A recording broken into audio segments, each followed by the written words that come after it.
Order! Order! You are an incorrigible delinquent at times.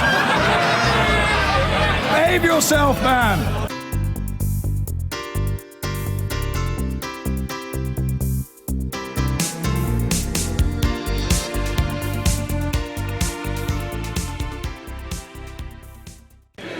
In a moment, I shall call the Secretary of State for exiting the European Union to move the second reading of the bill.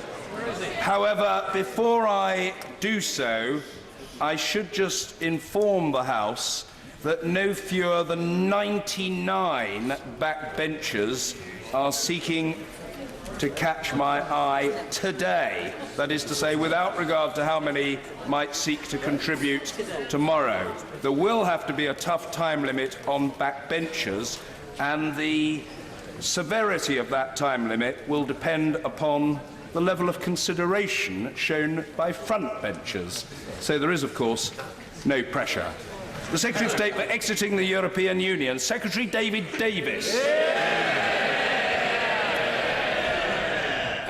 Mr. Speaker, I beg to move that the bill be read a second time. And given your admonishment just now, I will, and indeed the state of my voice, I will give the House warning now. I won't take very many interventions. I'll take some, but not my normal 24.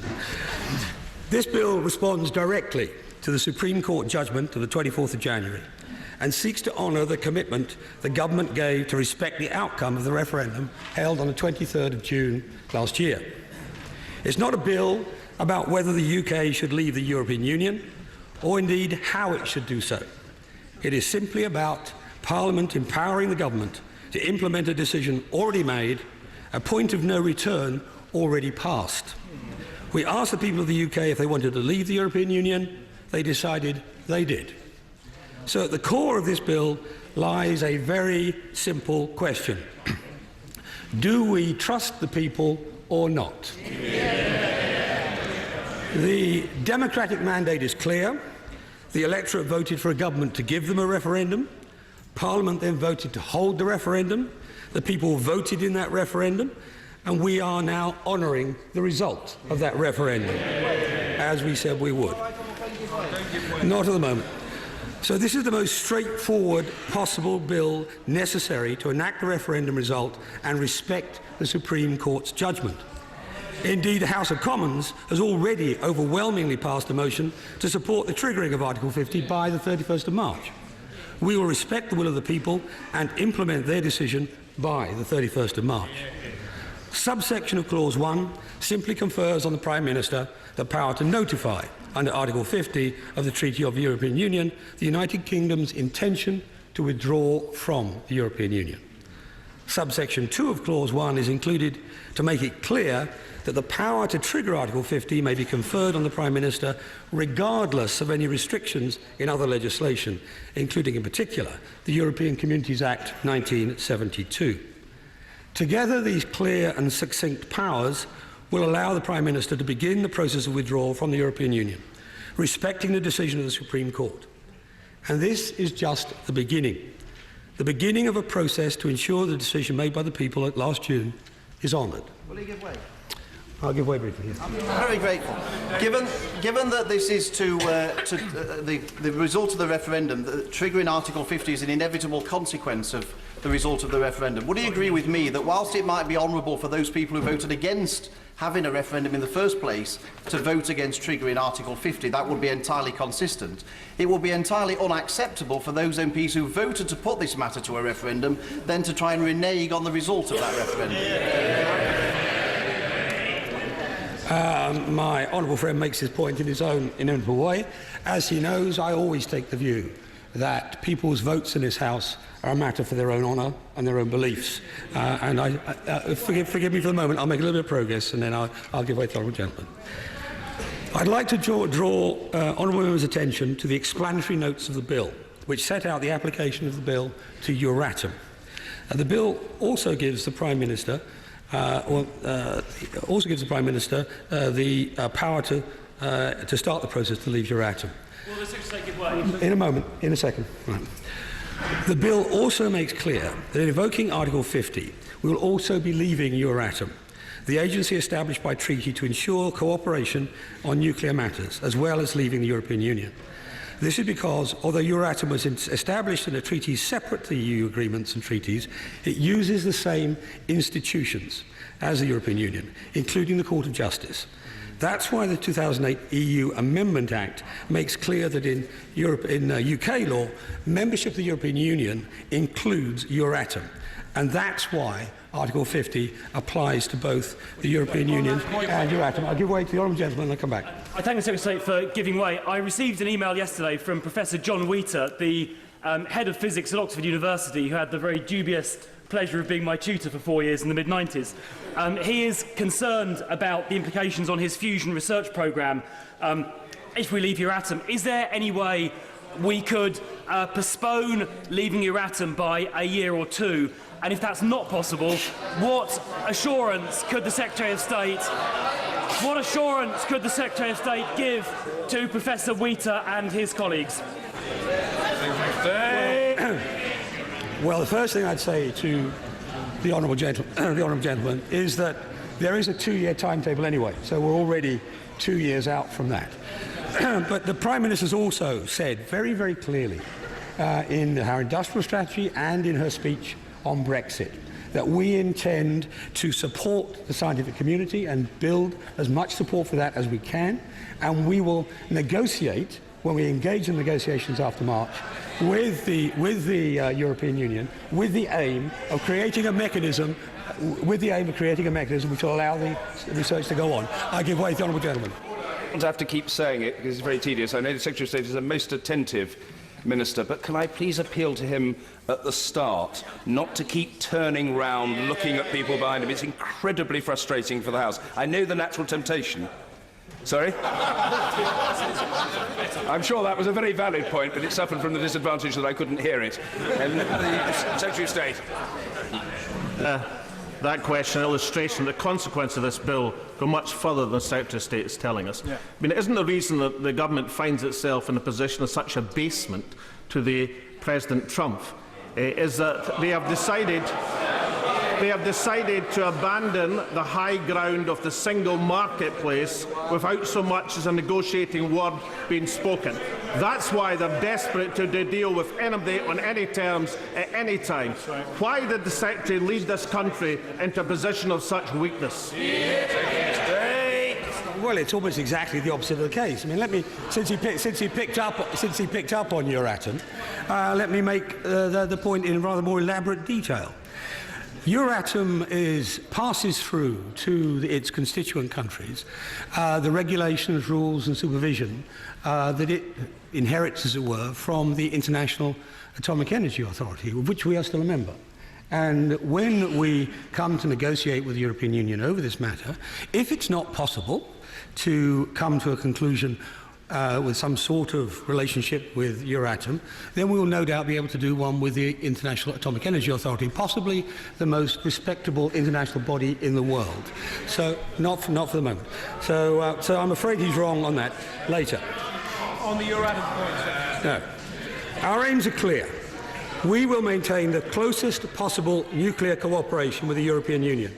That relationship will take could take a number of different forms, and will be, of course, subject to negotiation, which will start after we have notified. Would the Minister give way? I'll give way.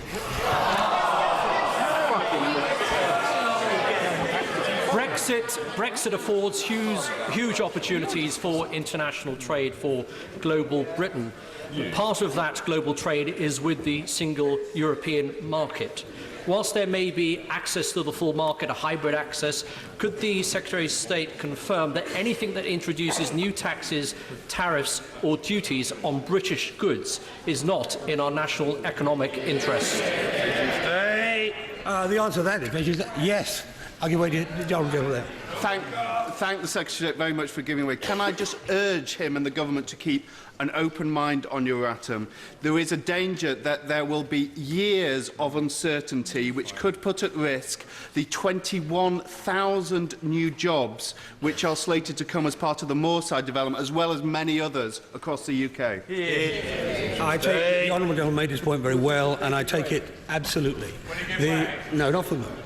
He's right. There are a lot of jobs involved. world, also our standing in the scientific community, also our international reputation, individual projects like JET and ITER, all of those we seek to preserve. We will have the most open mind possible. The difficulty that we face, of course, is that the Euratom Treaty is decided by unanimity, so we have to essentially win over the entire group. We will set out to do that, and we will do it with the same aims as he described. So absolutely, yes, I give him my word on that matter. No more, no, not for the moment. Now, the Prime Minister set out a bold and ambitious vision for the UK, outlining our key negotiating objectives as we move to establish a comprehensive new partnership with the European Union.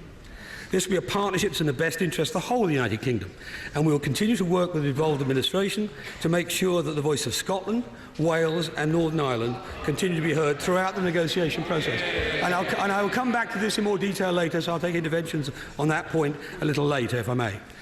I made a statement to this House on the 17th of January about the negotiations ahead of us, and I do not propose to repeat it, save to say that our aim is to take this opportunity for the United Kingdom to emerge from this period of change stronger, fairer, more united and more outward-looking than ever before. I also set out our 12 objectives for those negotiations.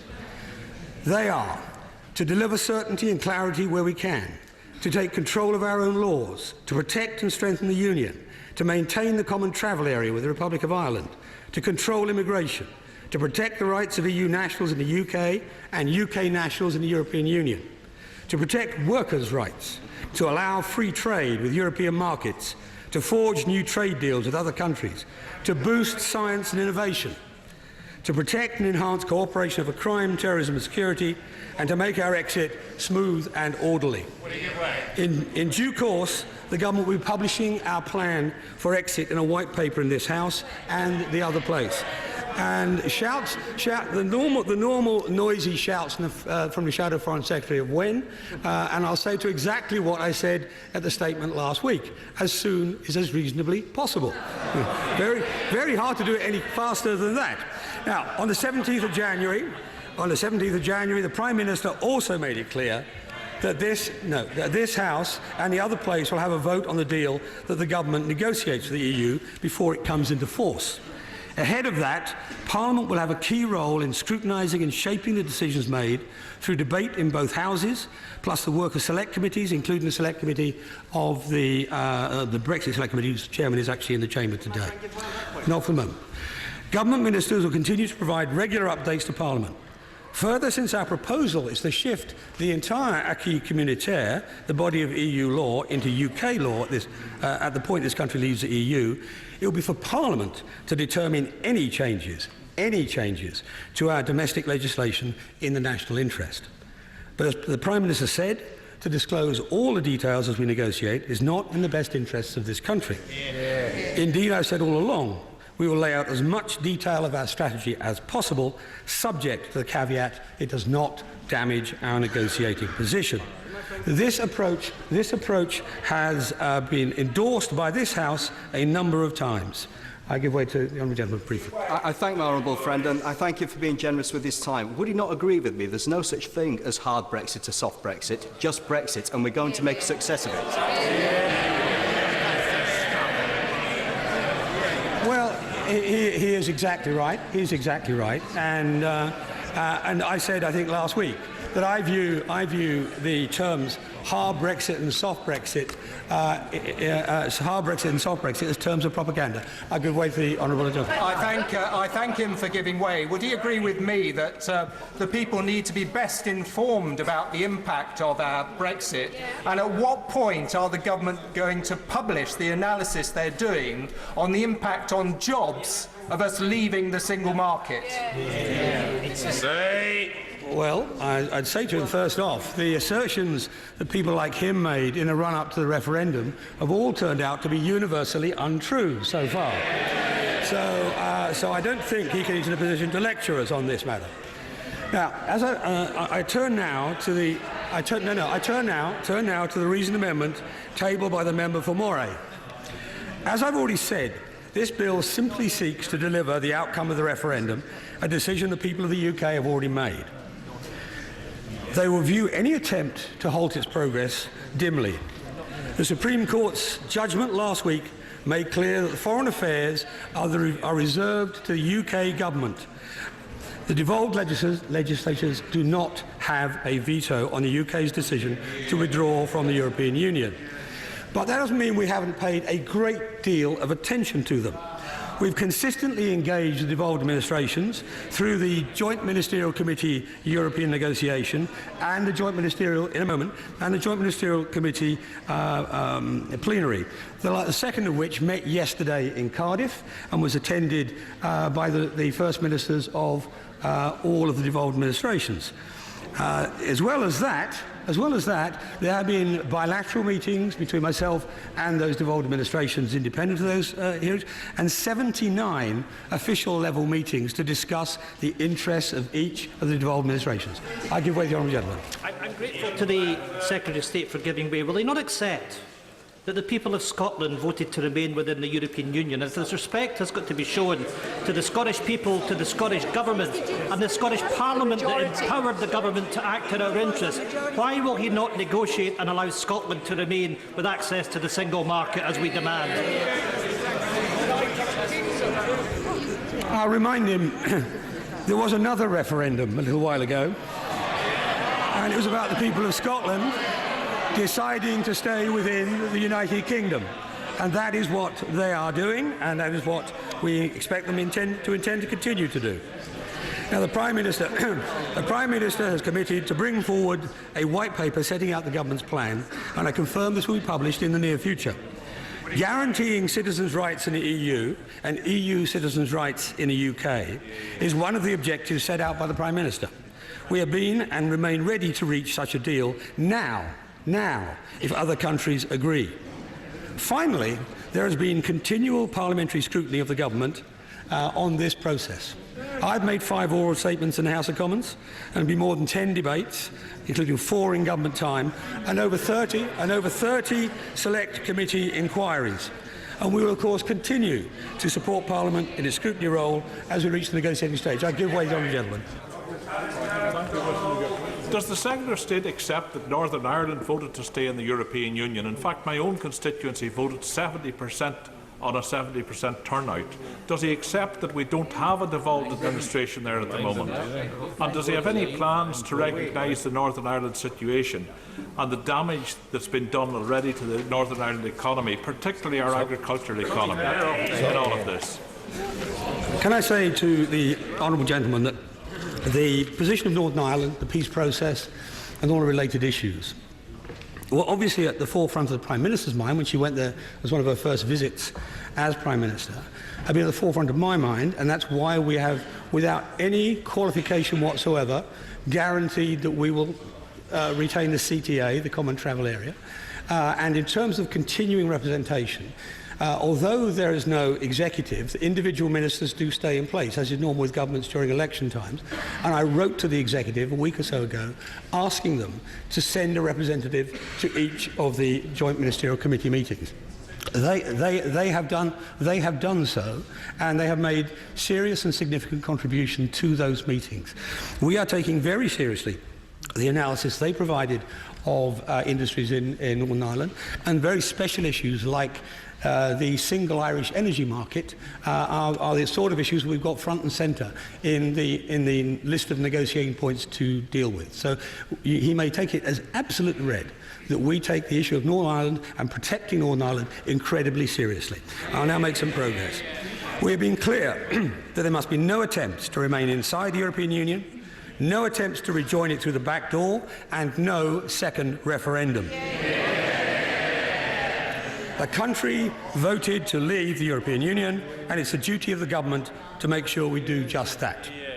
Finally, we remain committed to the timetable the Prime Minister set out to trigger Article 50 by no later than the 31st of March. While we will provide plenty of time for debate and scrutiny of this bill, it is equally vital that honourable and right honourable members move swiftly to adopt this legislation in keeping with the Prime Minister's timetable for triggering Article 50 by the end of March. A timetable that this House voted in favour of in December, and that is providing certainty both at home and in the European Union. I conclude by saying this. The eyes of the nation are on this chamber as we consider this bill. For many years, there's been a creeping sense in the country, and not just this country, that politicians say one thing and do another. We voted to give the people the chance to determine our future in a referendum. Now we must honour our side of the agreement, to vote to deliver on the result. So really, we are considering that very simple question: do we trust the people or not? For generations, my party has done so. Now that question is before every member of this House. This bill provides the power for the Prime Minister to begin that process and honour the decision made by the people of the United Kingdom on the 23rd of June last year. I commend it to the House. Trust the people. Order. The question is that the bill be now read a second time. Sir Keir Starmer. Thank you, Mr. Speaker. We have before us a short bill and a relatively simple bill. But for the Labour Party, this is a very difficult bill.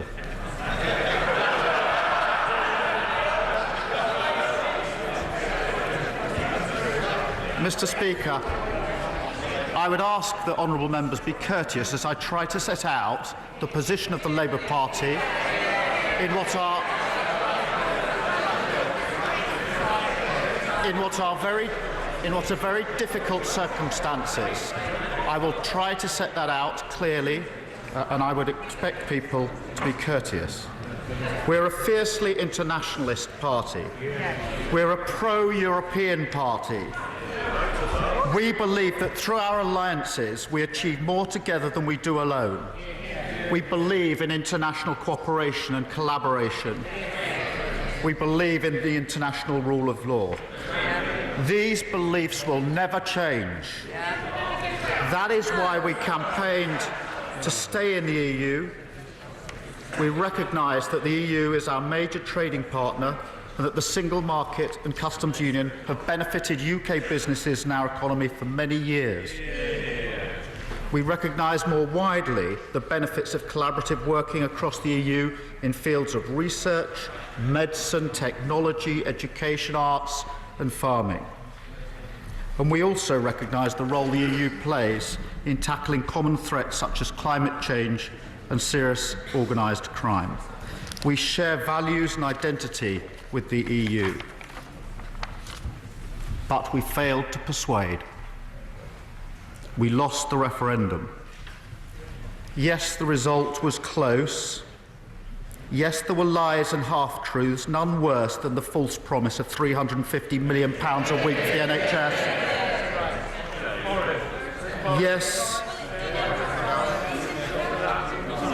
Yes, technically the referendum is not legally binding, but the result was not technical. It was deeply political. And politically, the notion that the referendum was merely a consultation exercise to inform Parliament holds no water. When I was imploring people up and down the country to vote in the referendum and vote to remain, I told them their vote really mattered, that a decision was going to be made. I was not inviting them to express a view. And although we are fiercely internationalist and fiercely pro-European, we are in the Labour Party, above all, Democrats. Had the outcome been to remain, we would have expected the result to have been honoured. And that cuts both ways. A decision was made on the 23rd of June last year to leave the EU. 2/3 of Labour MPs represent constituencies that voted to leave. 1/3 represent constituencies that voted to remain. This is obviously a difficult decision. I wish the result had gone the other way. I campaigned passionately for that. But as Democrats, our party has to accept the result. And it follows, Mr. Speaker, it follows that the Prime Minister should not be blocked from starting the Article 50 negotiations. That does not mean that the Prime Minister can do as she likes without restraint from this House. Quite the opposite. The Prime Minister is accountable to this House, and that accountability is vital on the uncertain journey that lies ahead. The Prime Minister fought to prevent this House having a vote on this bill until she was forced to do so by the Supreme Court last week. Yes, true. The Prime Minister resisted Labour's calls for a plan and then a wider white paper until it became clear that she would lose any battle forcing her to do so. And just before Christmas, the Prime Minister was resisting giving this House a vote on the final deal. A position that she's had to adjust. That is why the amendments tabled by the Labour Party are so important. They're intended to establish a number of key principles the government must seek to negotiate during the process, including securing full tariff and impediment-free access to the single market. They're intended to ensure that there's robust and regular parliamentary scrutiny by requiring the Secretary of State to report to the House at least every 2 months on progress being made on negotiations throughout the process, and to provide documents that are being provided to the European Parliament. The amendments require the government to consult regularly with the governments of Wales, Northern Ireland and Scotland throughout the Brexit negotiations. And I have recognised on numerous occasions the specific issues and concerns of those living in Scotland, Northern Ireland and Wales, and support the proposition that they should be absolutely consulted throughout the process, and those interests borne in mind. I'll press on just for a minute, and then I will take interventions. And the amendments ensure that we have laid that this House has the first say and not the last say on the deal that is proposed at the end of the Article 50 negotiations. We're also supporting amendments. I will give way in a minute. I'll just make some progress, if I may. We're also supporting amendments in relation to workplace rights and environmental rights. And we'll be making the case that the legal state of EU nationals should be resolved before negotiations take place.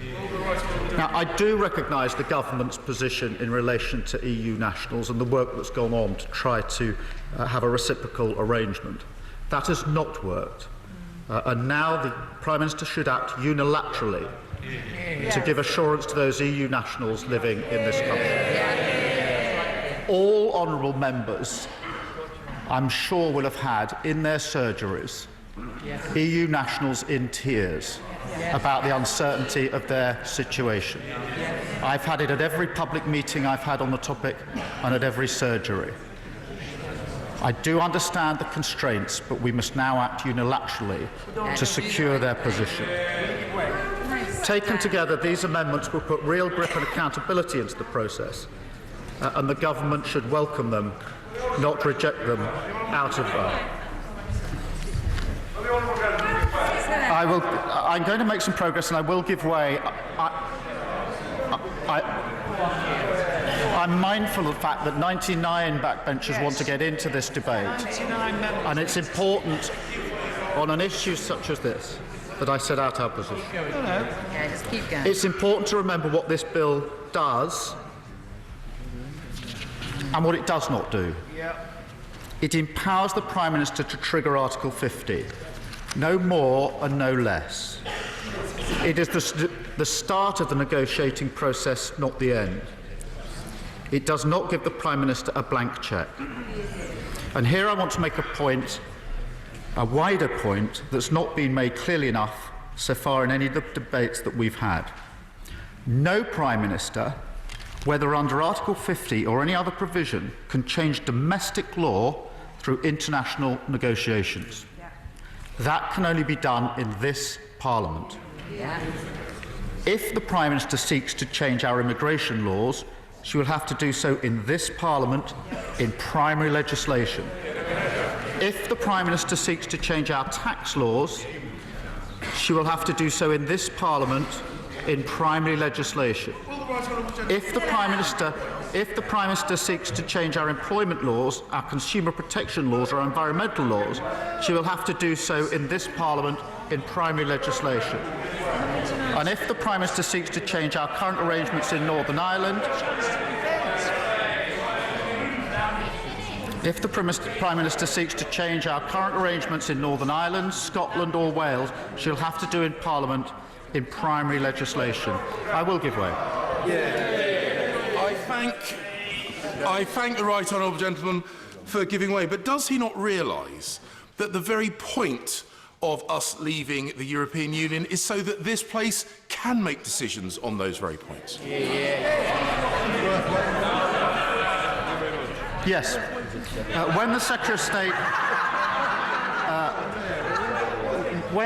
of State last week said that there would be many votes on many pieces of legislation in the next few years, he was not wrong.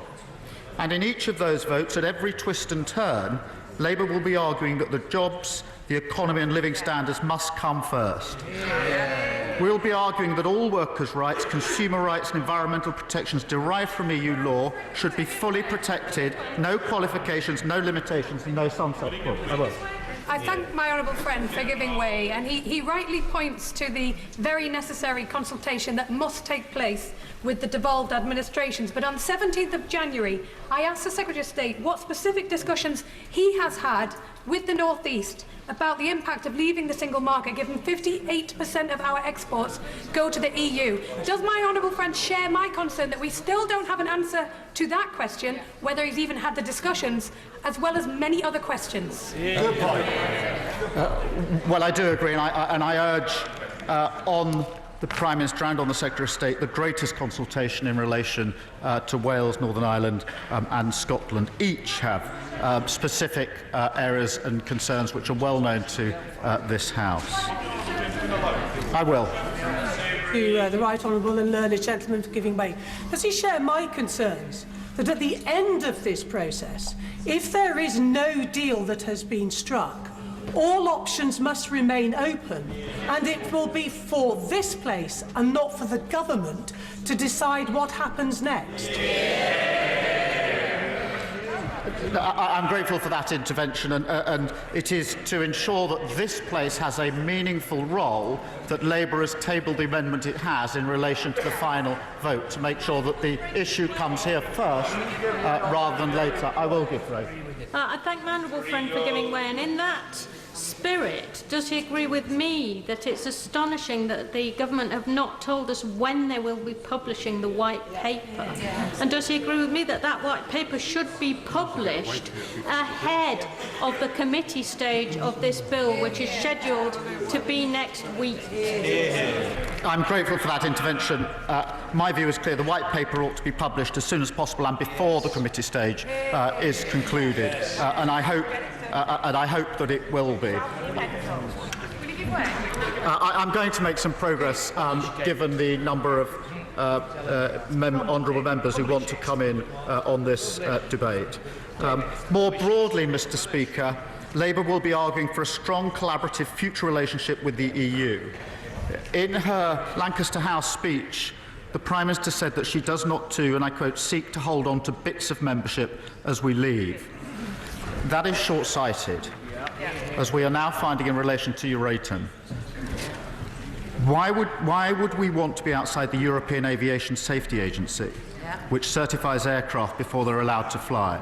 Why would we want to be outside of the European Medicines Agency, which ensures all medicines in the EU are safe and effective?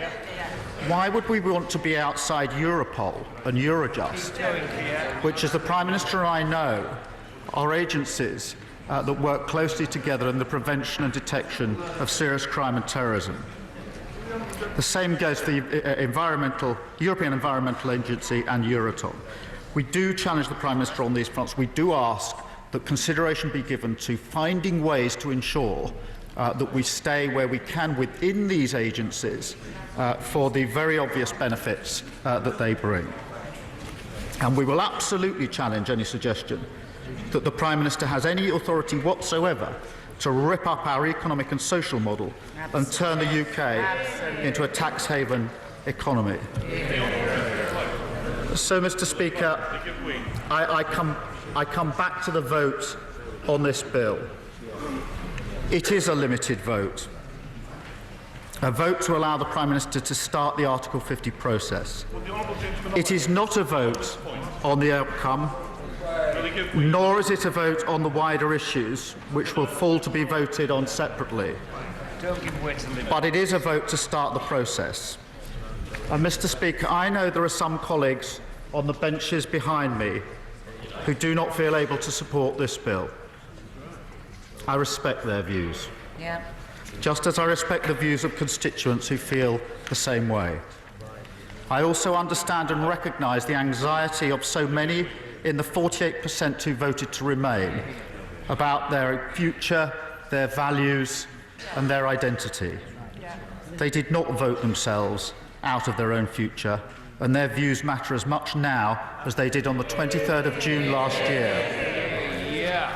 I hope the respectful approach that I've tried to adopt to colleagues and to the anxiety among the 48% is reflected across the House, and that we will see a good deal less of the gloating from those who campaign to leave than we've seen in the past. It is our duty to accept and respect the outcome of the referendum, but we remain a European country with a shared history and shared values. And it is also our duty to fight for a new relationship with our EU partners that reflects our values, our commitment to internationalism, and our commitment to an open and tolerant society. Above all, it is our duty to ensure an outcome that is not just for the 52% or the 48%, but for the 100%. That we will do. Thank you. Order. The original question was that the bill be now read a second time. Since when? Sorry? It still is. Just call second. Yeah, I know what I'm doing. Since when an amendment has I know what I'm doing. Since when an amendment has been proposed as on the order paper, the next speaker is Mr. Kenneth Clark. Mr. Speaker, you will not be surprised to know that it's my intention to vote against the second reading of this bill if a vote is called, and I shall be supporting the reasoned amendment which I think is going to be moved very shortly by the Scottish Nationalists. And because of the rather measured position which the Right Honourable and Learned Gentleman had to present on behalf of the official Labour Party, it falls to me to be the first member of this House to set out the case why I believe, and I hope I went with the last speaker, why I believe that it's in the national interest for the United Kingdom to be a member of the European Union, why I believe we have benefited from that position for the last 45 years, and most importantly, why I believe future generations will benefit if we actually succeed in remaining a member of the European Union. It's a case that hardly received any national publicity during the extraordinary referendum campaign, but it does actually go to the heart of the historic decision that the House is being asked to make now.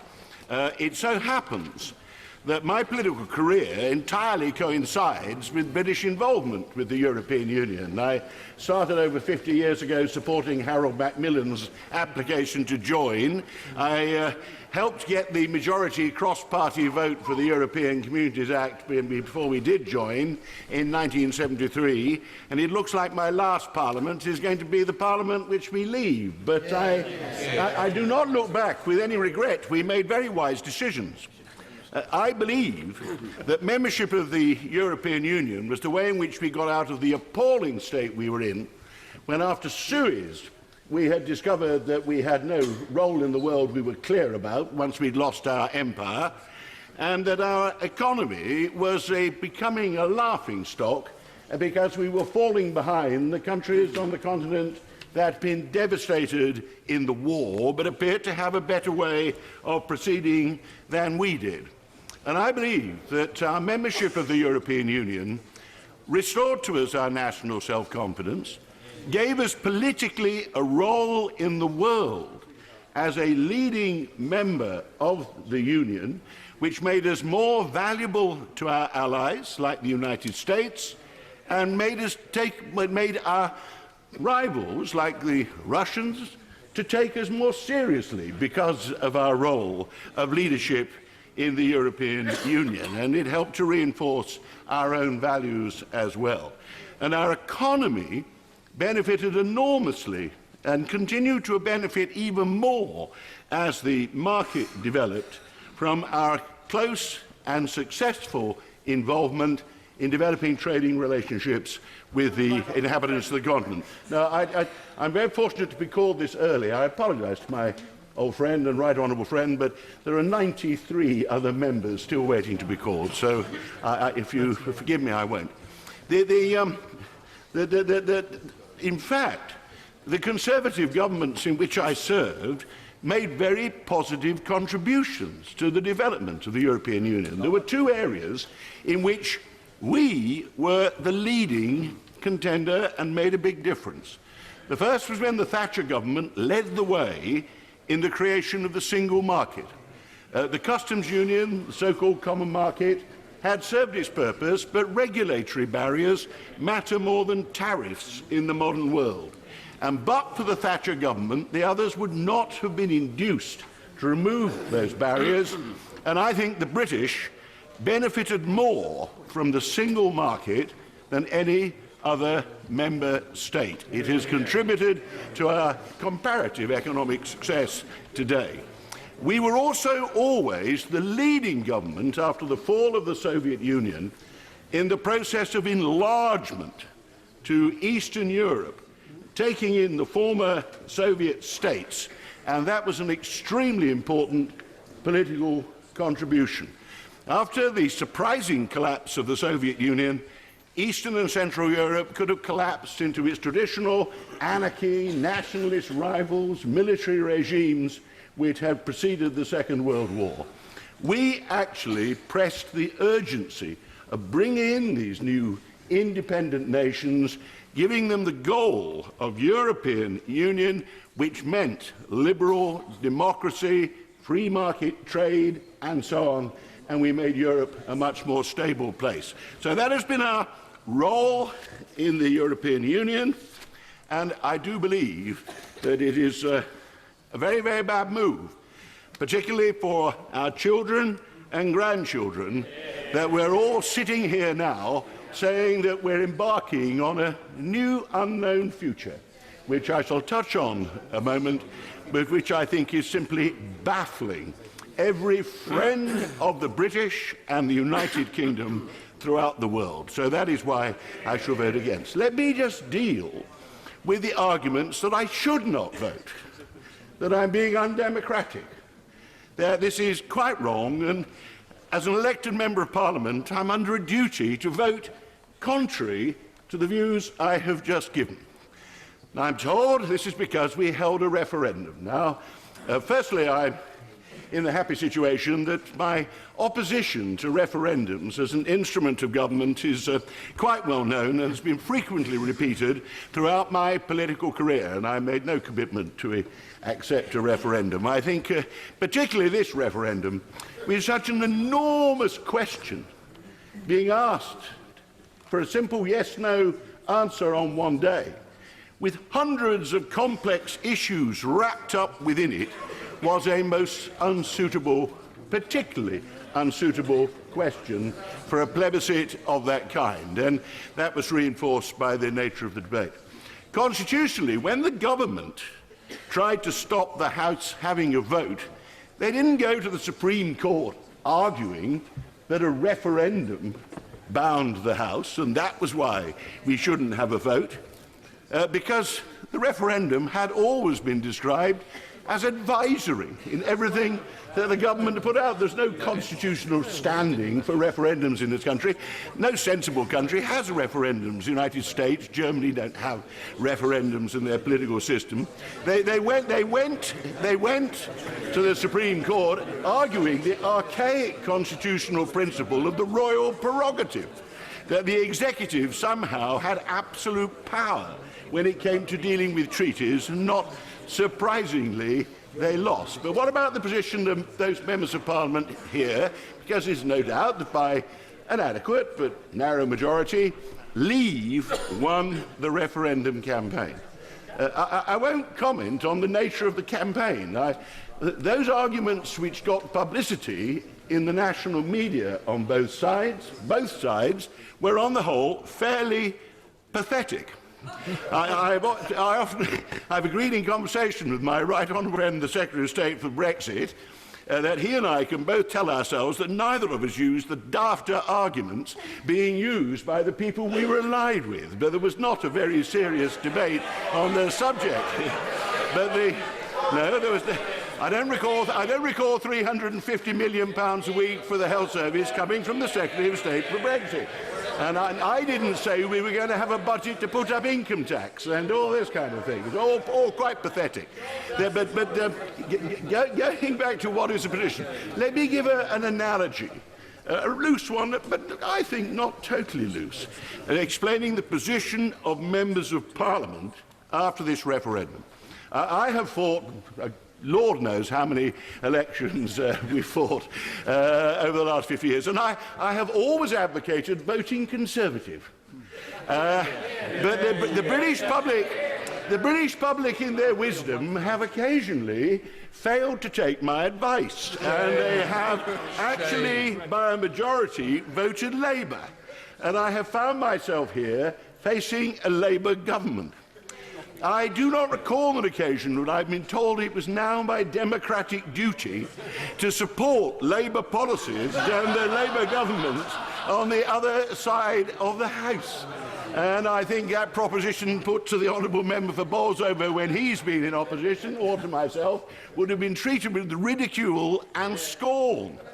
Now, I apparently am now being told that despite having voted as I did in the referendum, somehow I am an enemy of the people, ignoring my instructions to stick to the opinions that I was expressing, at least in my meetings, rather strongly, urging them to vote the other way. And I have no intention of changing my opinion on the ground. Indeed, I personally am convinced that the hardcore Eurosceptics in my party, with whom I've enjoyed debating this for decades now, would not have felt bound in the slightest by the outcome of the referendum to abandon their arguments. Well, I don't say that as criticism.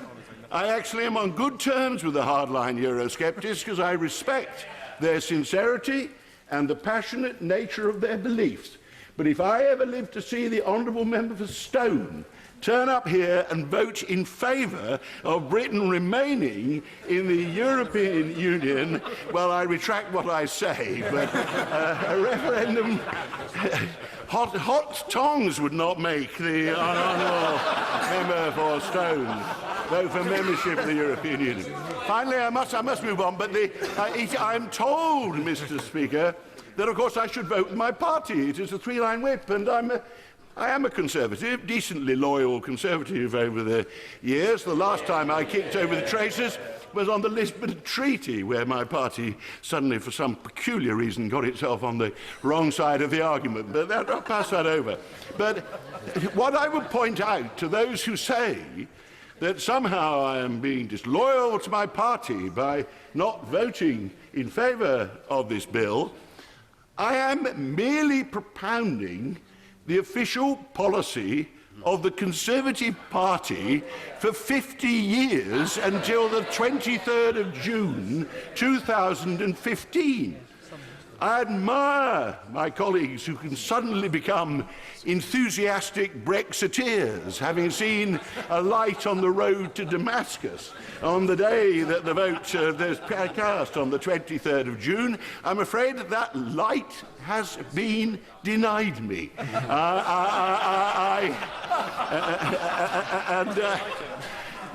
I feel the spirit of the former colleague, who I rather respected, apart from one or two of his extreme views, my former colleague Enoch Powell, the best speaker of the Eurosceptic cause I probably ever heard in this House of Commons. If he was here, he probably would find it amazing to believe that his party had become Eurosceptic and rather mildly anti-immigrant in a very strange way in 2016. Well, I'm afraid on that I haven't followed them, and I don't intend to do so. There are very serious issues which weren't addressed in the referendum. They've been touched on. They're the single market, the customs union. And that must be properly debated. It is absurd to say that every elector actually knew what the difference was between the customs union and the single market and had taken a careful and studied view on the basis of our future trade relations with Europe. The fact is, I admire the Prime Minister and her colleagues for their constant propounding of the principles of free trade. My party hasn't changed that. We are believers that free trade is a win-win situation. We were the leading advocates of liberal economic policies amongst the European powers, have done for many years, so we're free traders. So that it seems to me it is unarguable that if you put between us and the biggest free market in the world new tariffs, new regulatory barriers, new customs procedures, certificates of origin and so on, you are bound to be weakening your economic position that it would otherwise have been, other things being equal, in future. That's why it's important that that issue is particularly addressed. Now, what I'm told is that's pessimistic. We're combining withdrawal from the single market and the customs union with this great new globalised future which offers tremendous opportunities for us. Apparently you follow the rabbit down the hole and you emerge in a wonderland where suddenly countries throughout the world are queuing up to give us trading advantages and access to their markets that previously we've never been able to achieve as part of the European Union. Nice men like President Trump, President Erdogan are just impatient to abandon their normal protectionism and give us access. Don't let me be too cynical. I hope that's right. I do want the best outcome for the United Kingdom from this process. No doubt somewhere there's a hatter holding a tea party with a dormouse in the teapot. We need success in these trade negotiations to recoup at least some of the losses which we're going to incur from leaving the single market. And if all is lost on the main principle, that is the big principle this House must get control of and address seriously in proper debates and votes from now on. So I end, I hope I've adequately explained that my views have not been shaken very much on this issue over the decades and have actually somewhat strengthened. Most people here are familiar with Burke's address to the electors of Bristol, I trust, and I always firmly believe that every MP should vote on an issue of this importance according to their view of the best national interest. I never quote Burke, but I paraphrase him. And he said to his constituents, if I no longer don't give you my benefit of my judgment and simply follow your orders, I am not serving you, I am betraying you. I personally shall be voting with my conscience content in this vote, and when we see what unfolds hereafter as we leave the European Union, I hope the consciences of other members of Parliament remain equally content. Mr. Angus Robertson. Gethin. No, the amendment's tabled in his name, but I think it's Mr. Gethins who's going to orate to the House, and we look forward to that with eager anticipation. Mr. Stephen Gethins. Well, I do beg to move the amendment in my name, that indeed of the Right Honourable Member for Murray and other colleagues, including representatives of the different constituent parts of the United Kingdom. And I thank colleagues from across the House for having backed our amendment today. Can I also say, Mr. Speaker, what a privilege it is to follow the Right Honourable Member for Rushcliffe, who's spoken a huge amount of sense to the House today, and a great deal more sense than we hear from these benches, certainly in recent times. He made some exceptional points. I thank him for the points that he's made, and it's a privilege for us that he'll be voting with us tomorrow evening. In particular, he made some good points about the benefits of the European Union, and it's important that we reflect even briefly on those. The EU has had an impact on all of us. from the progress that we have made as Member States on protecting rights, workers' rights, parents' rights, the environment, to helping secure peace, security and prosperity over the past 70 years, something that was never, ever guaranteed.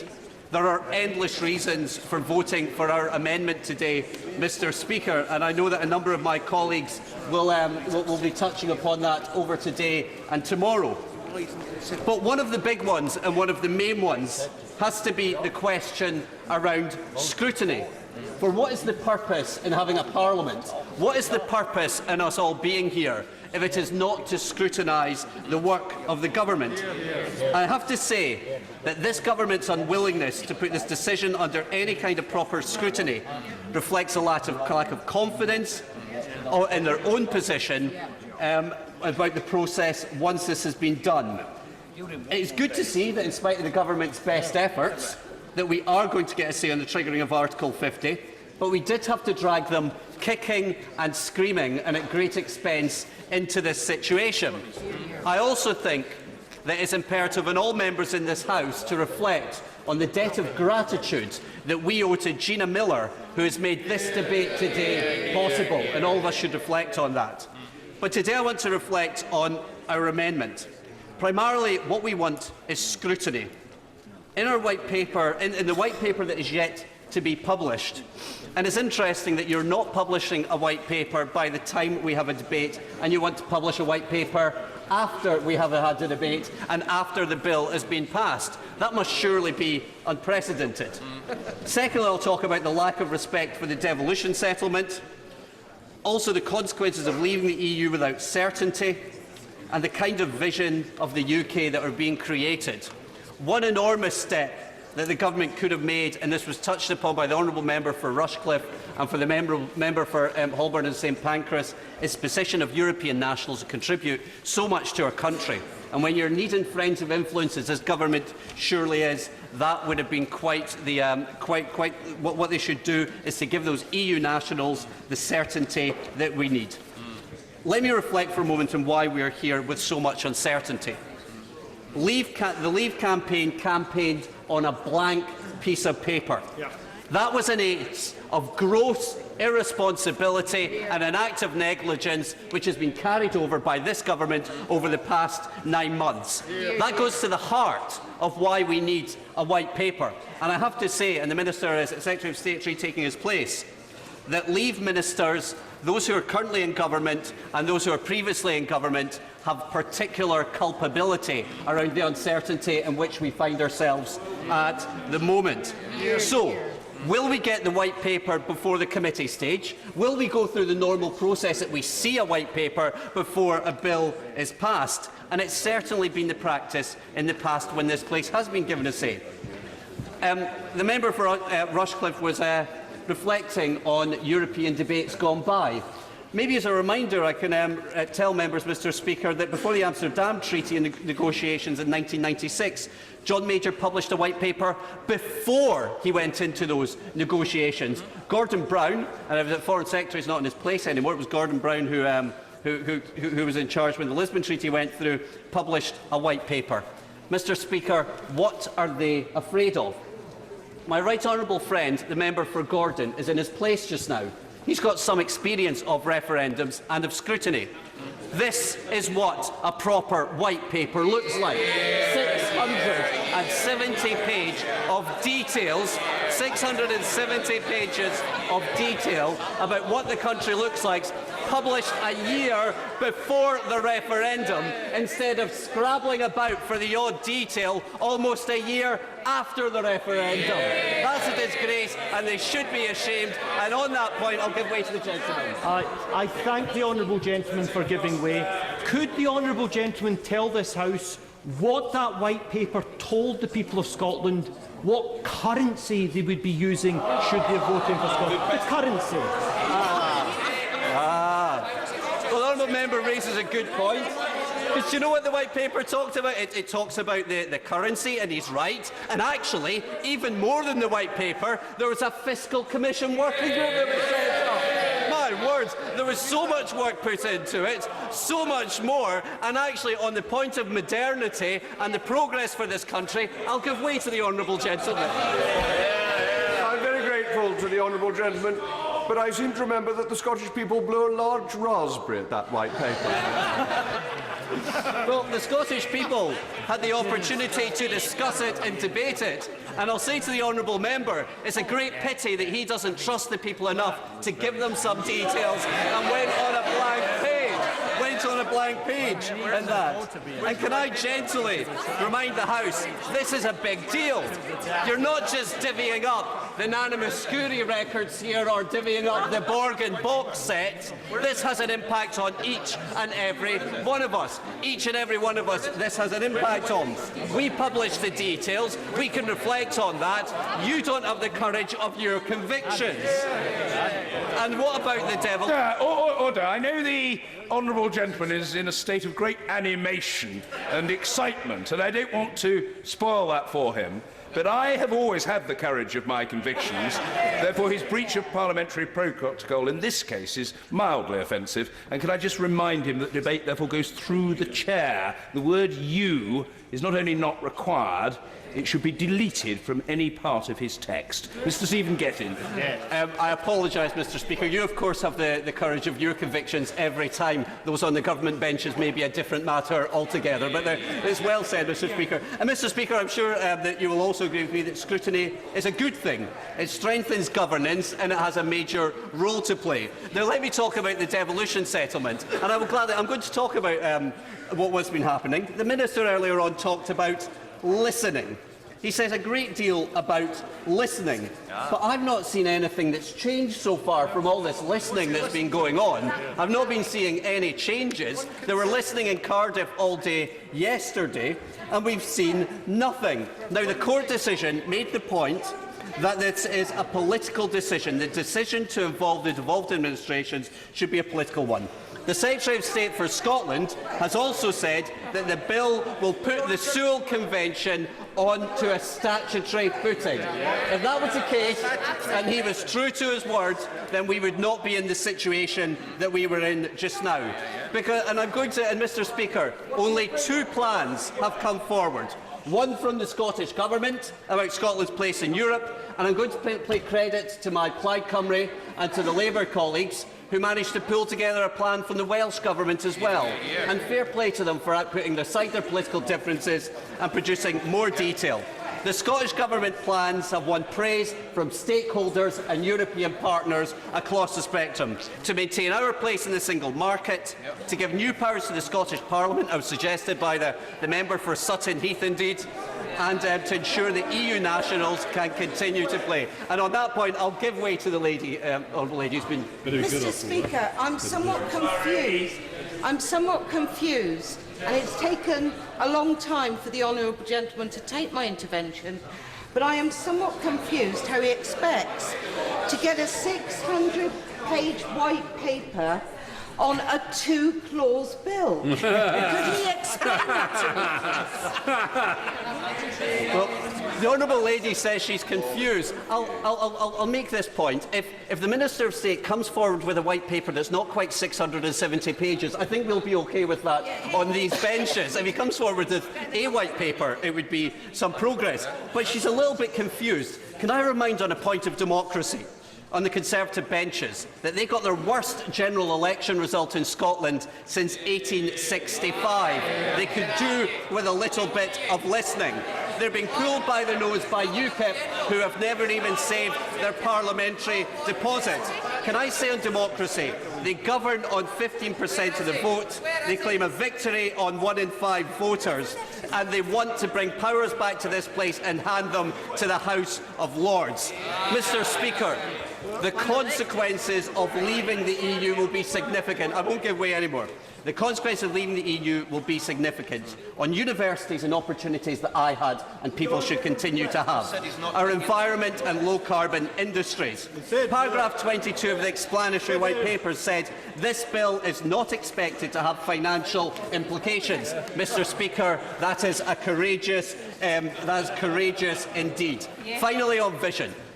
This is, and I'm not going to take any more points, this is a debate... Order. I'm sorry. The honourable gentleman has made it clear that he is not giving way. And can I just gently say there's an enormous amount of heckling taking place, sometimes from the honourable gentleman's own benches. They're heckling more loudly than I shout when I'm watching Britain in the Davis Cup. And I don't do that while play is in progress. Mr. Stephen Gethins. Thank you, Mr. Speaker. Let me gently remind colleagues about this, as well as a lesson on democracy and their abject failure in terms of winning any kind of vote in Scotland. We're at a crossroads, and this House is at a crossroads today. Are we going to have one of continuing progress and prosperity, whereby we maintain a close relationship with our partners in Europe, as set out by the Scottish Government in its plans? One that was a compromise when we failed to see any kind of compromise from the other side. Political opponents in Wales have been able to compromise. The Scottish Government, in spite two-thirds of people in Scotland voting to remain in the European Union, have been able to set out a compromise. Alternatively, the alternate to that is a path of isolationism and exceptionalism that leaves us scrabbling around for friends, desperately scrabbling around for friends, and the Prime Minister who has left the place will note the reaction to our visit to Washington on the streets, the length and breadth of the United Kingdom. Going back in history, Scotland has done well as an EU member state. I want to see us continue with research, trade, political alliances going back centuries, and where sharing sovereignty is a good thing. As another lesson to the honourable gentleman, I hope they'll listen this time. That's sharing sovereignty. What isn't sharing sovereignty is being forced with a Trident missile submarine that the Scottish people are against and that 98.5% of Scottish MPs have moved against. What isn't sovereign is being taken out of the European Union against your will, and what isn't sovereign is having a Tory government that's got one MP in charge of your state of affairs. Where is he? Mr. Speaker, Europe is where our future lies. It's one where we tackle inequality, climate change, refugees get help, areas that don't get much of a hearing in Whitehall these days. Pooling our sovereignty and working together is a good thing. Passing this bill and turning your back on our amendment would turn its back on the progress made and disrespect the devolution settlement. Mr. Speaker, I would urge members to vote for our amendment. Otherwise, this is a backward and damaging step, and it is an act of constitutional and economic sabotage. Order. The original question was that the bill be now read a second time. Since when an amendment has been proposed as on the order paper, the question is that the amendment be made. I referenced earlier the very, very large number of colleagues wishing to contribute, which does, I'm afraid, necessitate the imposition with immediate effect on backbenchers of a 6-minute time limit. Sir William Cash. This, Mr. Speaker, has been for me and for many of us a very long journey. In my own case, 30 years, when I put down on the Single European Act an amendment to retain the sovereignty of the United Kingdom Parliament, I have to say, Mr. Speaker, it was denied me. The amendment was not selected. But I have to say that I look with interest at clause 1 of this bill, which says, this section has effect despite any provision made or under the European Community Act 1972 or any other enactment. I believe that that satisfies the requirement of sovereignty in respect of this bill. But, Mr. Speaker, I want to pay tribute to the Right Honourable Member for Rushcliffe. I respect him. I respect the way in which we've battled over these matters over all these years. It's the same period of time, he a little earlier than I must admit. But we've been on different roads, and now we've arrived at different destinations. For me, this referendum was a massive, peaceful revolution by consent of historic proportions. This bill, at last, endorses that revolution. From the 17th century, right the way through our history, through the Corn Laws, through the Parliamentary Reform Act, which gave the vote to the working class, the suffragettes, who got the vote in 1928, and then again in the period of appeasement, These have all been great benchmarks of British history, and they have all ultimately been determined by the decisions that have been taken in this House, and if I may be permitted to say so, by backbenchers. That is where the decisions have so often been taken. The fact is that the fundamental question on which we have fought not only this referendum but all the battles back into the 1980s has been who governs this country. This bill answers that question. Now, I would like to simply say with respect to the bill itself that if one was to look at the Supreme Court decision, and I don't want to spend time on this, but just to make the point that it is quite clear from the manner in which that Supreme Court ruling was given that, and I think the Shadow Minister for Brexit made the same point, this is not about timing, it is not about method, it is not about our relationship with the European Union, it is not about the terms of withdrawal. That is all set out in paras 2 and 3 of the judgment itself. It goes on to say at para 122 that the freedom to make these decisions lies exclusively with Parliament, and that is where we are now embarking on yet another journey. I have to say with respect to the referendum that back in 1990 I formed a view, and it was this. Looking at the House of Commons as a whole, looking at the front bench of the Labour Party and the front bench of the Conservative Party, I came to the conclusion that nothing was going to break the collusion between those two front benches on the European issue or on the question of sovereignty. So there had to be a strategic decision, so I set up the Maastricht referendum campaign. We have now, after many, many years, I believe largely on account of the efforts made, and I want to pay tribute to all my honourable friends on this side of the House, and I use the same expression with respect to those on the other side of the House who have fought the same battle in the same way. Yeah. People such as Peter Shaw, Tony Benn, and others, member for Vauxhall, the member for Luton, Bob Cryer, the member for Luton North, and so on and so forth. This has been a huge battle, and I don't disrespect the government for the decisions that they've taken during this period of time on either side of the House, because they've been forming judgments which, although they fell short of what we needed in this country, what I do say is that we had in this democratic cockpit to fight our battles, to stand up for our own constituents, to stand up, as the Honourable Member for Rushcliffe said, for what we believe in. Conscience, decisions, principles, conviction, that is what has to drive our decision making.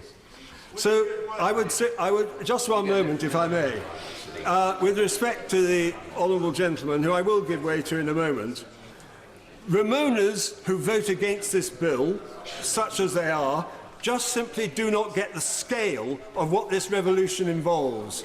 And I would simply say, they say that they respect it and accept it, but they do not. I will give way to the honourable gentleman. Would accept there's been a vote to leave the EU, but there hasn't been a vote on the terms of withdrawal from the EU, and as soon as Article 50 is triggered, those terms of withdrawal will be decided by the EU 27, not in here. What sort of democracy is that? Well, one of my main objections from the beginning has been that decisions have so often been taken, and as chairman of the European Scrutiny Committee on which he sits, he knows perfectly well that I have complained vigorously forever about the fact that decisions are taken behind closed doors within the EU. It's not our sovereignty, it's theirs. Their sovereignty has been imposed on us. That's why I objected to it, and that's why we're standing here today. I simply want to conclude by saying this. We fought for a referendum in Maastricht, and later, I will certainly give way to my honourable friend.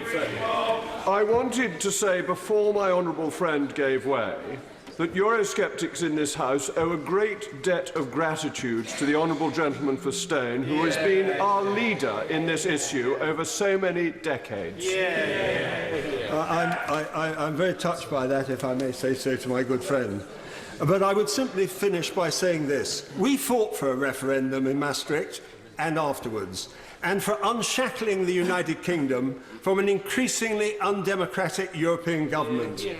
Those who vote in practice against this bill are voting against the outcome of that referendum, and my right honourable friend who opened is absolutely right. We must trust the people.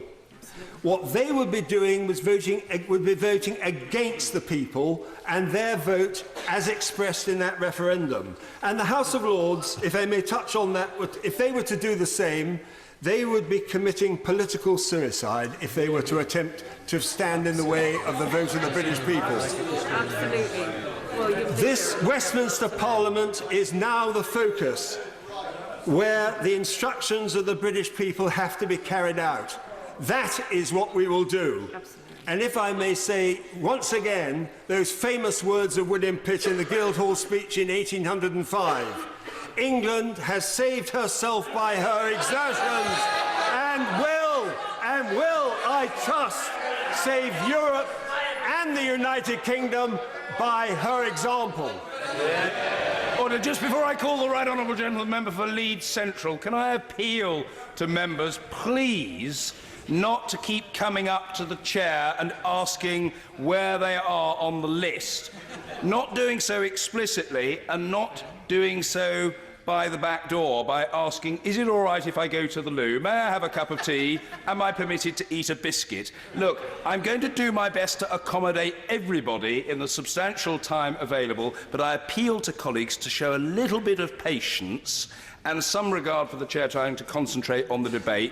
I'll get you in if I possibly can, and so will all other occupants of the chair. Mr. Hilary Benn. Thank you very much, Mr. Speaker.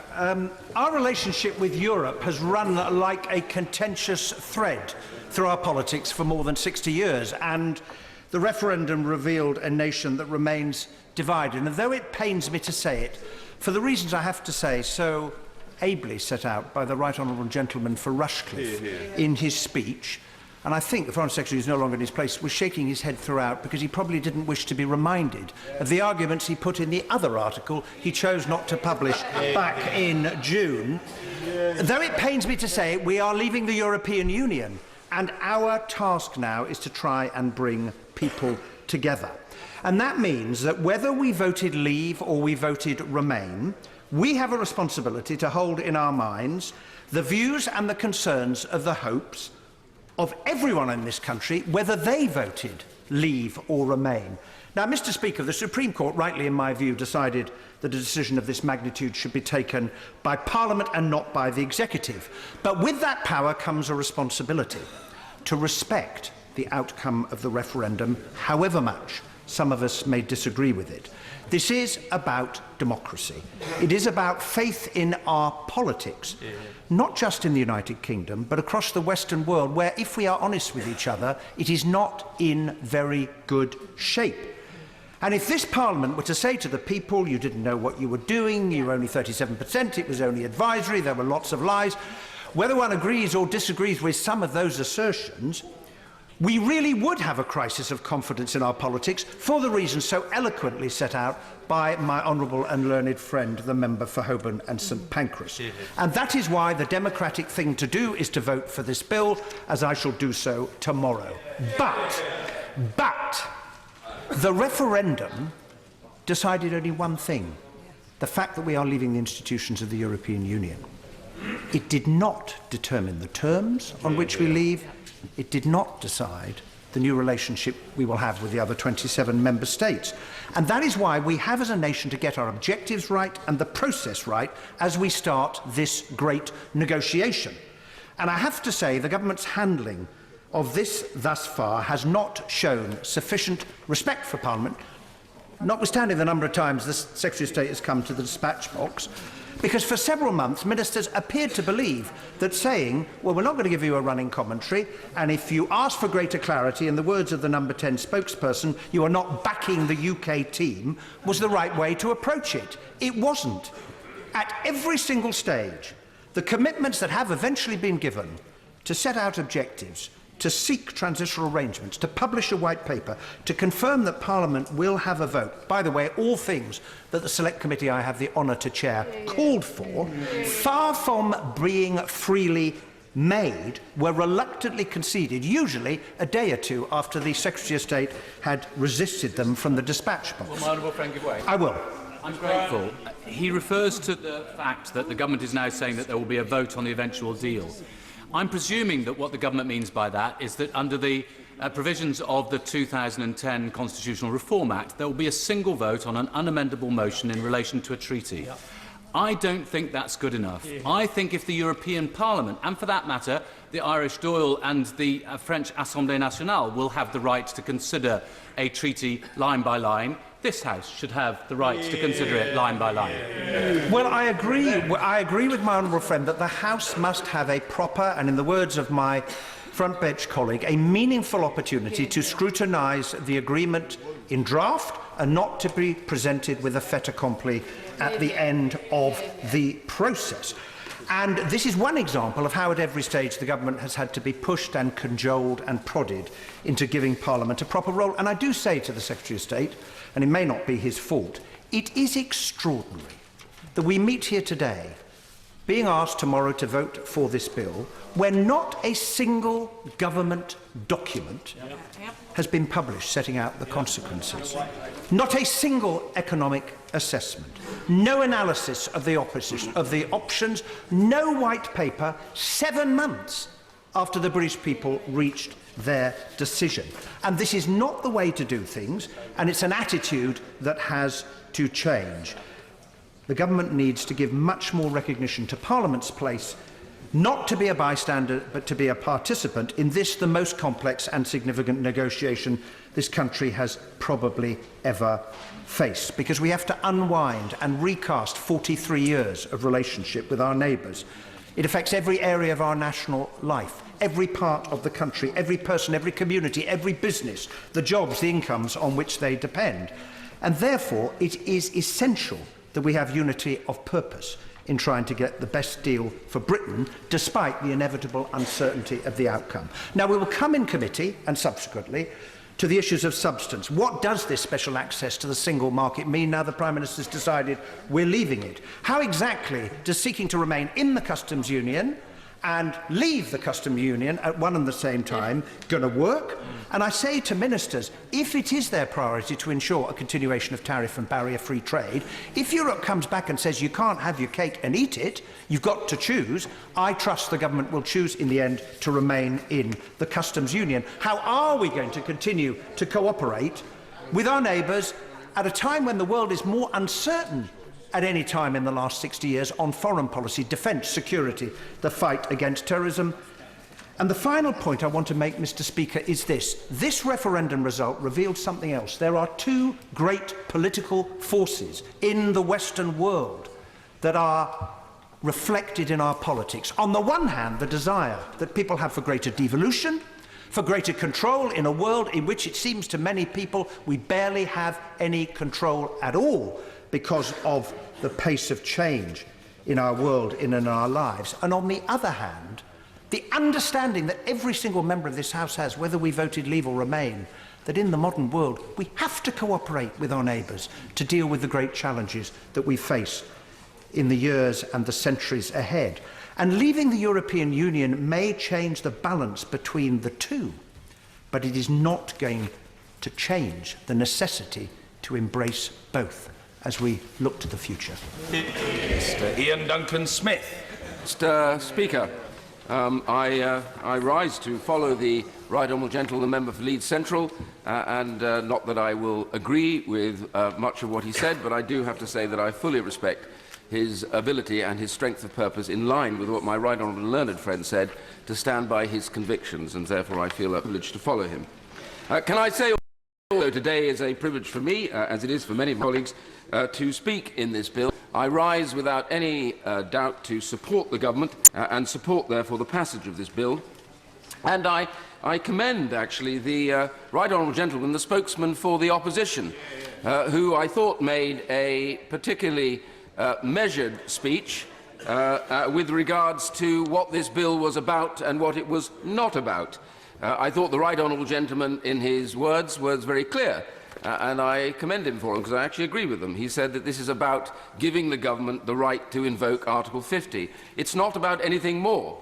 And he talked in his interesting speech about that no place but here can have the right to change the domestic laws. And I agree with them on that, and that's the whole point why I have urged them, as my honourable friends have done over a period of time, to ensure that we repealed the 722 Act at the same time. Strictly speaking, that wasn't necessary under Article 50, but domestically it is the right thing to do, and it answers, I hope and believe, those who say, but what will we do about all these issues? They're in the 722 Act. Every element of the membership of the European Union is within that Act, and I am certain that this House will debate this until long after the hours close and get a decision on that. And can I therefore also, in following my right honourable and learned friend, the member for Rushcliffe, who I have a huge amount of respect for. We've served in the same government together. We have debated this issue for a long, long time. And there is nobody that I respect more in this House than my right honourable friend. He is as constant as the compass. There is absolutely no way that you would have any doubt as to where he was going to be on any of these positions, even specifically on this, but on many others. And when we were in coalition, as I look across to my honourable friend at that time, he will also agree that in Cabinet you absolutely knew where my right honourable learned friend was going to be on a lot of issues, and that wasn't always where the government was, by the way. Invariably it wasn't, in actual fact. Yes, I give way to my honourable friend. Mr. President, not only is our right honourable and learned friend to be respected for his views on Europe, about which he has been entirely consistent and courteous, but surely he was one of the most remarkable Chancellors of the Exchequer our country has seen. I do not doubt that at all. In fact, so successful was he that he managed to tie up the following government all sorts of knots as they sought to pursue his policies without any of the drive or intelligence as to how they were going to do it. But I just want to say that my purpose today is only simply to explain that for me, I oppose the Maastricht Treaty, and I have felt for some time I did not actually want to leave the European Union. Just in case anybody asked me, I actually originally voted to join the European Union, or as it was then, the common market. And my sense about this was in Maastricht that I decided that there was something fundamentally wrong with the direction of travel. I'm going to raise a name of an individual that not many people in this House ever debate. He is a man called Altiero Spinelli, and he was the architect of both the Single European Act, essentially, and also of the Maastricht Treaty. And the reality was that his purpose was quite clear.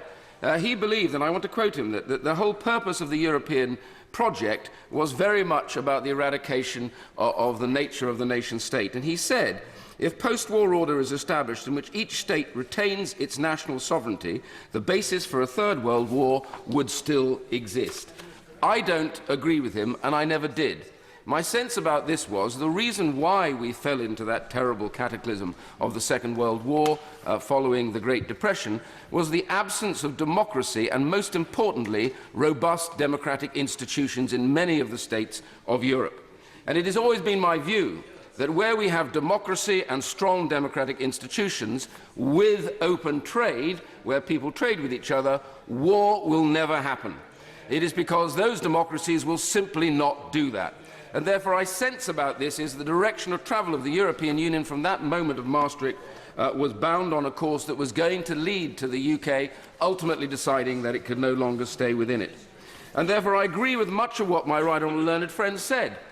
Yes, I come to a different conclusion, but I want to say from the start, I fully respect any of those who decide today to vote against the triggering of Article 50. They were sent here to use their judgment. And no matter what else, yes, I believe the British people have made that decision, but nonetheless, as MPs, I have to say, our job is to use our judgment on these matters. And so if somebody chooses to oppose it, I respect that. I disagree with them, but I think that they deserve a hearing, and we should in no way attempt to shout them down whatsoever. Can I just say, yes, I'll give way to the Honourable. I thank the honourable member for giving way and his thoughts on democracy. Would he accept that in this House, members of Parliament have less information on this crucial decision than the average local ward councillor on their budget, their annual budget? Well, I'm grateful to that intervention. I have to say to the honourable lady, I don't actually agree, because over the last 40 years, if anybody in this House doesn't have enough information to make a decision about this, I wonder where they've been in the last 40 years, or the years that they spent in here. Of course we have enough information. The question that she's referring to is the publication of the White Paper. And the government has said they're going to publish the White Paper. I stand by that. I think that's a very good idea, although I must say that my right honourable friend, the Prime Minister, made a pretty good fist of it in her recent speech, in which she set out 12 points that would guide her negotiation. I do hope the government reprints that with a couple of diagrams, the odd explanation and a nice picture. And I think that'll make an excellent White Paper. Can I also say that the important point about this is I don't agree with my honourable friend that my party is somehow anti-immigrant. Absolutely not, and that is the one area I would say not. It is this party, when I was in government with him, in coalition, but also subsequently, it's this government which has done more to help those who are dispossessed as a result of the wars in Syria and Libya and Afghanistan than any other country I can imagine. And I think, therefore, as a government and as a country, we should be proud of our support for immigration. Whatever other countries choose to do, we put ourselves on the side of those who flee terror. I thank my right honourable friend for giving way and for that clarification. We are not anti-immigrant. I don't think anyone is that voted to leave the European Union. There's a big difference between being anti-immigrant and anti-uncontrolled immigration. And it was that the British public were anti. They wanted control, and many people of different backgrounds voted to leave the European Union. I'm grateful to my honourable friend, and that's the point. They wanted to take back control. They are not anti-immigration. They simply want to make sure it is controlled migration at a level that the country can absorb without any of the difficulties. And that's where we should be on this. That's where my party should be. That's where we stand, and I intend to pursue that as pro-migration. I'm not going to give way. I've got literally a matter of seconds, and he will have plenty of time to do this. The only thing I disagree also with my honourable friend is that we are not the Hatters Tea Party. I think the Hatters Tea Party is sitting in the opposition at the moment. It's not know who the mouse is or who the Hatter is, but anyway, I'm sure they'll tell us that later on. And I want to conclude by simply saying that, having listened throughout to all of these debates, I tonight will be voting in this to trigger Article 50 tomorrow. I will be voting to trigger Article 50 simply because I believe that all the mistakes of the past were that somehow you can place your trust in a larger body and they will do a lot of your protections for you. You cannot. As a nation-state, we can be in Europe but not run by the European Union, and that is why I'm voting to trigger Article 50 tomorrow. Nick Clegg. Since this is the formal beginning of a process which will most likely lead to the end of Britain's leading role in the heart of Europe and the European Union, a cause I have espoused and defended all my political life, both in opposition and in government, I have to confess, of course, I feel sad that we've come to this point in time, much as I was surprised and saddened, as many people were, by the outcome of the referendum last summer. But I have to say that sadness is increasingly mixed with a growing sense of anger by what I consider to be the government's deliberate distortion of the mandate that it received from the British people in a way which I think is divisive, damaging and self-serving. Let us be clear. The British people gave the government the mandate to pull the United Kingdom out of the European Union. The British people, no, I want to make some progress. The British people did not give this government the mandate to threaten to turn our country into some tawdry, low-regulation, low-tax cowboy economy. The British people did not vote to make themselves poorer by pulling ourselves out of the greatest free-trading single market the world has ever seen. Incidentally, that is one of the many reasons why the Liberal Democrats believe the British people should be given the say at the end of the process, much as they were given at the beginning. And the British people most certainly did not give the mandate to the government to indulge in this ludicrous, sycophantic farce we've seen in recent days, in which this government, having burnt every bridge left with our friends in Europe, rushes across the Atlantic to sidle next to a US president who they don't seem to be aware, whose nativism, whose isolationism, whose protectionism is diametrically opposed to the long-term strategic interests of the United Kingdom. I will give way. I'm very grateful to the honourable gentleman for giving way. Can he explain to me why my constituents, the majority who voted to leave, reject now the call of his party to hold a second referendum? Isn't it? I really believe that it's an insult to the integrity of my constituents to promote that. Insult was that the Brexit campaigners deliberately withheld from the British people what they meant by Brexit. It was an effective but highly cynical tactic. We never received a manifesto with the views of Nigel Farage, the Foreign Secretary, the former Education Secretary, as one explaining what Brexit meant, and therefore when we finally know what Brexit really means in substance, rather than in utopian promise, of course the British people should have their say. And that is the reason... No, I wish to make some progress. That is the reason why I believe this House does not have a choice, but has a duty to withhold from the government the right to proceed with Brexit in the way that they have planned. That would not stop Brexit. It would simply urge them to go back to the drawing board and come back to this House with a more sensible and moderate approach to Brexit. Some people I hear, I really wish to make some progress, I only have 4 minutes. Some people say there is no alternative. We must leave the single market. There is no remote chance that we could find an accommodation with our European partners. Nonsense. I will, for instance, confirm to the House that I've recently heard on very good authority that senior German decision-makers, shortly after the Prime Minister, no doubt to her surprise, finding herself as Prime Minister without a shot or indeed a vote being fired, were keen to explore ways to deliver an emergency break to the new UK Prime Minister. In return, what they hoped for was an undisruptive economic Brexit. But what did this government choose to do? What did this government choose to do? It decided to spurn all friendship links with Europe.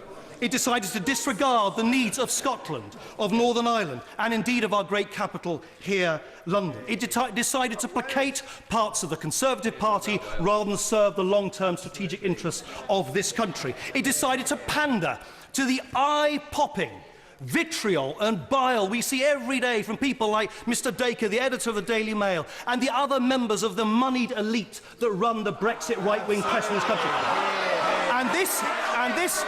And this government has become too slavishly preoccupied with their opinions. But above all, this government has decided to disregard the hopes, the dreams and the aspirations of 16.1 million of our fellow citizens. That is more than have ever voted for a winning party in a general election. 242 Westminster constituencies represented here voted for Remain. But above all, no, I have only got 2 minutes. All right. Mr. Speaker, my apologies for that device. I have a very simple question to ask while he gets the rest of his minute. Does he recall that during the course of the referendum campaign, the then Prime Minister and many others on the Remain side said that if the British people voted to leave the European Union, that would absolutely mean that they would leave the single market? Did he agree with that at the time? Well, this is a novel concept that the winning side in a competition invoke the arguments from the losing side to make a case that they didn't make themselves. This is ludicrous. The Brexit campaign deliberately didn't spell out to the British people what it meant, and that is why it is right when we finally do know that the British people have another say. But, Mr. Speaker, the final point is this. The British government has taken the mandate of the 23rd of June last year not only to disregard the 16.1 million people, the 252 constituencies who voted Remain here, they very deliberately decided to ignore the pleas, the dreams, the aspirations, the plans of the people who actually should count most: our children, our grandchildren, the youth of Britain, because they, no one here, no one on that front bench, they are the ones who will have to live with the consequences, which I will believe are fateful consequences, more than anybody in this House. And guess what? Conventional wisdom says that the youth of today are politically indifferent, that they don't participate. 64% of 18 to 24-year-old voters voted in huge numbers. They mobilised in unprecedented numbers, and 73% of them voted for a different future. Now, I know that the vote of a 19-year-old does not weigh any differently in the ballot box to the vote of a 90-year-old. But actually, when we search our consciences, as we were just being asked to do, I believe we should search our consciences, most especially about what country we think we're handing on to the next generation. Call me old-fashioned, but when a country decides to go on a radical, uncompromising departure to a new and as yet entirely unpredicted future, and does so against the explicit stated wishes of those people who have to inhabit that future, that is a country embarking on a perilous path. And I hope our consciences will not pay with it in the future. So in conclusion, Mr. Speaker, I do have a great sense of foreboding. I feel the negotiations, notwithstanding the personal admiration I have for the Secretary of State for Brexit, he will try and conduct his negotiations in good humour, but they're going to get nasty. They're going to get acrimonious. Just think what's going to happen in the British tabloid press when they first start arguing about money in the next few months. The government's position is asking for the impossible, the undeliverable. Most especially this: it is not possible to say that you will not abide by the rulings of a marketplace and then somehow claim that you will get unfettered access to that marketplace. It is not going to happen. And European leaders, many of whom I have spoken to, look at us in increasing dismay and disbelief at the incoherence and the confrontational manner in which this government is proceeding with Brexit. And so my final plea is look to the long-term interests of our country and your constituents when voting, not the short-term interests of this government. Errol Gillen. Mr. Speaker, in following the Right Honourable Member for Sheffield Hallam, I rise proudly on this side of the House, where I would remind him that our mandate of Brexit means Brexit is a mandate we're standing by, and remind him that there was once a mandate that a politician stood on saying no tuition fees. Mr. Speaker, this bill may be simple, small and perfectly formed, but it has a significance which is way above its size. This bill is about delivering on democracy and on commitments made by politicians to the electorate. Last June, the country spoke decisively in a democratic vote in a referendum that had been initiated by a very large majority in this House, more than 10 to 1, and I think we should all remember that. 10 to 1 MPs voted for that referendum in this House. And more people voted to leave the European Union than have ever voted for a single political party. And that vote cannot be ignored, and I therefore will be voting for the government's legislation at second reading, and then supporting them and their negotiations to ensure a good deal is obtained that works primarily in the interests of the United Kingdom, but without damaging the 27 other member states of the EU. And we do expect a professional attitude towards those negotiations from the European Union, without some of the vindictiveness that has come through in some of the statements from European politicians. In my commercial life before entering the House, I worked in many countries in Europe. I'm fortunate to have represented the UK on European institutions, and I have strong personal ties with Europe. Many of my family live and are Danish. And so I'm certainly not anti-European. So when people say that we are anti-European, I tell them we are not leaving Europe, we are leaving the European Union. Europe is a fantastic place to call home. It is diverse in culture, in language, and it has a unique history which enriches us all. But the EU's goal of standardisation, a one-size-fits-all in Europe, has been a source of bewilderment to many of us. With many countries, including our own, devolving power away from central government, the EU is moving in the opposite direction, centralising power in Brussels and imposing bureaucracy from above. In my view, the EU has constantly eroded national sovereignty and undermined the nation-state. Its key decision-makers in the European Commission are unelected and unaccountable, and you cannot say that the single currency has been a success for many of those countries that are facing such dire economic situations at the moment. It's been clear for some time that the EU needed fundamental reform, but it has now become equally clear that it lacks the political will to do so. And so, like the Right Honourable Member for Rushcliffe, I too have been consistent in my views about Europe. When I was first elected to Parliament, the Maastricht Treaty was going through this House. I was a member of the Fresh Start group with many of my colleagues here today, and I have not changed my position in 25 years of serving this country and my constituents. I made no secret of the fact I supported the campaign to leave the EU, but knew it was up to individuals to make up their own mind. But now the country has made that clear, the Prime Minister has made her intentions clear, and we need to get on with it. The choice that some seem to be offering between what they call hard and soft Brexit is a false one. If soft Brexit means staying in the single market with no controls on our borders, and crucially the UK being subject to the European Court of Justice, then it isn't really Brexit at all. In fact, I think I recall the Remain campaigners arguing during the referendum campaign that sacrificing EU membership but staying in the single market was in fact the worst of both worlds. We are leaving the EU, and that means freeing ourselves of the institutions of the EU, but we remain a firm friend and ally to all the European countries with whom we have been working over decades to try and maintain peace, prosperity and stability on European soil.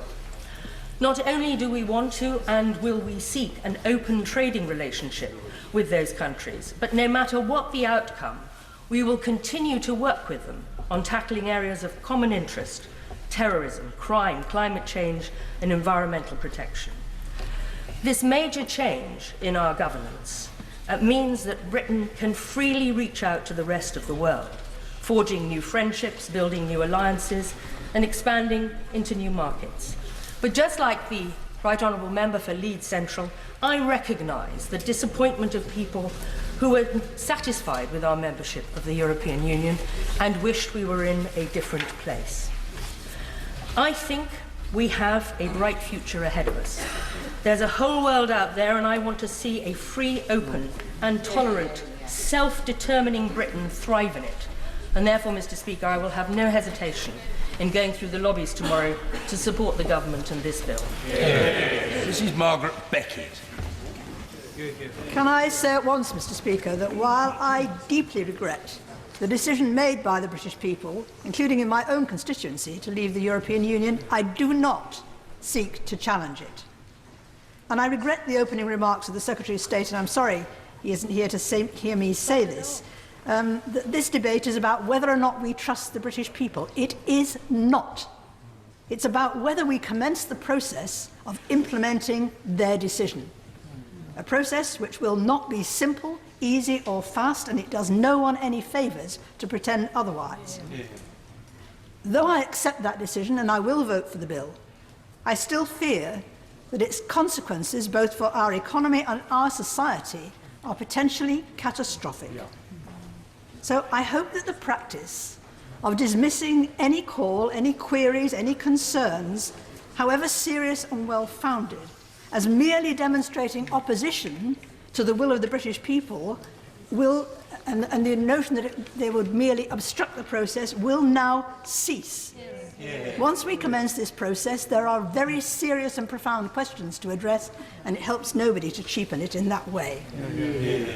A second practice I deplore is that of pretending that the question the public actually answered, which is whether to leave the European Union or to remain, is instead the question some Leave campaigners would prefer them to have answered.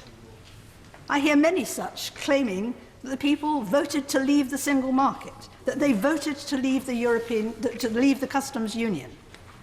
First, those were not the words on the ballot paper. And second, while we'll all have our own recollections of the debate, mine is that whenever We who campaign to remain raise the concerns that if we leave the European Union to end free movement of people, we might in consequence find that we have to leave the single market with massive implications for jobs in our economy. Some Leave campaigner would immediately pop up to assure the people that there were no such complications or problems likely to arise, and that we could have, I'm looking at one of them now, and we could have our cake and eat it, that we could leave the European Union not only without jeopardy to our economy, but even with advantage, because we could negotiate other trading relationships without any such uncomfortable ties. I'll give way to the Honourable Gentleman. Well, Mr. Speaker, but doesn't she remember that the official Leave campaign said that one of our main aims is to have many more free trade agreements with the rest of the world, and that in order to do that, of course, you have to leave the single market customs union because you're not allowed to undertake free trade? Quite honestly, Mr. Speaker, no, I don't particularly recall that. I recall them saying that we could have trading arrangements with a whole lot of other countries, and I'm going to turn to that now. India was cited as one example. But I have the distinct impression that when the Prime Minister discussed these issues with the President of India, she may have been advised that far from closing the immigration door, he would like to see it opened wider. Nor do I think a trade deal with China will be without any quid pro quo. Yes? I'm grateful to my right honourable friend for giving way. Further to that, does she recall the International Development Secretary making the case to my constituents of Indian descent, of Bangladeshi descent, of Pakistani descent, that leaving the European Union would not only lead to future trade deals, but would improve immigration to this country from the Commonwealth? And does she expect that promise to be delivered? I'm extraordinarily grateful to my honourable friend, because not only do I recall that, I originally had it in my speech and I took it out on the grounds of time. And as for the United States, I'm sure that the Secretary of State, who, like me, has had a degree of experience in complex international negotiations, is as conscious as I am that one of the first prerequisites is to listen to the words. It was not the President of the United States who said that Britain would be at the front of the queue. It was British politicians. What the President said was, "You're doing great." I don't take as much comfort, especially coming as it does from a President whose motto is America first. And I wholly share the fears that have been expressed and probably will be in this debate about the possibility of America's companies wishing to exploit the market here for healthcare or to weaken our regulations, for example, in food safety. These negotiations that we trigger with this bill will be extraordinarily difficult, and they will be very time-consuming. I personally do not think for a second that they can be concluded within 2 years, and I don't think anybody who's ever negotiated anything would. It will be vital, therefore, to make an allowance, to make preparation for possible transitional arrangements. And that brings me, Mr. Speaker, because I'm conscious of time, to my final point. It's not clear whether the Prime Minister frightened the European Commission by her threat to devastate our tax base and, in consequence, all our public services, but she successfully frightened me. I do not believe, not for 1 second, that that is what the British people thought they were voting for. And when this process is concluded, the European Parliament will have the right to vote on the outcome.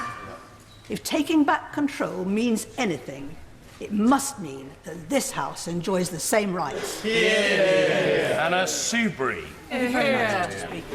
Mr. Speaker, it's with a heavy heart and against my long-held belief that the interests of this country are better served as a member of the European Union that I will support this bill. In 2015, I promised the good people of Broxtowe that if I was elected to represent them for another term, and in accordance with my party's manifesto, I would vote for an in-out referendum on our EU membership, agreeing in the words of David Cameron that the people would settle the matter. And I promised to respect and honour the vote. So on June the 9th of 2015, along with 544 members of this place, I agreed to that referendum, and in so doing, I agreed to be bound by the result. Now, my right honourable and learned friend, the member for Rushcliffe, was not in favour of that referendum, and he didn't vote for it. So, of course, he's free and able to vote against this bill.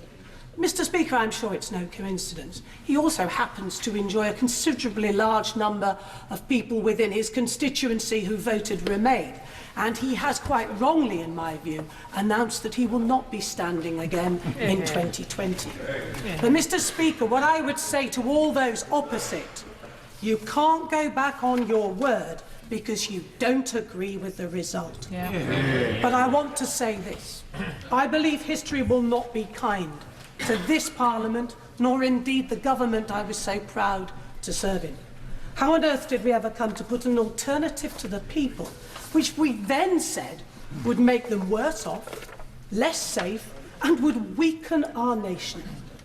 I greatly fear, and echoing the wise words of some of the speech from my honourable new friend, the member for Sheffield Hallam, that I greatly fear generations who either didn't vote or are yet to come will not thank us for our great folly. And neither will they forgive those who have chosen since June the 23rd not to be true to their long-held views, who've remained mute as our country has turned its back on the benefits of the free movement of people, the single market and the customs union. And without, Mr. Speaker, one moment, and without, Mr. Speaker, no debate, far less any vote in this place. Why is that? And this needs to be said and recorded.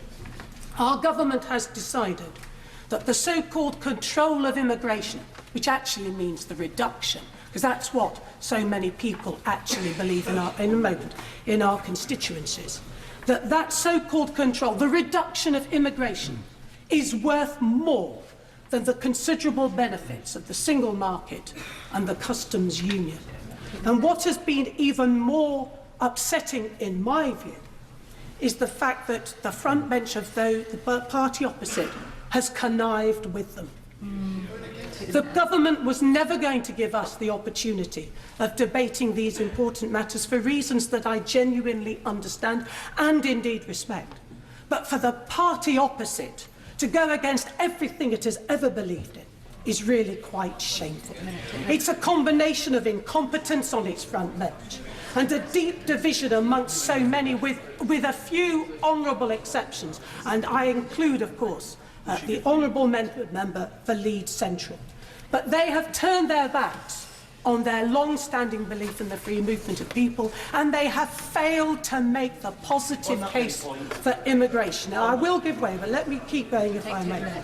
Mr. Speaker, this referendum vote exposed a deeply divided Britain, and no better place has it been exposed than in the party opposite. They have been petrified, literally frozen to the spot, looking over one shoulder and seeing their constituency Labour parties having been taken over by the extreme left, and beyond that, in many instances, up to 70% of their own voters voting Leave. But, Mr. Speaker, what's happened to our country? Businesses have fallen silent, scared to speak up and to speak out. I think they believe it's all going to be fine. We're not really going to leave the union. We won't really leave the single market, and we won't really leave the customs union. They're going to get a sharp shock. Yes, of course. I thank my right honourable friend for giving way. Will she agree with me that when she and I and other members of this House voted rightly to give the British people the ultimate say in this, we did not vote to take away the rights of EU citizens which live in this country like my parents, and it's disgraceful that we are not honouring their rights as it stands today. I completely agree with my honourable friend, and I include him in those many brave souls on this side who, in the face of abuse, even death threats, have stood up and been true to what they believe in, and I agree with him. So what's happened, Mr. Speaker? Why has there been this outbreak of silence? Can I just quote, before I take my honourable friend, the wise words of Edmund Burke? because half a dozen grasshoppers under a fern make the field ring with their importunate chink, whilst thousands of great cattle reposed beneath the shadow of the British oak chew the cud and are silent. Pray do not imagine that those who make the noise are the only inhabitants of the field. And that is what has happened, Mr. Speaker, and it now must stop. We now must make sure that everybody is free and able to stand up and say what they believe and no longer cower in fear of 4 newspapers and this never-ending chorus, which I don't believe represents certainly my constituents, and I will give way. We're very grateful on these benches for all the advice that she's giving us. I'm sure they're grateful as well sometimes. But can I just ask her, was she a member of the government that tried to cut net migration to tens of thousands? Did she stand as a Conservative member in the last general election and the one before on a manifesto to cut net migration to tens of thousands? I just ask. Well, let me make it clear, Mr. Speaker, I don't think anybody would say I haven't been forthright in putting forward my views about the positive benefits of immigration to our country. The best way that the government can reduce those figures, of course, is to take out overseas students, and if only they would do that, it would be the right thing to do. But, Mr. Speaker, I remain far from convinced that, notwithstanding the considerable abilities and efforts of our Prime Minister and our government, we will not actually get, as the honourable member for Derby North has said, any good deal as we now embark upon these negotiations. In 2 years, I do not believe we will secure a good bespoke deal on trade, the customs union, and indeed our nation's security. I hope very much to be proved wrong, and I will of course support the Prime Minister and our government as they embark on these most important and difficult set of negotiations in decades, with consequences for generations to come. But what happens if no deal is secured? Mr. Speaker, it's difficult to see how any government could put a deal that they believe is inadequate in some way to this place. So I want, please, assurances from the government that in the event of no good deal being reached, all options will be placed before this House. And we, on behalf of all our constituents, including our businesses, are able to decide what happens next. We may need more time. We certainly don't want any jump off the cliff onto World Trade Organization tariffs, out of the single market, and also out of the customs union, which would be so dangerous for all our businesses in all sectors and all sizes. Mr. Speaker, let us now begin to heal the wounds, heal the divides, and come together and work together to get the best deal for our country as we leave the European Union. Kate Hoey. Thank you, Mr. Speaker. I will be, as not surprisingly, wholeheartedly voting to trigger Article 50 this evening. Or tomorrow evening. Sorry, we're all ahead of ourselves. I have also used my judgment. I do accept that Lambeth voted overwhelmingly for Remain, but as I've made it very, very clear, this was a United Kingdom referendum, not a constituency-based referendum, not a borough-based referendum. And I welcome the many letters that I've received from my constituents, many very pleasant letters regretting that I'm going to vote to trigger Article 50. Many, I'm afraid, not necessarily from my constituents, but from across the country in a very kind of nasty, venomous way. And I do resent very much the language and deplore the language that's been thrown around over the last few months. And it's not just on the one side. There's been a kind of tendency to think that it's only been the Remainers who've had pretty awful things said about them. There has been pretty dreadful things said by some of those people who voted to Remain against people like myself who stood out against perhaps my own party on this issue. And none of this is acceptable.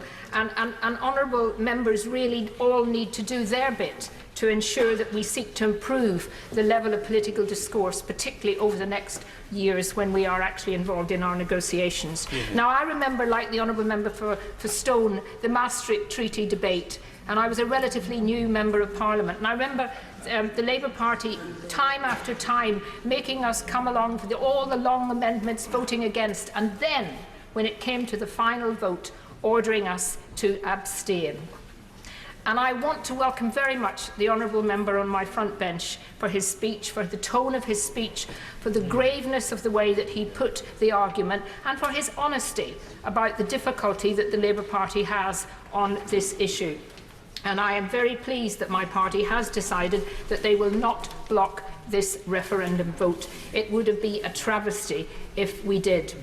Now, I want just to raise a couple of issues that people keep saying, and it does rather annoy me. And one is that people didn't know what they were voting for. They voted to leave, but they didn't know what that meant. They didn't understand it. It really is patronising, and it's actually part of the reason why so many people voted to leave, that they were fed up being treated as if they knew nothing, and that those in power knew more than them. Yes, I will give way. I'm grateful to the Honourable Lady securing her a bit more time, but I just wanted to say, did she recall during the course of the referendum that probably from my experience, and I hope from hers, there was much more engagement, much more questioning, much more interest and bigger turnouts than in any general election I have ever been involved in, with people really knowing and trying to find out what this was actually all about. Right honourable member is quite right about that, and certainly at the many meetings that I spoke at all over the country, there was a fervent interest in the issue and people wanted to know more. And I remember very clearly listening to the former Prime Minister and the former Chancellor of the Exchequer very clearly warning people, not just warning people, but threatening people that if they dared to leave, if they dared to vote to leave, the consequences would be they would be leaving the single market. And let's not call it the single market. It's an internal market. And if you're leaving the EU, of course you have to leave the internal market. But I'm sure that we will be able to get a deal which allows us to have access like any other country outside the European Union. And the other area, no, I'm not. I think the right honourable member had 22 minutes to speak. Mr. Speaker, the other area that I really... Not enough. 17. Not enough. Mr. Speaker, my maths aren't as good as yours. The other area that I just want to raise is the question of, again, this idea that somehow if you voted to leave, you were, if not an outright racist, an indirect racist. And that has been so ridiculous and so appalling that people, those 17 million people who voted to leave, have been treated in that way. And we know that what people voted for was not against immigrants, but against the idea that 27 other countries, 26 excluding the Republic of Ireland, could come into our country without any reason other than that they could come, whereas outside the European Union, and we betrayed the Commonwealth so badly back in 1973, and yet those people did not have any right to come in here. So my view, it is all about getting back control. I know that sounds like a cliche, but actually it is taking back control of our own country.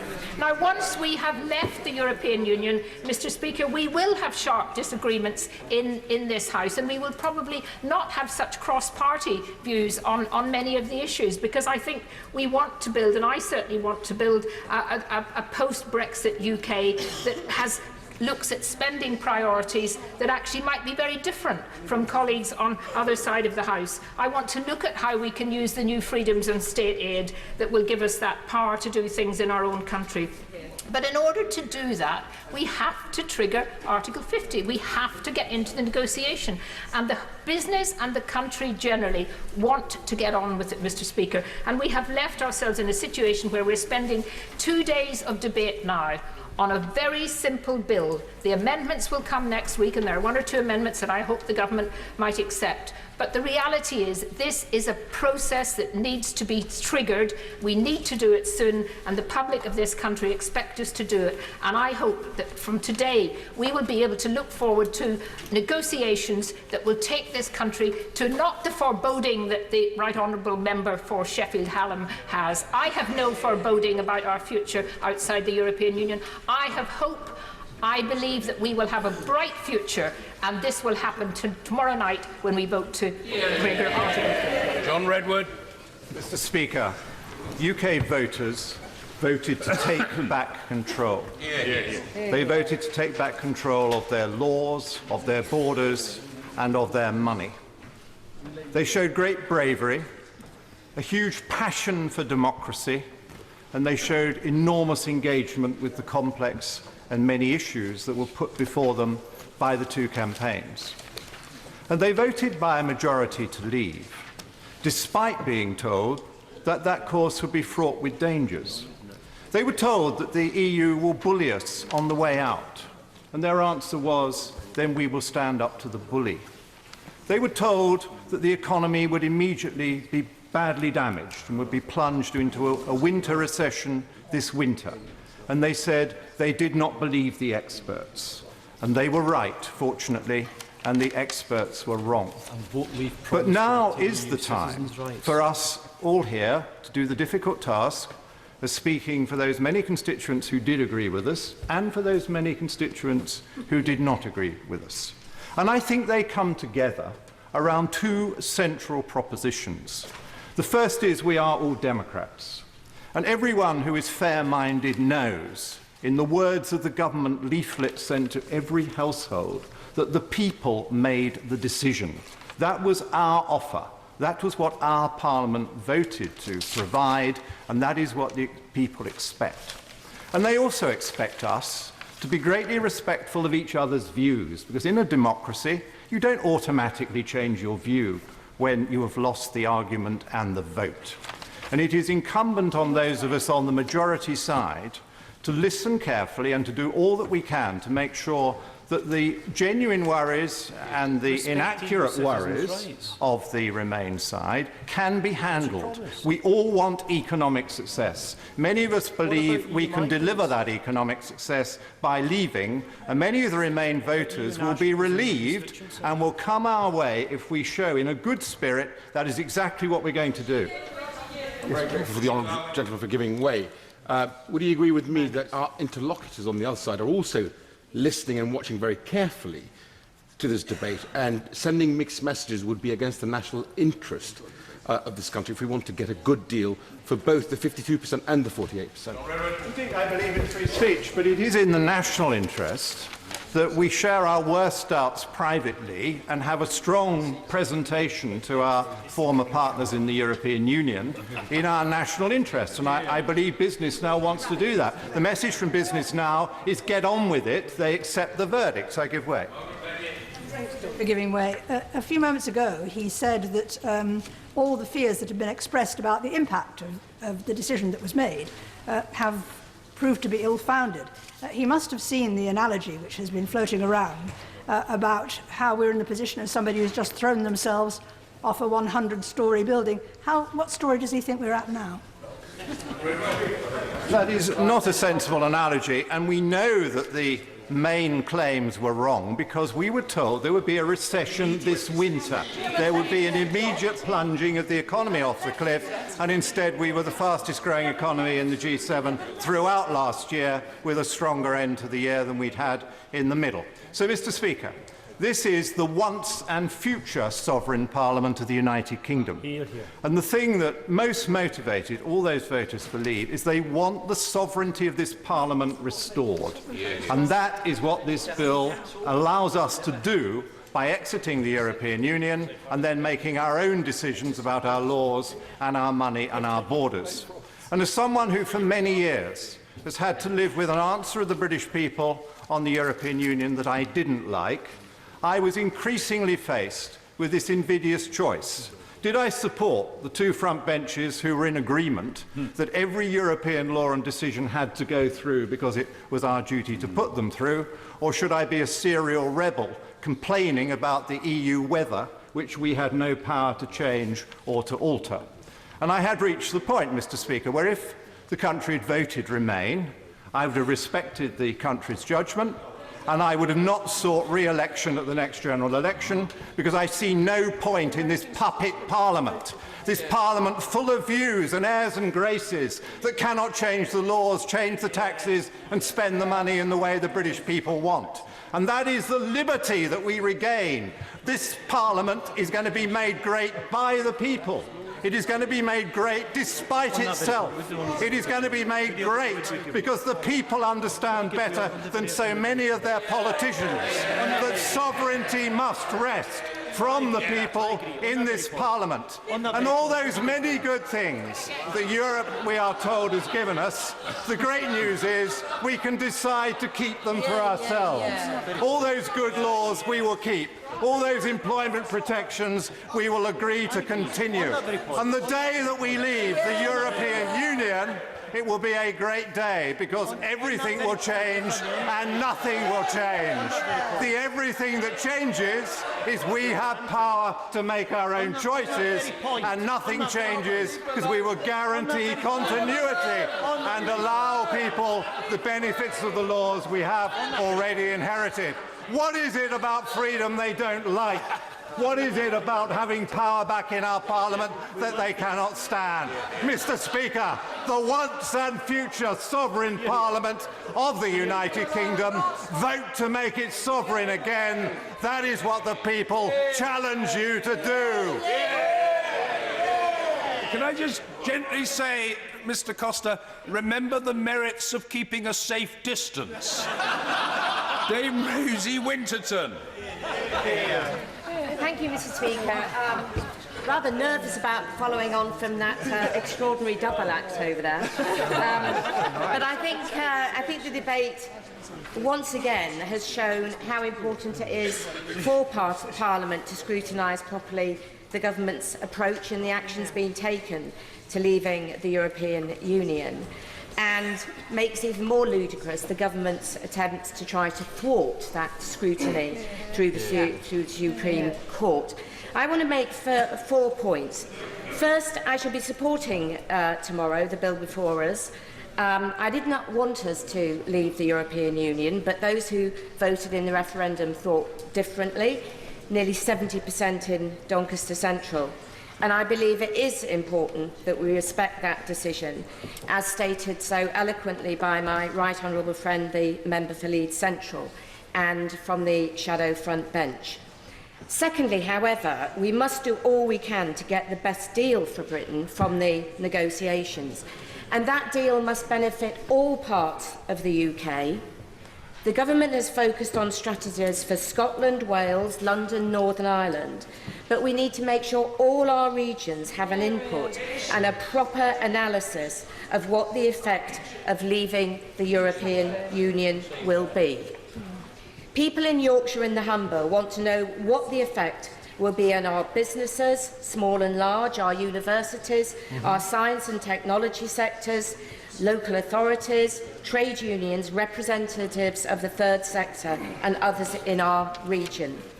During a recent statement, the Secretary of State, who said, yes, of course, the other nations would be involved in those discussions, said that he would also be inviting representatives from the regions to a meeting in York. But I hope the Minister will be able to give us more detail on exactly how this is going to work, who will be representing the Yorkshire region, and whether any analysis will be done of the effect of Brexit on Yorkshire, what we need to see from any deal, and how an ongoing dialogue will be maintained. Because each nation and region will have an interest in not just trade deals, but also in the government's so-called Great Repeal Bill. Which leads me on to my third point about employee rights and conditions.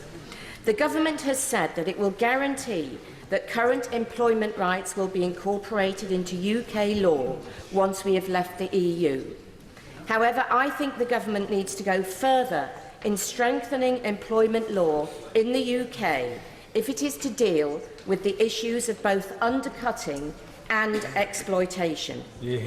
For British manufacturing, our agricultural industry, our public services, especially the NHS, we will need workers from other European Union countries, skilled and unskilled. At the same time, we also know that concern about immigration was a key factor in many people's minds during the referendum.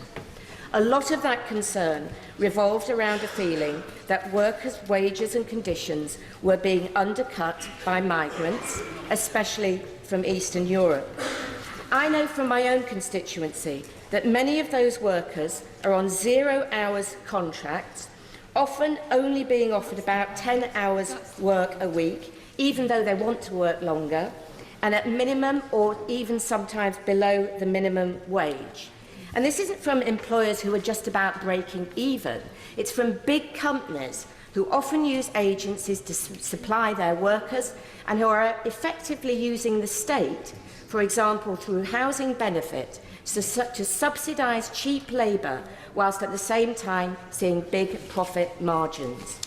Now, some call some of this a form of modern slavery. And I think we need to use the opportunity before us now to look again at how the labour market operates.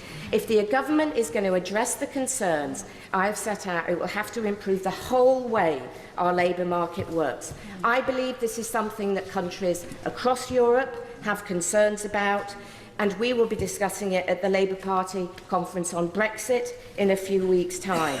I also think that this would help if we could talk to our European neighbours about this in terms of gaining access as far as we can to the single market. My final point is that huge concern has been expressed in this country and throughout the world with regard to the actions of President Trump, as we saw yesterday. And that has shown how absolutely essential it is that the UK does not, because of Brexit, withdraw from the world stage. I'm a member of the Parliamentary Assembly of the Council of Europe and saw at the Assembly meeting last week how valuable it was to show that the UK has not withdrawn into itself and that we do understand the importance with working with our European neighbours and advancing our common cause on human rights. I know this is an issue that members opposite feel strongly about as well. So I hope the Minister will reassure the House once and for all that the Government will not be withdrawing from the European Convention on Human Rights and the Council of Europe. We need to lead the debate on how we leave the European Union, and this bill should be an opportunity to do that. Yes, Edward Lee. The speech that the Honourable Gentleman for Holborn gave from the Labour front bench was one of the best speeches I've ever heard from the Labour front bench in terms of its tone and its honest acceptance of difficult choices that are being made by all of us in this House, but also in its fundamental acceptance that we, by a majority of 6-1, pass a decision to the people, and we have to respect that decision. And this debate that we are having today is simply about that and facilitating that, and that is why so many of us will ensure there is a large majority tomorrow evening for triggering this process that our people ask for. And I want to also follow, perhaps in what some people might think is a rather counterintuitive way, the other remarks of the honourable gentleman who led for the Labour Party. I sincerely believe that this process is not a triumph of nationalism, of us being apart from them. I believe it is quite the opposite. I believe it is part of a new internationalism and recognising our common citizenship of the whole world. I think that we stand ready to break free of the protectionist barriers the EU has erected, which has so damaged much of the third world, and rejoin the world at large. As a former Prime Minister of Australia made clear, Britain is back. Of course, we crave the familiar, be it self, family, friends, village, county, country, even continent. But we know that the human race is one and that human dignity is indivisible. We know that this dignity has not been respected in our continent in the past. By the spring of 1945, we know that Europe had descended into such a spiral of hate and war and destruction that people understandably despaired, and noble spirits, and they were noble spirits, such as Schumann and Adenauer and de Gasperi, understood that the familiar divisions of home and tribe and nation were so dangerous when exaggerated that they need to be not abolished but overcome in a process that became the European Union. And no longer would one nation be able to use iron and steel for its own chauvinistic fratricidal and destructive ends. And then, of course, came the freedom of travel and work. And so that is why they set this project in process. I thank the right honourable gentleman. He and I are both executive officers of the APPG Italy group, and we both went to Rome but a few months ago. Would he agree with me that whilst we will respect the will of the British people, that did not include changing the rights of Italians and other EU nationals who have been lawfully resident in the United Kingdom for years? Will he please confirm that that is also his view? My view, and all that we spoke to in the Italian Parliament, and all that we've spoken to in the British Parliament, and our government has made that absolutely clear. But the point I'm trying to make is that at the time that I was describing, the British Parliament, under the leadership of Attlee and Churchill, understood that this was a supranational movement, and that's why they didn't join it. All these discussions that we can read about in the late 1940s and early 1950s all talked about an ever closer union. It was not the Council of Europe the Honourable Lady serves on, and I had the privilege of serving on as well.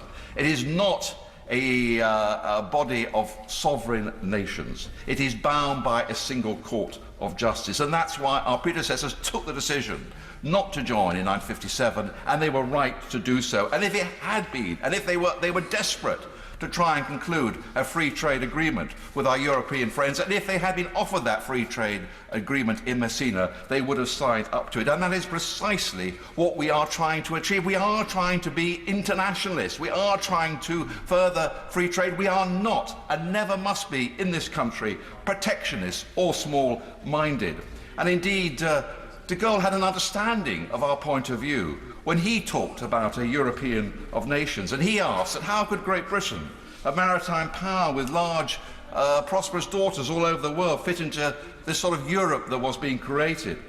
And there's actually an amusing cartoon from the time by the Dutch cartoonist Opland in 1962. It shows EEC leaders on one side, faced with the prospective arrival of big Mother Britannia with a diverse progeny of Canada and Australia and New Zealand. And the caption reads, if I join, can my offspring too? And of course the answer was no. So we were already then a part of a worldwide community of nations, and we call that worldwide community, and we still call it, the Commonwealth. So what we are now trying to achieve is similar but even more ambitious. We want to lead this worldwide drive towards free trade, and I do believe that in 200 years' time, people will not view Brexit as the last gasp of an outdated nationalism. They will view it as the advent of a new internationalism. Absolutely. And we're disappointed when our Remain friends, and we understand the sincerity with which they put their arguments, but we are disappointed that they don't seem to want to grasp the immense globalism of Brexit, of escaping the EU barriers, looking beyond the ocean and the sea to take up the mantle of solidarity with the rest of the world. And yes, we do want our European friends to succeed. We are definitely not engaged in 19th century rivalries, scrambles, nor board games of risk and diplomacy. In all sincerity and with sympathy for their views, we believe this is an opportunity for us and them. Because by the day that we leave, well, of course I give way to my friend, the leader of the International Trade Committee, yes. Very grateful to my friend indeed for giving way. He talks about this globalisation of Brexit, but for globalisation to occur, there needs to be somebody to reciprocate it. Who does he think is going to be the major reciprocators of this change of attitude that's emerged in the UK in the last 6 to 8 months? I accept that there will be trials along the way, but what is the harm of trying to lead by example? I mean, what is the harm of believing in something, of true internationalism, of true international free trade, and leading the world in it? And that's all we're asking for it. So this is a free trade deal that can be concluded so quickly. We have harmonised our laws for 40 years. It is only politics that prevents our European friends from concluding a free trade deal with us. And I can say to the Honourable Lady who's just spoken that absolutely Again, in all sincerity, we do not want to create a bargain basement economy in which we lessen the rights of workers. On the contrary, such is the strength of our economy, of our innovation, of our industries, that surely we can enshrine a gold standard protecting our workers as well as our fields and our forests, our rivers and our seas. So there is nothing, Mr. Speaker, apart from politics, to stop our European friends from rapidly sorting out a free trade deal in goods and services. There's never been so easy a free trade deal. And I do appeal to my French cousins, not just figurative cousins, actual literal cousins, living in Provence and Paris, that we want to strengthen our links, not dissolve them, in a friendly amity of nations. And of course, we have to, on the way, ensure that we enshrine security and control of borders and all those things. But for the reasons I've given, the positive reasons, the international reasons, so many members of Parliament will be proud to vote for this tomorrow evening. Sammy Wilson. Thank you, Mr. Speaker. Can I say at the very start that I and my colleagues will be voting tomorrow evening to make sure that the process of leaving the European Union is commenced by the triggering of Article 50.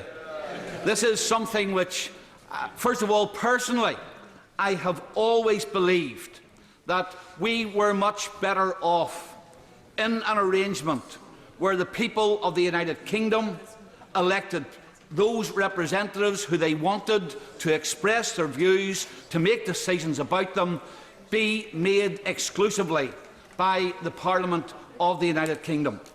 And I think that if we look at the history of our involvement in the EU, we can see time and time again where laws which were passed by people who were not part of our country, who were not elected in our country, were detrimental. And whether in my role as a councillor or previously in the Northern Ireland Assembly, where time and time again you were told, look, even though this might not be suitable for Northern Ireland, even though this may have consequences which were perhaps not even intended by the people who wrote them, nevertheless you don't even have a say in whether or not these laws should be taken into consideration. You've simply got to sign them off. Secondly, I campaigned in the referendum to leave the EU, and I am pleased that my constituents by 55 to 45% took my advice. That's more than vote for me when it comes to a general election. So I've even persuaded some of my detractors that it was the correct thing to do. Thank you. I'm very grateful indeed. Thank you, Mr. Speaker. I'm very grateful to the honourable gentleman for allowing me to intervene when he was in full flow, or about to get into full flow. The honourable gentleman, and indeed his colleagues in the Democratic Unionist Party, will know perfectly well that a majority of people, the electorate, voted to remain. A clear majority voted for the country, the UK, to remain within the EU. A majority in my constituency in North Down voted to remain. How does the honourable gentleman and his party colleagues propose to respect that fact in their voting tomorrow evening, and indeed their negotiations with the Brexit Secretary? And she leads me very neatly on to the third point that I want to make, and that is that when I campaigned in this referendum, I campaigned as a member of the UK Parliament that passed a law for a referendum which had national implications and which will be judged on a national basis, not on a narrow regional basis, not on a narrow basis of Northern Ireland can have a different say from the rest of the people of the United Kingdom. And I would have thought, as a unionist, she would have respected the fact that this was a UK referendum and therefore the outcome had to be judged on a UK basis. And indeed, Mr. Speaker, it would be detrimental to the Union if we had a situation where Scotland or Wales or Northern Ireland had the right to say to the people of the whole of the United Kingdom, we don't care how you voted. The 1.8 million people, I'll give way in a moment, let me finish the point. We don't care how you voted. The 1.8 million people in Northern Ireland have a right to veto. How the rest of the people in the United Kingdom express their view, that would be detrimental to the Union, and therefore I would not accept that be the case. And I'll give way. I'm very grateful to the honourable gentleman for giving way. We are not seeking to impose a veto on the people of the United Kingdom. The people in the United Kingdom have voted to leave, and we respect that. What we have asked is that Westminster respect our situation, where we have voted to remain as one of the family of nations. Why will the UK government not support our right to remain within the single market? And of course, it depends how you dress up that request. The government has made it quite clear that, of course, it wants to hear not just about the concerns and the issues which affect Northern Ireland, Scotland, Wales, but other regions of England and particular industries, etc., and indeed has set up mechanisms to do so. There are numerous conversations and discussions between officials at official level within departments. There's the Joint Ministerial Council, where the politicians from the different countries that make up the United Kingdom can express their views, and ministerial meetings. And indeed, the government has made a commitment. And in the case of Northern Ireland, no, it won't give way again. In the case of Northern Ireland, not only that, but has had very good contacts with the Irish Republic, because there are issues between the Republic of Ireland and Northern Ireland. So, for those reasons, we will be voting and supporting the referendum. I accept that there are people in this House who probably do have the right to be exempt from looking at what the people of the United Kingdom said and voting against this, because they were opposed to a referendum. But the one thing that I believe many in this House who will be voting against this motion tomorrow evening don't have a right to do, and that is to say, we voted for a referendum. We voted for a referendum which allowed people in the United Kingdom and gave the right of the people in the United Kingdom to express a view which would be binding, and then, of course, we simply disregard that. That is, I believe that is where the line should be drawn. There are a number of excuses that have been made, and we heard it from the former leader of the Liberal Democrats, that people didn't know what they were voting for. Well, first of all, there is no excuse for people in this House to not know what they're voting for now, because the Prime Minister has made it very clear in 6,000 words what we're voting for. And during the referendum campaign, the people of the United Kingdom knew what they were voting for. In fact, those who wanted to vote to remain tried to scare the devil out of them when it came to the vote. They told them all kinds of horrors were going to beset them, that within a couple of days they were going to be eating bread and having to drink water and lose their jobs, and still they voted to leave. And voting to leave meant, of course, that if we were going to have the freedom to make our own laws, we couldn't be part of the single market. Because the single market, being part of the single market, meant that somebody else made the laws. When they voted to leave, they knew they were voting to leave the customs union, because we were told our future rests with those parts of the globe where there are expanding economies, not that part of the globe where, because of restrictive policies, the economy is contracting. So people knew what they were voting for. And secondly, of course, there has been arguments put forward that we should be thinking of the young people and the future of young people in this.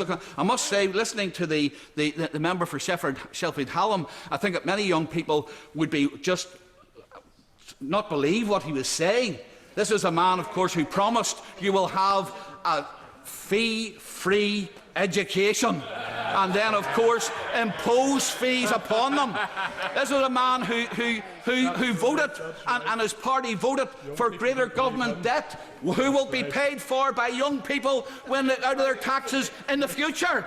And of course, if we had we remained in the EU, we would have found that as well. I'll give way. Yes. The honourable gentleman giving way. Could I just ask him this? would he accept my word, and no doubt the word of my right honourable friend, the member for Loughborough, that when we stood in Loughborough Market on the day of the referendum, almost overwhelmingly, everybody said to us they were voting Leave to get the immigrants out. That's the reality of the Leave campaign. I can tell you what my constituents voted for. My constituents voted for to make sure that the EU's interference in our affairs was ended, and that we made a decision about immigration policy. We made a decision about economic policy. We made a decision about environmental policy. We made a decision about environmental policy. That's why... I've been very generous to the honourable gentleman, even though he seems blissfully unaware of the fact. Mr Dominic Grieve. Thank you, Mr Speaker. As Attorney-General, I had plenty of opportunities of witnessing some of the problems attendant upon EU membership, including the difficulties of achieving harmony when there are 28 member states, of the ways in which rules could be applied, and at times of the irksome sclerosis which pervaded it as an organisation.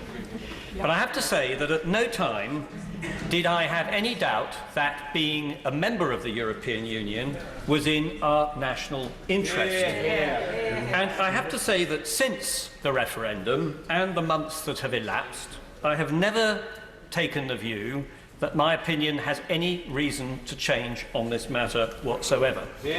On the contrary, it seems to me that as the months go by, it becomes clearer that the challenges we face in leaving the European Union are going to be very considerable.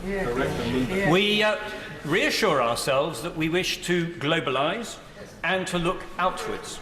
I have to say I never thought there was any problem in looking outwards from within the European Union in the first place. But as we go and spend time trying to have trade deals with third countries outside the European Union, it becomes manifestly obvious that each one of those will carry its own cost, and that often that cost will go beyond just economic issues and goes into values as well.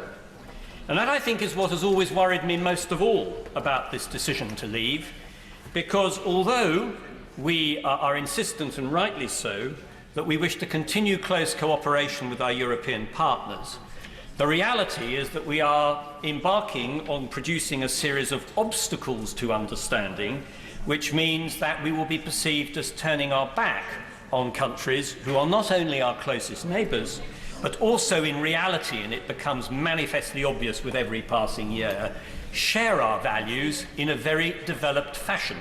That's not to say that that is exceptional. There are other countries in the world which also do outside the EU. But these are key relationships for the well-being of our citizens and for our national security. The only thing which has given me comfort in this period is that the speech by my right honourable friend, the Prime Minister, a week or so ago, did seem to me to set out very clearly an understanding of the challenges we face, and an intention to pursue a policy which, if it can be carried out, although I have to say I think it's going to be of considerable difficulty, would place the United Kingdom at least disadvantage from its decisions to leave. Now, so far as triggering Article 50 is concerned, Mr. Speaker, I took the view, and take the view, that I will support the government in doing it, despite my deep concerns.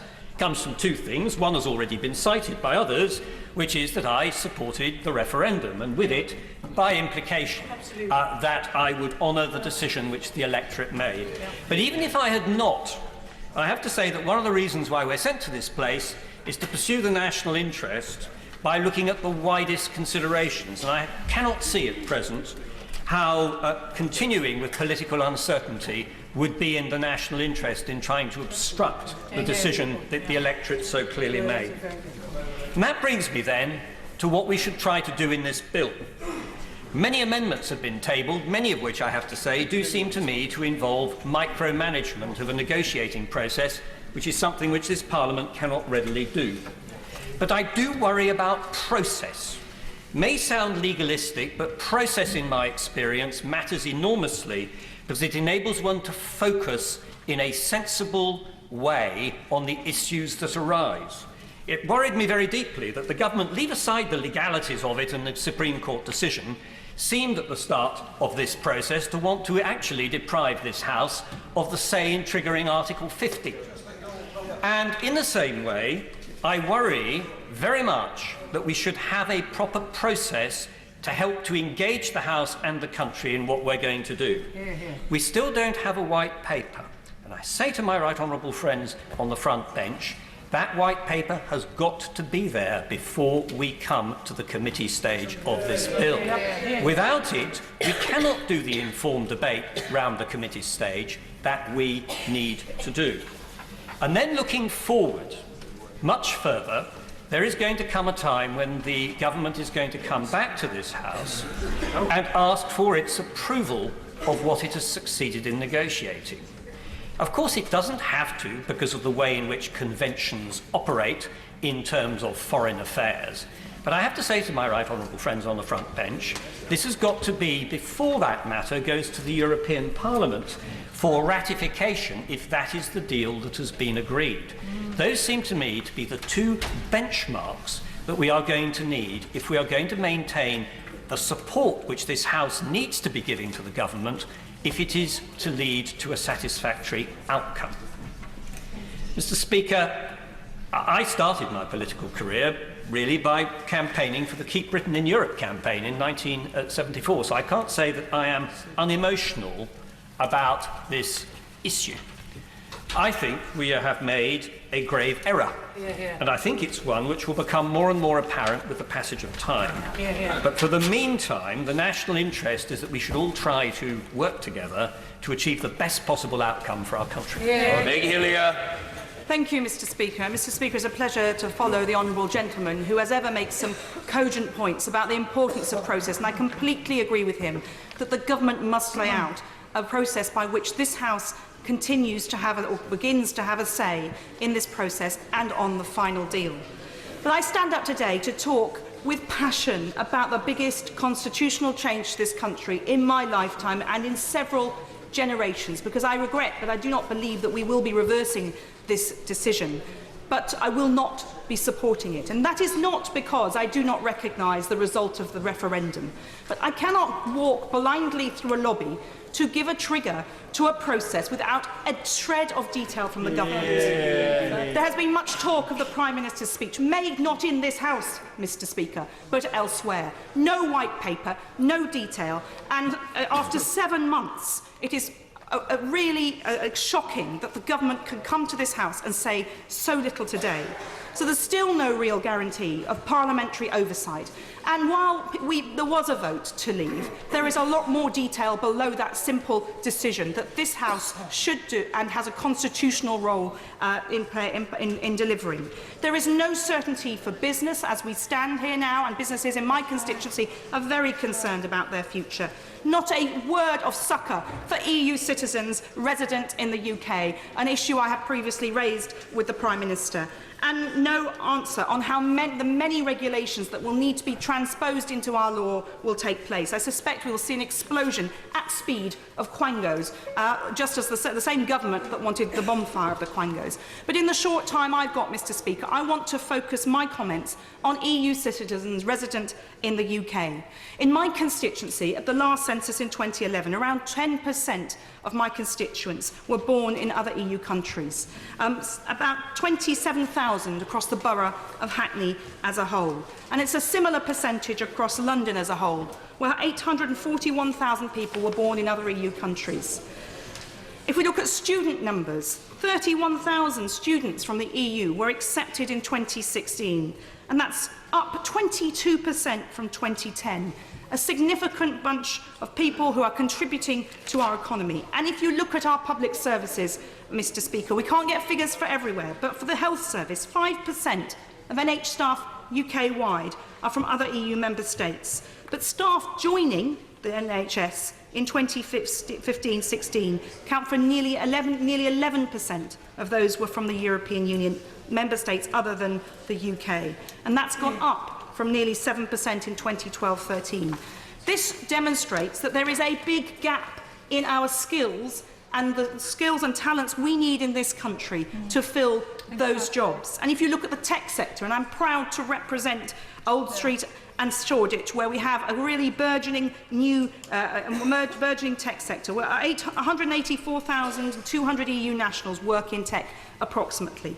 And there are already many issues in this sector with visas, because it's such a modern and emerging global industry that there are often jobs that don't have titles that don't exactly exist in official terms, and there's real issues about where we get that talent from, and cutting off the stream overnight of EU citizens who may be asked to leave this country is a real issue. So overall, there are 3 million EU citizens currently living and working in the UK. These people pay more in tax than they withdraw in benefits and contribute at least £2 billion annually to our economy. And a recent poll issued today by BMG showed a majority of UK citizens believe that EU citizens' rights should be guaranteed, with 58% agreeing with that position, 28% disagreeing and 14% don't know. And my honourable friend from the front bench talked about the human misery. Mr. Speaker, I've had people ringing my office in tears about worried about their future. When I'm on doorsteps talking to constituents, they can't hold back their emotions as they are fearful for what it will mean. And what about the woman who wrote to me recently, Dutch, with a British partner, British children, 20 years in this country, but not knowing her future? Another woman, freelance, worried that she will not, because she's freelance, be able to stay in the UK. And Mr. Speaker, this change to this does not require an amendment to this bill. It is something the government could agree with straight away, and I think we should be very wary of turning on foreigners in our midst at this time.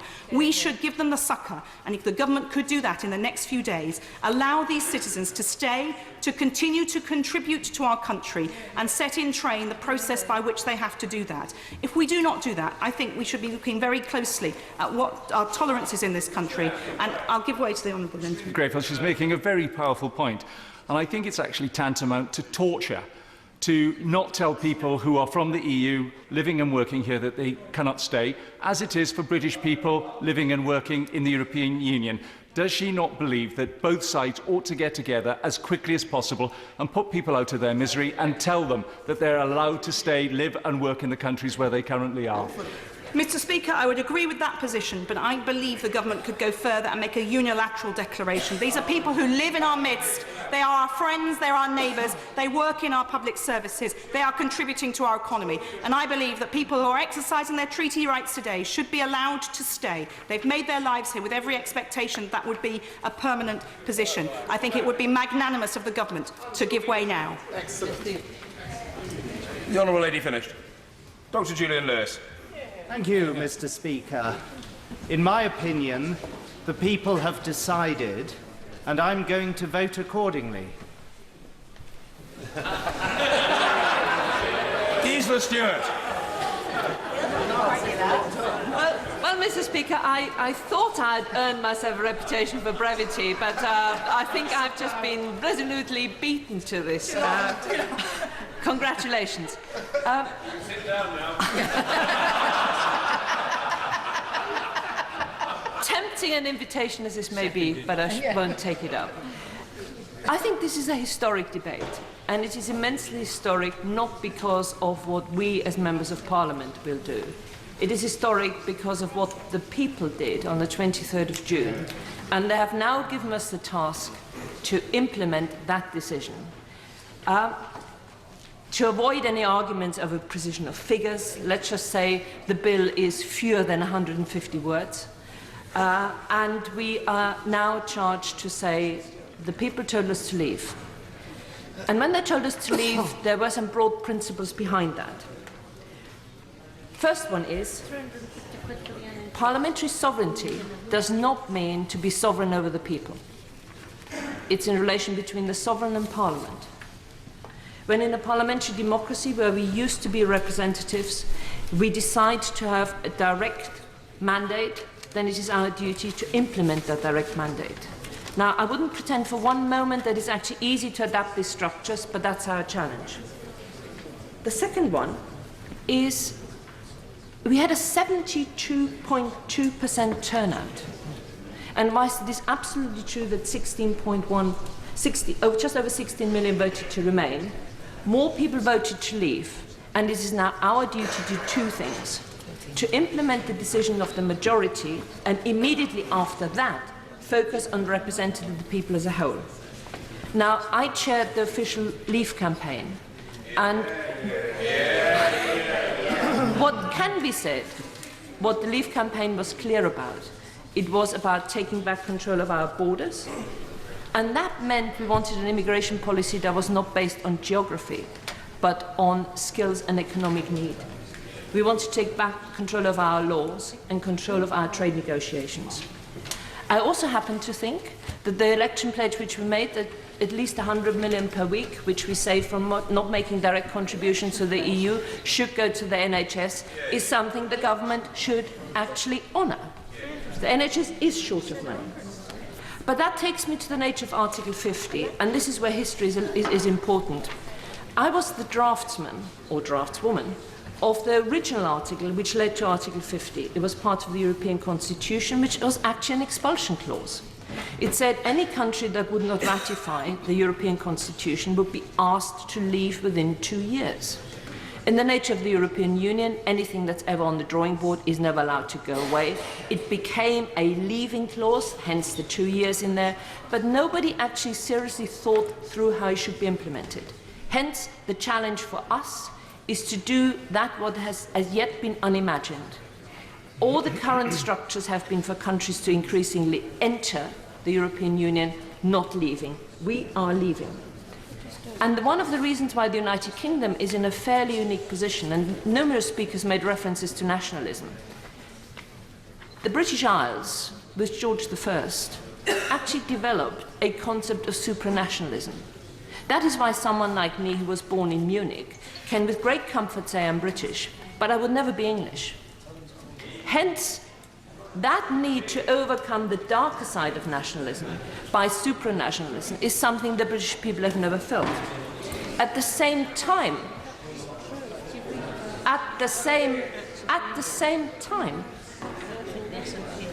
we have not mentioned one thing which made the whole European Union debate different. We had various people sort of reliving their youth. But when the euro was introduced, the whole dynamics of the European Union and its relationship to those countries so that they would not join the single currency changed. And I regard the outcome of this referendum as a logical conclusion of Maastricht. We said we would not join the single currency, we said we would not join the common travel area, Schengen, and in the negotiations we could not come up with a deal which accommodated that. I now chair something called Change Britain, which we set up after the referendum because the important thing now is, irrespective of how you voted, we need to bring people together. And there are a number of principles which we've been working on. One of them is, and I welcome what the government has said from the front bench, is to enshrine workers' rights. I think it's equally important to enshrine environmental rights and make sure that our communities are protected. I think it's extremely important for us on the Labour side to realise that we now have to fight to defend those Labour heartlands, which have never recovered from the 1980s. I think it is extremely important to protect the rights of EU citizens. And remember, whilst there are 2.8 million of them here, something like 1.8 have already established their rights to be here. It's the ones who have been here for fewer than 5 years who we really have to protect. Yes, certainly. Allow me, would you concede that at the moment, given the government's policy, whilst I might support unilateralism, at the moment the only obstacle to guaranteeing reciprocal rights is that our European partners have dogmatically insisted on no notification before, no negotiation before notification? There's a rational case for what the honourable gentleman says, but as we enter negotiations, I think this is the one area where unilateral decisions on our part would set a tone for negotiations which would serve EU citizens and UK citizens living in the European Union. And I want to finish with one basic observation. I take a different view from people who think that trade should be above. No, the honourable lady is waiting for a moment of silence. I take a different view.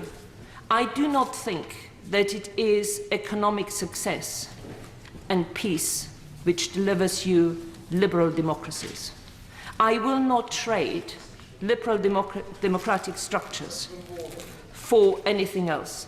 I think it is liberal democratic structures which deliver you economic success and peace. And therefore, I think a new, modern 21st century economic liberal democratic structure which will give us that democracy and that peace. And that's why I hope that everyone in this House will vote for triggering Article 50. Mr. Owen Paterson. Thank you, Mr. Speaker. Can I begin by paying tribute to the member for Birmingham? As one of the founding MPs of Vote Leave, she played a splendid role, as did the member for Vauxhall, in getting the result of the referendum. And it was a brave thing to do. I'd also, Mr. Speaker, like to pay tribute to my neighbour, the member for Stone, who for decades has been traduced, reviled and mocked for his views. But notwithstanding, he has kept his ducks in a row, and today must be a very proud day for him. And I'd just like, Mr. Speaker, to take those who intend to vote tomorrow against the motion, just to remind them that this is a result of a very clearly marked out process. David Cameron made a clear commitment in his Bloomberg speech that if the Conservatives won the election, there would be a referendum. It was a manifesto commitment, and we did win the referendum. There was then a referendum bill put through this House by a massive majority of 491, 544 to 53. And then we had the referendum. And there have been unwise comments, I think. I have the hugest admiration for my right honourable learned friend for Rushcliffe. But I do think he's unwise to have said that the referendum was just an opinion poll. It was very clearly stated in the famous document, which cost taxpayers £9 million, it was clearly stated, this is your decision. The government will implement what you decide. And if that wasn't clear, the Prime Minister at the time, David Cameron, on many occasions, but a particularly simple one on Mar, in early June on a Sunday, said, what the British public will be voting for is to leave the EU and leave the single market. That was also helpfully endorsed by one of the predecessors of the right honourable member for Sheffield Hallam, the noble Lord Ashdown of Norton sub Hampden, who said, I will forgive no one who does not respect the sovereign voice of the British people once it is spoken, whether it's a majority of 1% or 20%. Well, it was a big vote. 17,410,742 people voted to leave. The most votes for any issue or party in our history, and the highest percentage turnout since the 1992 general election. So I thought the member for Holborn St Pancras' comments were very wise and thoughtful, and he recognised that we are now facing, and the establishment is facing, a real conundrum. We've had referendums. We had a referendum in 1975, we had referendums on Wales, we had a referendum on Scotland, we had referendums in Northern Ireland, we had a referendum on AV. Every time, the popular vote of the referendum delivered what the establishment wanted. This is a unique moment in our history. We've had this massive vote, and the establishment does not want it.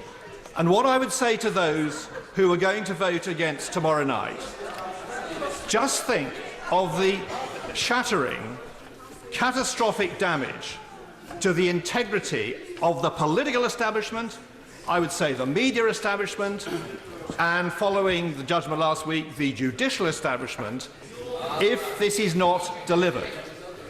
Because what I'm quite clear about, having travelled all over the country during the referendum, having campaigned for this since my very earliest days in Parliament, my European credentials are good. I was in business for 20 years. I visited virtually every European country. I rose to become president of a European trade association. You don't have to stand and sing the Ode to Joy. You speak French and German? I chaired the meetings in French, and we translated for the Germans when they couldn't keep up. But I saw at the time the extraordinary growth of young economies elsewhere in the world, and I saw we were being held back. And what is tragic now is to see how Europe is falling behind. And our sales to Europe, everyone bangs on about the single market. Our sales were 61% in 1999. They are now fallen to 43%, and they only have 35% of our trade. So there are wonderful opportunities out there, and the three responsibilities I've had, the three main areas. I bitterly resent the comments about Northern Ireland, this being damage to the peace process. We have the very best relations with the Republic of Ireland.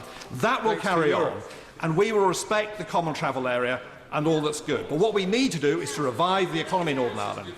It's hard to think of two areas of government activity most damaged by European government than the common agricultural policy and the common fisheries policy. We will now get these back to a person standing at that dispatch box who we can hold responsible. As the DEFRA Secretary, I'd come here and I'd lamely say, I'm your democratically elected minister, but I can't change this because we were outvoted. From now on, we will have elected persons responsible to this Parliament. Will my honourable friend confirm that he's heard the fishing industry complaining about the disadvantage they faced under the Common Fisheries Policy over the last 40 years? Well, my honourable friend is absolutely right, and she invited me to Cornwall in the summer. I think in a hotly fought contest, the Common Fisheries Policy is the most dreadful, the most shatteringly bad act of misgovernment. The Common Fisheries Policy is a biological, environmental, economic and social disaster. It cannot be reformed. We get power back to a minister sitting at that dispatch box. We can hold them to account. We can learn all the lessons which I put in a green paper, having travelled all across the North Atlantic in 2005, Norway, Faroes, Iceland, Newfoundland, and then down to the Falklands. We can bring in modern technology, and we can get away from the disgusting relic of the quota system, which ensures that a quarter of fish are thrown back dead. That can be 1 million tonnes in some years, nobody really knows, worth 1.6 billion annually. And there are real advantages for the environment, because we are proud signatories to the Berne Convention, the Ramsar Convention, but they should not be interpreted at a European level. They should be interpreted specifically for our own environment. So we will gain in agriculture, we will gain in fisheries, we will gain in the environment, and I will be voting tonight and tomorrow for this bill. Christopher Leslie. Mr. Speaker, it took the Supreme Court to remind us that we live in a parliamentary democracy.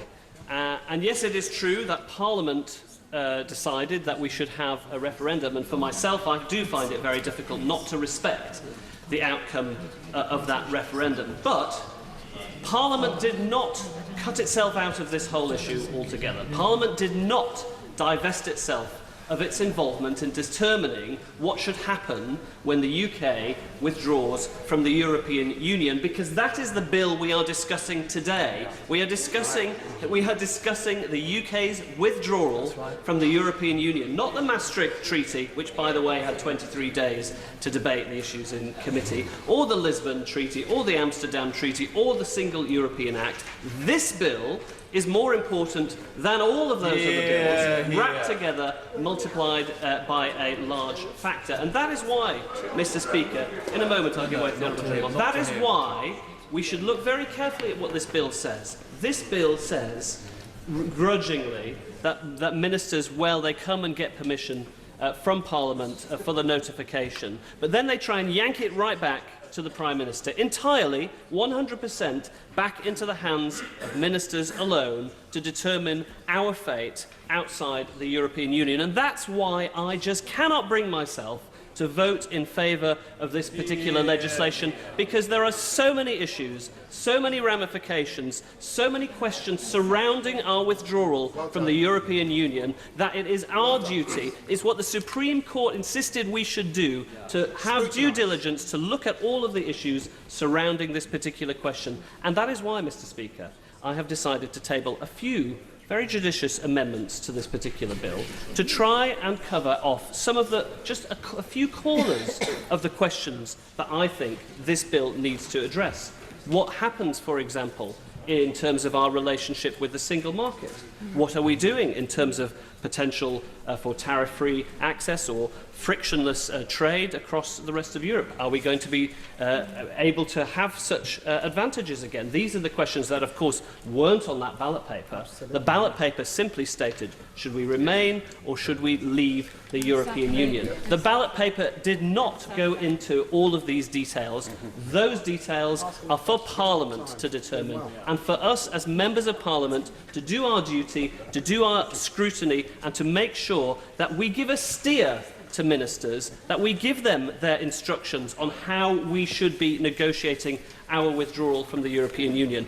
I personally don't have faith in the Prime Minister's vision for a hard Brexit, because it is a hard Brexit. And we may be falling very gently through the air currently, like the skydiver who's jumped out of the aeroplane. What seems to be the problem? We're sort of floating around. I worry about the impact. I worry about hitting the ground and the effect not just on our democracy, but on our constituents, on their jobs, on the growth that we ought to be enjoying in this economy to keep pace with our competitors worldwide. Yes, I would. I thank my honourable friend for giving way. He's given an excellent speech. Will he confirm the view held quite widely on this side of the House that absolutely critical to a successful Brexit will be membership of the single market? Absolutely, and it begs belief that we're not even going to be given the opportunity to debate that in this legislative process. A process, by the way, which the government is so afraid to go into that they've given it a measly 3 days in committee stage, an eighth of the time that the Maastricht Treaty had to scrutinise those particular provisions. If they weren't so frightened of debate, they would allow the House to go through all of these particular questions. What happens to EU nationals? Are they going to have rights to stay? It should be for Parliament to determine these things. Are we going to have a transitional arrangement so that we don't fall off that cliff edge when we get to the 1st of April 2009? All of these questions. Visa-free travel. What happens to the financial services trades? Because they may not face tariffs, they may face a ban on trading altogether in various different areas. For the Prime Minister to have already accepted the red lines of the other European Union 27 countries, for her to have thrown in the towel on single market membership without even trying to adapt free movement and find a consensus, which I do think would be available, is a failure of her approach at the outset. For the Prime Minister to accept the red line that we're not allowed to have parallel discussions and negotiations. We must only do the divorce proceedings in this 2 years, and then maybe we can talk about the new relationship. I think that is a failure of the negotiations. Yes, I'll give way. Grateful to the honourable gentleman for giving way. But would he not agree with me that the Prime Minister showed great reality in her speech of a few weeks ago when she made it clear that if we do not accept free movement, as indeed she's made clear, then we can't be a member of the single market? That's just a reality. Well, I respect very much the Honourable Lady's contribution. She's an independent thinker on these things, but I wouldn't give up on the single market that easily. I think we should have at least asked. I think we should have tried. That's what a negotiation is. You don't just accept the red lines set down by those on the other side of the table. You go in and you try and adapt it. And don't try and convince me that Germany, that Italy, that Greece aren't facing issues where they might want more managed migration systems. I think it could have been possible. If only we'd had a little bit more ambition. I believe, Mr. Speaker, that we should have had a bit more fight in this particular process to salvage some of the advantages that we need for future generations, let alone today's economy. And I would like to see more fight from all members of Parliament. I would like to see more fight from our own leadership in the Labour Party on this particular question. This is one of the most important pieces of legislation for a generation. And our children, future generations, will look back on this moment and say, what did you do to try and nudge the Prime Minister off that hard Brexit course? What did you do to try and steer the course of the government negotiations away from the rocks and away from falling over that cliff edge? I cannot bring myself to back this particular legislation, but I will not be dissuaded from doing my duty, trying to amend the bill, trying to improve the process so that we get the right deal for Britain. That is our duty, and I would urge all parliamentarians to use this legislation wisely in that respect. It may be a single sentence, Mr. Speaker. It may look like an innocuous sentence, a simple clause in the legislation, but it has phenomenal ramifications. And if we do not try our best to come together across the parties to save some of those elements of the single market and salvage some of those benefits of tariff-free trade for all of our businesses and for our constituents, we'll have massively failed in our duty as parliamentarians. Oliver Letwin. Thank you, Mr. Speaker. Mr. Speaker, after more than 3 hours of debate, a great deal of what needed to be said on either side has been said, and I don't intend to bore the House by repeating it. Like my right honourable friend, the member for Rushcliffe, I voted to remain. Unlike him, I voted to promote the referendum and indeed played some part in bringing the Conservative Party to the point of committing to a referendum. So I shall obviously be voting in favour of triggering Article 50 in line with the outcome of that referendum tonight. And indeed, I shall vote in the succeeding week against each and every attempt through amendments of whatever kind to bind the government in any way, administratively or legally, because the government has to have the ability to negotiate flexibly if it's to do so in the national interest. But I want, Mr. Speaker, just in the brief minutes allowed me, to add one point that I don't think has come out so far in the debate. And that is about the question of what it is we are doing if, as I suspect tomorrow night, we do vote to trigger Article 50. There's been some suggestion in some of the speeches that people have made that somehow or other this vote is not irrevocable, is not final, and that there will come a time when Parliament can decide whether it likes the deal that the government has negotiated or whether it prefers instead to go back to the position of remaining in the EU. Now, that is clearly contrary to what the Prime Minister set out in her speech. She made it perfectly clear that, in her view, what Parliament will then be deciding is whether to accept the deal or whether not to accept the deal, in which case we will have to fall back on the WTO and other such arrangements, because we will in any case leave. And I want to make it clear why I think she was right about that from 3 points of view. The first is the question of legal fact. None of us in this House is qualified to make a judgment about the law in that respect, but we have a piece of luck, which is that the Supreme Court has made a judgment about that. I think in the High Court, the rather unusual High Court as it was composed judgment, it was not totally clear, but in the Supreme Court judgment it is totally clear that the presumption of the Supreme Court was, not only the majority but the minority, that this was an irrevocable act. And the whole foundation of the legal case was that. Of course, I could wait. My friend is making a very powerful speech, but wasn't it agreed in the High Court that both sides accepted it was irrevocable, and therefore the Supreme Court did not look at that question? Well, the difference, my honourable friend makes an interesting point, but the difference between the two judgments, it seems to me, is that the Supreme Court made it clear that in an irrevocable act, what in their view was happening was a fundamental change in our Constitution. And that is a different character of argument than the argument in the High Court judgment, and is conclusive, it seems to me. It means that the Supreme Court has ruled that in its view this is an irrevocable act. Now, that is in a sense irrelevant to us because we are a parliament and we're not a group of lawyers. So we come next to the question of the democratic mandate. Is there a democratic mandate that when Article 50 is triggered, the result, whatever it may be, an acceptable deal or a non-acceptable deal, should be that this country leaves? Now, here I must say I thought my right honourable friend, the member for Chesham Amersham, and one or two others who spoke in similar terms, were right. And I know they were right because I'm one of the guilty men.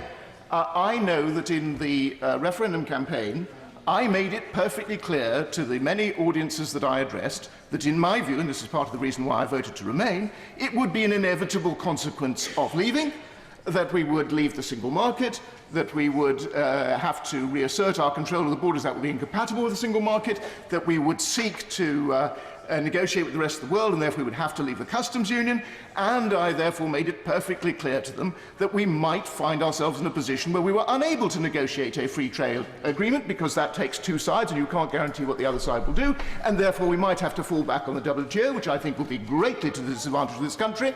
And because I made that clear to them, it seems to me perfectly clear as a matter of democratic mandate that the people who voted to leave were voting with their eyes wide open, that it might have the consequence that we fell back on the WTO. And to be fair to them, the Leave campaign made that perfectly clear too, at least the more responsible and more sensible people in the Leave campaign when they were speaking about it. So it seems to me that both as a matter of legal fact and as a matter of democratic mandate, there is an extraordinarily strong argument that in this vote tomorrow night, we are actually taking an irrevocable step which should not lead Parliament to have any illusion that at a later date it can go back to remaining if it chooses and doesn't like the deal.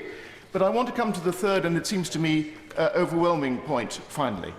Because actually, in the end, what matters most is the fate of our country. All of these arguments are just arguments.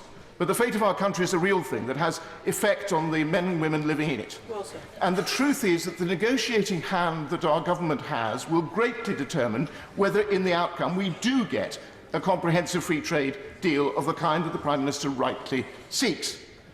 And I know of no fact more certain than that if this House were to suggest to our counterparties in the EU27 that we might decide at a later date that if the deal offered to us was bad enough, then we would prefer to remain, that the consequence would be that they would offer us the worst deal they could think of. Because it's an inevitable consequence of wanting to keep us in, and I don't know exactly why, but many of our EU27 counterparts do want to keep us in, that they would best achieve that by offering exactly the worst deal they could if they knew that what Parliament might do as a consequence is to vote to remain. And therefore I think we have a very solemn duty in this House to make it abundantly clear, not just to the people of this country, but to the EU27, that this is an irrevocable act tomorrow night, that we're taking a step which we cannot go back from, that therefore, if they want a proper deal that's in the mutual interest, they should offer it, and that if we don't get it, we will leave because we have triggered Article 50 and we're out. And then we will have to deal with the consequences of that thereafter.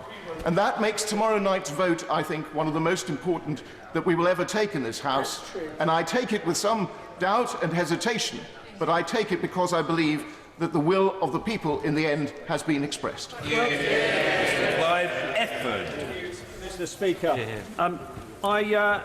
I find myself in the invidious position of having agreed with everything that the Right Honourable Member for Rushcliffe has said, virtually, and virtually everything that's been said by my honourable friends on this side, who are intending to vote against second reading tomorrow evening, but differ from them in one aspect only, and that is that I don't think it is possible as a democratically elected Member of Parliament that entered into the referendum having accepted that we were going to have that referendum and then saying to the public that somehow I know better and I'm not going to honour the outcome of that referendum. So I will vote in favour of triggering Article 50 tomorrow night.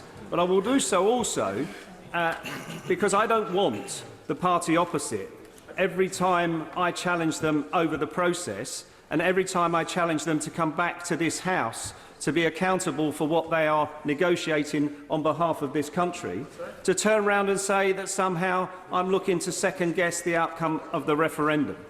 Because they must be accountable for what they are doing to this House. And there are some questions about whether the members of the government are acting in the best interest. We had the spat with the Italian economics minister over whether Italy would be hurt by selling less Prosecco to the UK, where he turned around and said that we may sell a little bit less Prosecco, but I'll be doing that to one country, you'll be selling less to 27 countries. We had the comments of the Foreign Secretary over the freedom of movement as a founding principle of the European Union, where he used a very unfortunate word in an interview with a Czech newspaper, but he calls it a total myth and nonsense to say it's a founding principle. He may well believe that that's true, but that is not the way to go about negotiating with people who are going to have an important say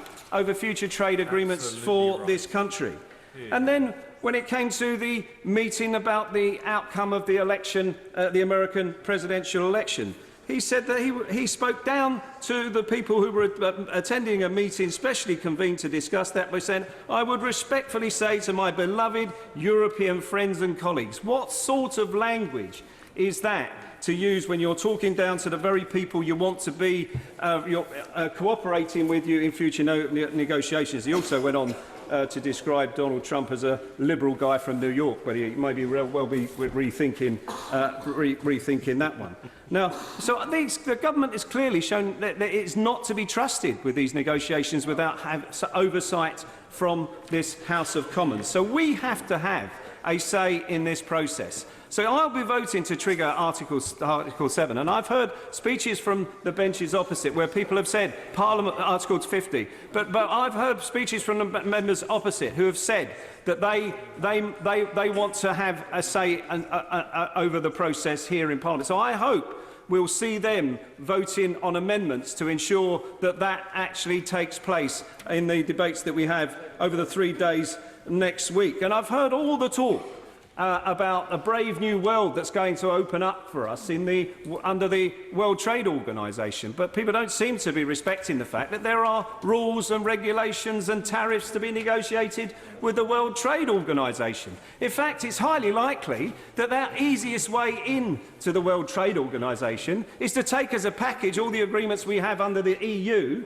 and adopt them under the World Trade Organization. It's the easiest way to possibly avoid all sorts of challenges to the UK, which incidentally, we don't have the teams of lawyers and accountants and officials who are used to dealing with these sorts of negotiations to act on our behalf.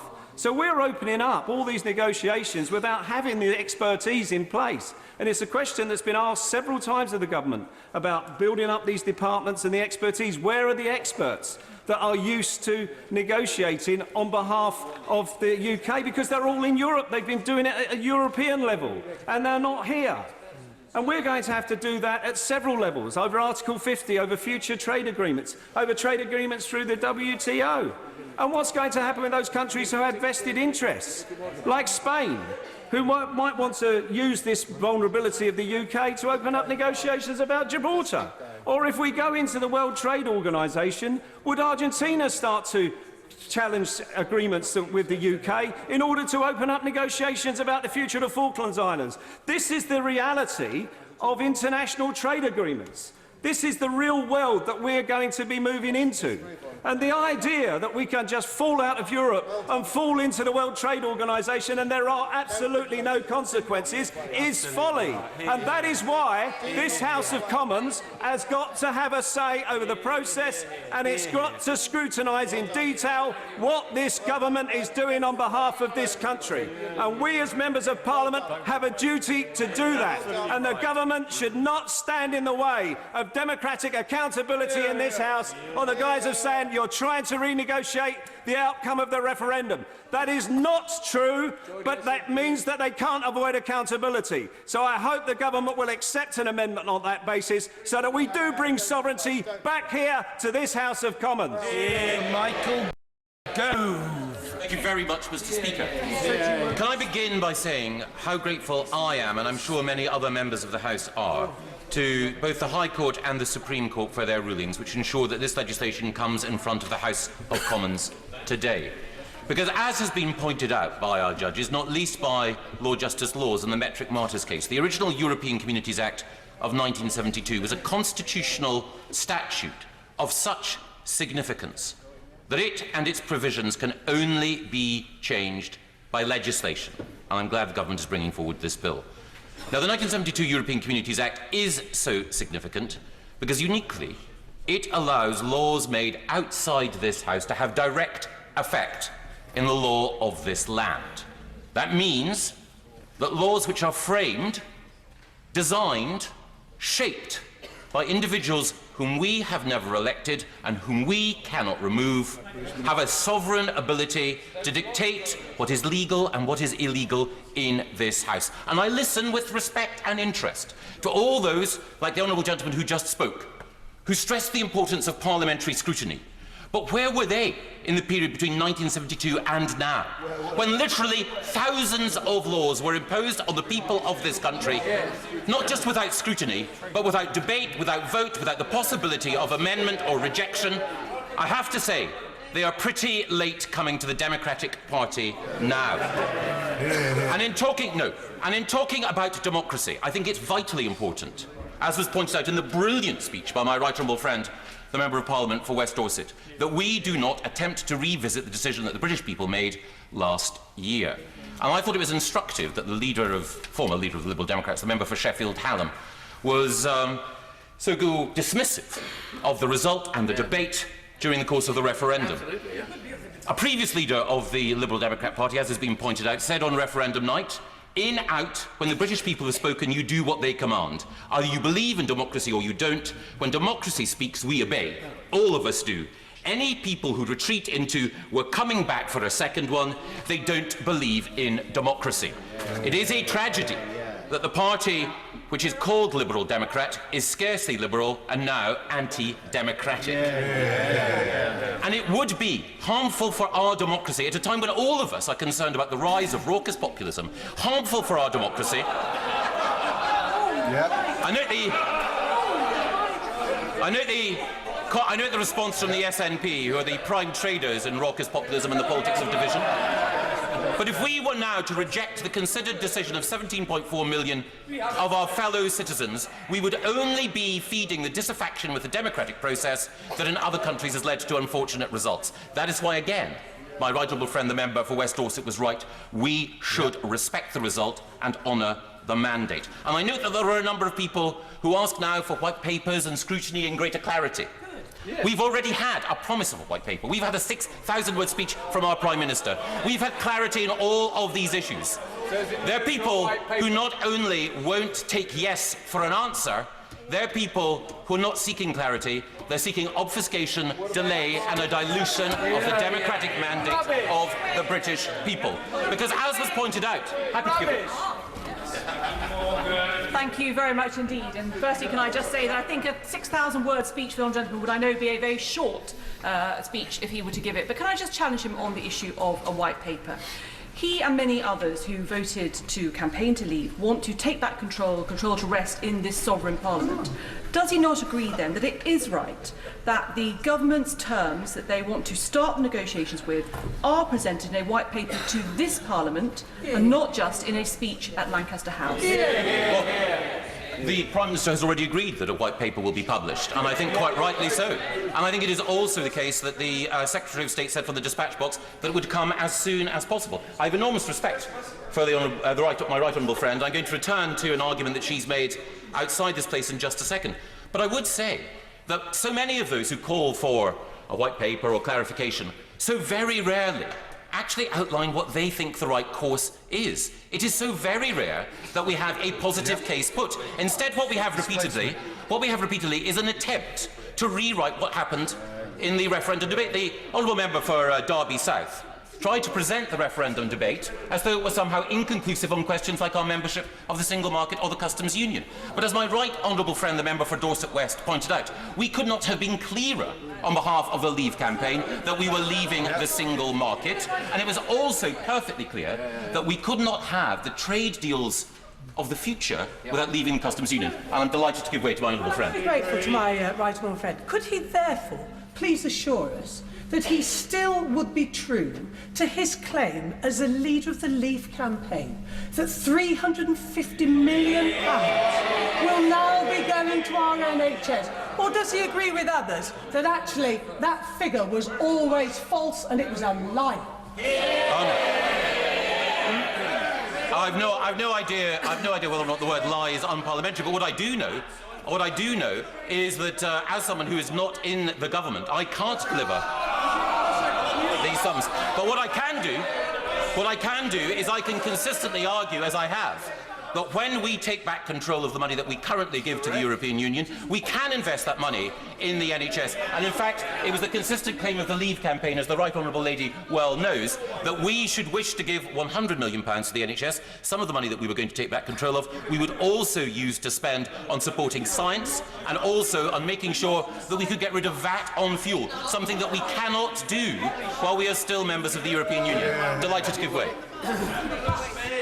Right Honourable Member for giving way. He may not be in the government and able to make the decision, but surely he will be lobbying his Prime Minister hard for the £350 million for the NHS. Can he confirm that? They certainly have repeatedly argued that we should ensure that when we leave the European Union that money is spent on our National Health Service and on other vital public services.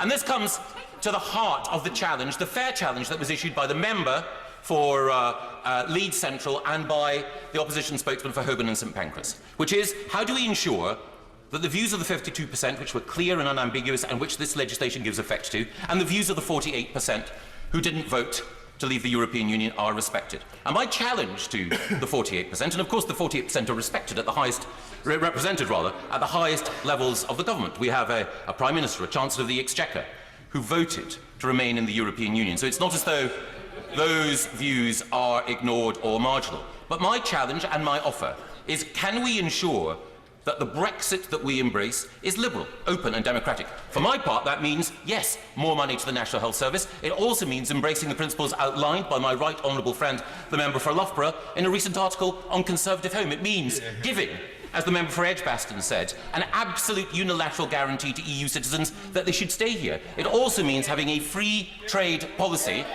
which, liberated from the common external tariff, allows us to lower trade barriers to developing nations and to help the third world to advance. It means exercising a leadership role on the world stage at a time when in Europe, European Union politicians are increasingly naive or appeasing in their attitude towards Vladimir Putin. It means that we can stand tall, as the Prime Minister did, in making the case for collective Western security and NATO. These are all opportunities available to us as we leave the European Union. And the challenge to the other side and the opportunity for us is to ensure that we make that positive case. Yes, of course. Within the borough of Wandsworth, which houses my constituency of Tooting, small businesses have been booming. The previous Prime Minister and a member of the government's Treasury team... Sorry? Sorry. Okay. Basically, last year the Prime Minister said that the businesses were booming due to access to the single market. Do you deny this point? I absolutely do. Since we've left the European Union, it has been remarkable to see. Reynolds. Thank you. Just before the Honourable Lady starts, can I appeal to members to have some regard for the conventions of the place? If one intervenes on a member, I realise the Honourable Lady, though incredibly bright, is very new to the House, but if one intervenes on a member, one must do so with some regard to their moral entitlement to have time to reply, which he didn't. Thank you. Emma Reynolds. Thank you, Mr. Speaker. I certainly remember that bus, that campaign bus of Vote Leave, that promised £350 million a week to the NHS. That's something that we saw on our TV screens, unfortunately, night in, night out. But I digress by following the honourable member. But, Mr. Speaker, I campaigned to remain in the EU, but I accept the result of the referendum, and I will be voting for this bill tomorrow evening. The leader of the Liberal Democrats calls this cowardly. I call it democracy. We held a national referendum. Those of us on the Remain side might not like the result, but we have to accept it. The result was close, but it was clear, and it was also clear in my own constituency. But that doesn't mean that the government gets a free pass.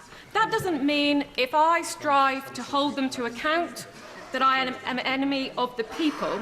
After all, the government is accountable to this place and has already made some major errors, not just on the substance of these negotiations, but also on the tone. I believe it's the height of irresponsibility that the Foreign Secretary, for example, has chosen to pick needless fights with our EU counterparts when we are about to embark on one of the most complicated and sensitive negotiations in our history. His focus, as should ours be, should be on securing the best deal for the UK and the rest of the EU. So for me, today's debate is not about whether we leave the EU or not. It's about how this House holds the government to account at every stage of this process and makes sure it secures the best deal for the UK. Because after all, a bad deal or no deal could have catastrophic results for our economy, jobs, investment and the living standards of the people that we represent. I want to make 3 brief points during this debate. The first is I will. Go ahead. Well, lady, forgive me. And she mentioned the vote there, and to paraphrase the member from New Forest East, the people of my country, the people of my nation voted to remain, and I shall be voting accordingly. Well, gentlemen, the referendum that was held a couple of years ago in Scotland was lost by the SNP, and we are one country, and it was a national referendum. The first point I wanted to make, Mr. Speaker, is that we must have meaningful parliamentary scrutiny of this process. We are only debating this bill today because the Supreme Court upheld parliamentary sovereignty that Eurosceptics throughout the decades have lectured us about, but seem to think we could give it up on this issue. Giving MPs the opportunity to vote and scrutinise the government's plans is not good enough at the very start and the very end of this process. That is not enough. We are not here to simply rubber stamp the government's plans, and as my right honourable friend for Leeds Central so eloquently put it, we are not passive bystanders in this. We should be active participants in this process. Our Parliament, after all, represents every corner of our country, and this government does not. The Secretary of State for exiting the EU, who used to be a great champion of parliamentary sovereignty back in the day, said on the 24th of January in this House, I quote, "The simple truth is there will be any number of votes, too many to count, in the next 2 years across a whole range of issues." And on that day, I asked him whether members of this House would get a vote either before or at the same time as the European Parliament. He claimed he hadn't thought about it, rather odd, and kindly agreed to write to me, and I'm still waiting for his letter. The Right Honourable Member for Beaconsfield, in his speech today, made this point very forcefully. We cannot just have a vote at the end of this process, when we would be left, could be left, with a choice of no deal or leaving. So I would like the Minister, in winding up tomorrow, to tell us, and I hope that one of the amendments to this effect will go through, whether this House will have a vote prior to the European Parliament voting on that stage of the negotiation. Second, the government must deliver the best economic deal and be clear about what that means, and level with the British people about the risks to our economy. I understand that the government has ruled out membership of the European single market, and the Prime Minister says her priority is tariff-free trade. But the benefits of the single market go way beyond a traditional free trade agreement. The single market is a vast factory floor with integrated supply chains and goods and services moving seamlessly across borders.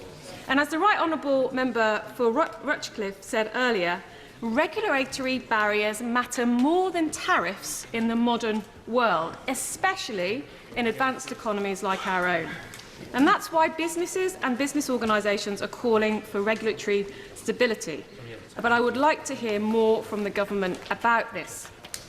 One of the most alarming prospects that the Prime Minister raised in her Lancaster House speech is that she said she was prepared to settle for no deal. But I don't understand if there is what is a worse deal than no deal. I'm struggling to understand why we would want to choose to fall back on WTO rules and tariffs. And as my honourable friend Feltham said so eloquently, this would be catastrophic and bring huge risks to jobs, investment and the prosperity of our constituents. Third and finally, Mr. Speaker, I do agree with those honourable members who have said that the government should unilaterally guarantee the rights of EU nationals. I think that would create goodwill in the negotiations and make sure that our nationals in other EU member states get the same treatment. But I also believe that the government should put forward a preferential and managed migration system within these negotiations. I think that the government is wrong to assume that free trade deals are just about trade. When the Prime Minister went to India, what did the Indian government want to talk about? They wanted to talk about visas for their business people and for their students. So to secure the best possible economic deal, the government must put forward proposals which give EU workers preference, but I also believe we should have a system that controls the numbers, and that's why myself and my honourable friend for Aberystwyth have put forward a two-tier system which would retain free movement for high-skilled workers but put in place controls for low and semi-skilled workers. I hope that the government will start to give Parliament a meaningful say on this process. Neil Carmichael. Thank you very much, Mr. Speaker. I suspect and fear that the process we are about to vote on will effectively close a lengthy chapter in our national history, which has included our support of enlargement, which has seen our economy grow and sustained growth as well, which has seen our country become more liberal, which has seen us actually more active on the international field. And I think that is a great problem that we will have to deal with, and historians will ask the question, why did we do it in years to come? But we have to make sure that we understand the gravity of the situation and the seriousness of our decision. Now, I campaigned very hard to stay in the European Union. In my own constituency, I got 55% to say yes, and across the country I also actively campaigned. But I did say that this was the decision and the decision that mattered. And so I feel duty-bound, therefore, to recognise that I have to support Article 50 this week. But I do so with a very, very heavy heart. And I just want to say something about trade. There seems to be the idea that because we're in the European Union, we can't trade elsewhere. Wrong. Germany does, France does, Italy does, Poland does, Spain does, and they all export to the rest of the world precisely because they're in the European Union and precisely because we have free trade agreements with the rest of the world. And all of that will have to be remade, repeated by us. And let's make that point clear. Yeah. If, as he supposes, the European Union has been so successful in setting trade deals, how is it that Switzerland is actually able to set many, many more trade deals than the European Union has managed over the years? I think it's worth bearing in mind that the European Union right now accounts for almost a quarter of the world's gross domestic product and a huge amount of trade with it. And I think that is a signal of just why it is important for us to bear in mind what the European Union has done for us. Now, what I want to go on to is the 48%. Because it's absolutely crucial that the 48% are properly represented in this process. When we have a general election and elect a government, we don't expect that government just to govern for one bit of the country. We expect that government to govern for the whole part of the country, every aspect of national life. That's what I do in my own constituency. I do not say, did you vote for me before I start dealing with them? I say, you are one of my constituents, whoever you voted for. And that's how we've got to deal with this business about Brexit. Recognise the 48% has a say and should be included, because that's how we are going to bring this together. We need to open it up and make sure that we reach out to them, and for us, obviously, on the 48% side, reach out to the others. When we are looking at the Great Repeal Bill, and remember what happened to the Conservative Party when we looked at the Great Reform Act, we will discover one or two things about our national life which is quite important. That we are not actually being told by the European Union all of the time to do things we don't want to do. And I am looking forward to the opportunity of exposing those facts when we go along that process of the debate. Because I think Brexiteers will be disappointed to discover that quite a lot of things that we are supposedly wanting to repeal are things that we might want to retain. Yes? Honourable gentleman, forgive me, and on that point of being told what to do, was he astonished by the speech of the member for East Antrim, who's not here at the moment, that the feeling in Northern Ireland was the EU was telling them what to do, and that was a terrible thing. But now that Northern Ireland is being told to leave the EU by the UK, that seems to be an okay thing. And the idea of who's telling who to do what seems to be a shape-shifting ideal. I usually find when I'm telling somebody to do something that they don't want to do, that I get the blame, and when I suggest something we do want to do, it was their idea in the first place. And I think that's how we should remember this. And I think when we look back on our history, we'll see that that is absolutely right about the European Union. Now, what I want to talk about are events. Harold Macmillan was a great one for events. We've got 2 years of very important events to face. And some of those events are going to be unpleasant. And some of them are going to be quite surprising.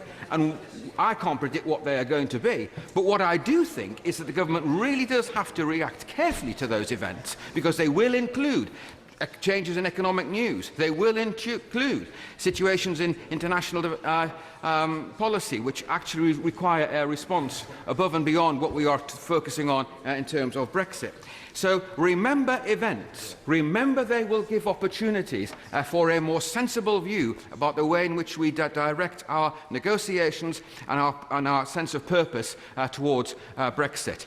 That's why this Parliament must have a significant say in the way in which we operate, because those events will affect this country, they will affect our judgment, they will affect the negotiations, and they will affect the overall outcome. And Parliament is the place for those to be discussed and properly debated, not press releases and everything else that we might imagine. Parliament is the national place for those decisions. Now, I want to mention something else which I think is really critical. We cannot leave Europe in terms of geography. We are only a few miles away from the European Union, the continent. So we are going to always have to have very good relationships with the continent, with the 27 nation states. And I would urge the government and all of us during the next 2 years to make sure that those relationships are actually built on, strengthened, because we do not wish, Madam Deputy Speaker, to find ourselves in a situation where we do not have that friendship, we do not have those alliances. Why? Because Europe itself will change. And we want to be part of that change, driving it forward to even greater and better things. But that will offer us the opportunity, if we play our cards right, to think, for example, and I'm just speculating, associate membership, for instance.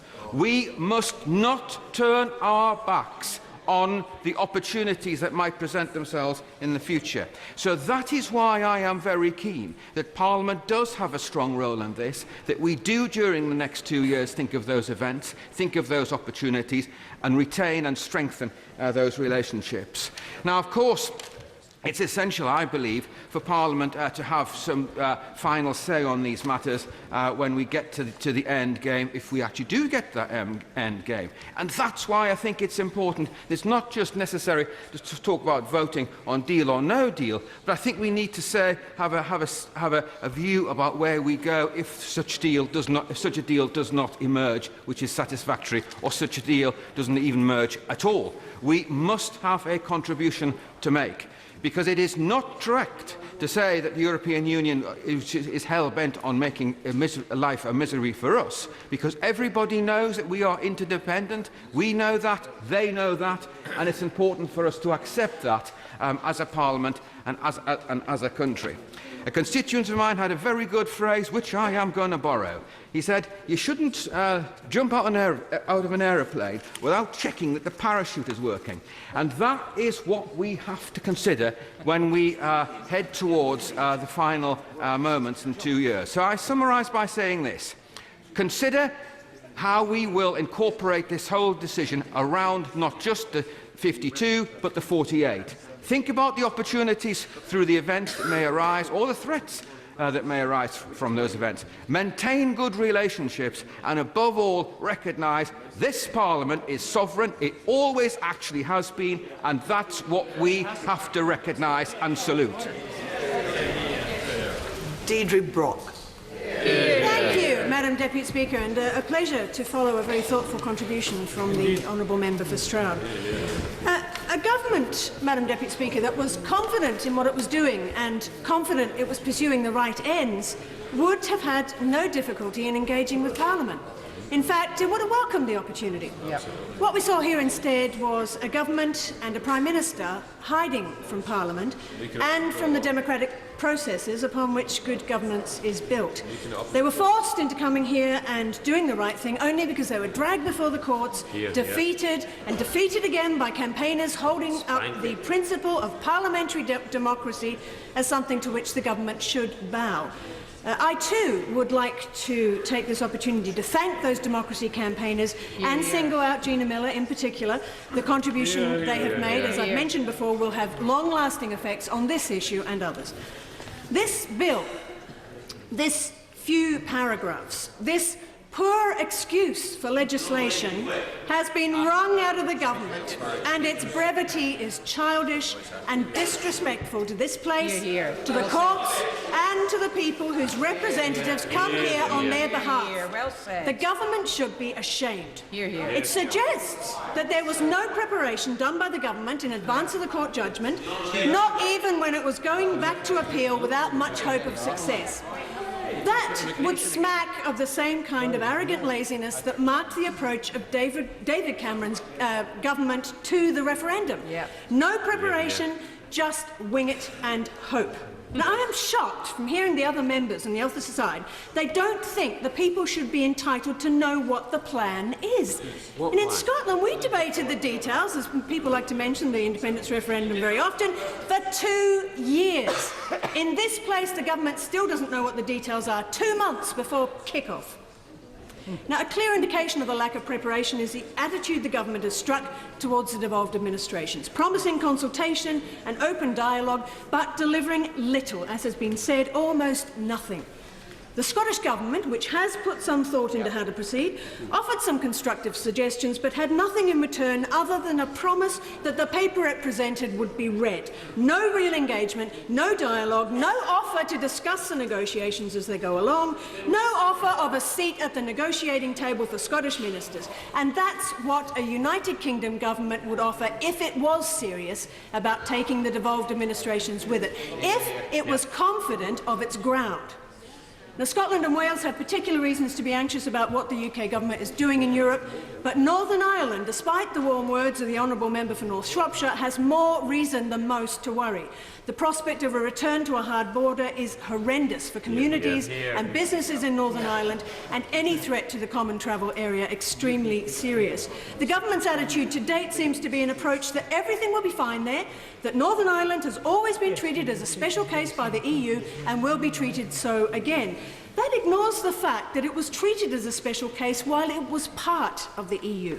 There are no guarantees that any EU institution or member state will feel like giving special dispensation to Northern Ireland. If there is a case to be made there, it may only be by the grace and goodwill of the Irish government that it is made. The UK is approaching Brexit in the same way that this bill was made, with hope, arrogance, swagger, disdain, and frankly nothing in its pockets. There is nothing on offer to our European partners, because the arrogant assumption of this government and of the Brexiteers around it is that the EU needs the UK more than the UK needs the EU. That London is the epicentre of world trade, and so the EU's financial institutions will come begging rather than firms move staff into the EU. Yes, of course. I thank the member for giving way, and of course she's absolutely right to raise the prospect of the issue of the Irish border. If I was living in the Irish Republic, I'd be greatly concerned that my single largest trading partner, the USA, is not in the EU, and pretty soon my other single largest trading partner, the United Kingdom of Great Britain and Northern Ireland, will not be in the EU either. They should be getting out along with us. Yes, indeed. I think that maintaining a close trading relationship with Northern Ireland will, of course, be in the best interests of the UK, whether it's in Europe or not, and it will certainly be with Europe as well. Returning to my point, with regard to the EU's financial institutions coming begging rather than firms moving staff into the EU, That is how it appears and how it will continue to appear, because this legislation, perhaps the most important constitutional legislation considered by this House in 40 years, has come without a white paper or an intelligible government position. It has come without a manifesto commitment and without preparation. This bill cannot be entrusted to carry the intent of this House, because this House does not know the intent of the government in leading negotiations with the 27 other EU states. What does the trading agreement it seeks look like? Does it give us full access to the market? What about movement of people between EU countries and the UK? We hear a constant barrage of taking back control of immigration, but nothing about how those controls will be exercised. We know neither the starting position nor the hoped-for end effects of the triggering of Article 50. We saw a 12-point supposed plan recently that frankly looked more like a wish list. In the great field of evidence-based policy-making, this bill does not figure. The devolved administrations on these islands have been operating without knowing what position the UK government is taking, each trying to find some kind of a satisfactory rescue for its people, all hampered by the UK government. Now, I should be astonished that the government will seek to take the UK out of the EU with this pitiful excuse for the dog eating its homework, and shocked that most of the loyal opposition is not opposing it, but I am not. We've come to expect nothing more from this clueless, rudderless government or an apparently fratricidal official opposition. The SNP will not support triggering Article 50. We believe that Scotland's place is in the EU, and we are here to speak up for Scotland's best interests. I hope enough members on the government benches and on the Labour benches have the character to join us to overturn this, but I am not holding my breath. Nigel Evans. Madam Deputy Speaker, this is an historic day. I participated in the campaign and I fought hard for us to leave the European Union. I was too young to vote in the first referendum in 1970.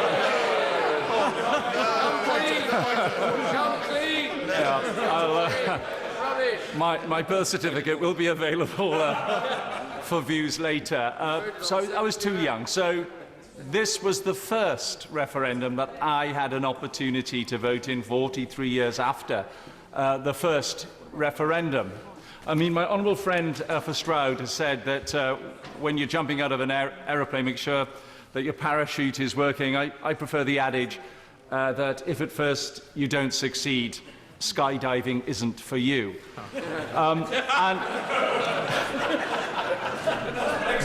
On this occasion, the British people knew exactly what they were doing, because it was a hard-fought campaign, and we heard all the arguments for remaining in, which were characterised as a project fear, and I'm really pleased to say that the vast majority of what was predicted simply has not happened. I'll give way. Very good, Honourable Gentleman. He says that the British people, as he said, knew exactly what they were doing. And I have great respect for Honourable Member, as he will know. But we've got committee after committee in this House trying to work out what all this is going to mean. And I'm quite amazed that everybody knew before, and now we've got committee after committee of the House trying to work out what Brexit is going to mean. And he's on the committee with me trying to achieve exactly that. So I find the two kind of incongruous. Well, there were a number of things that were said that would happen about our departure from the European Union. I suspect that the reality is that people were somewhat surprised that the British people had the guts. Despite the fact that what they were told that was going to happen, they still decided to vote to leave the European Union. And I remember the Prime Minister appearing on television and saying that if we vote to leave, then we'll be leaving the single market. He actually said that on the MAR programme just a couple of weeks prior to the referendum taking place on June the 23rd. So, I mean, when the Prime Minister says that, then I think we needed to take heed. And so people, I believe, knew that. And the reason he said it was to frighten people in not to voting for leaving the European Union. So, despite all those things, I'll just make a bit more progress if I may. Despite all those threats, the British people, in their considered opinion, decided to vote to leave the European Union. Now, in my own constituency, it was about 57% who voted to leave. And in fact, in all the constituencies in Lancashire, they voted to leave the European Union. And in the northwest of England, on a 70% turnout, so it wasn't a thin turnout, it was 54% decided to vote to leave. And it reminds me of the referendum that we had on Welsh devolution, when the turnout was 50.1%. And of that 50.1%, 49.7% said no, 50.3% said yes. And what did we do? We didn't shout for a second referendum. We didn't even call for a recount. Is it too late? But the fact is, we accepted the result on a very, very thin turnout and a very, very close result indeed. And that is what is expected of us on this occasion. I, from this very position, condemn that pamphlet that cost £9.3 million that got sent to every household. I was one of the people who did not send it back to number 10 Downing Street without a stamp. I've kept it as a souvenir.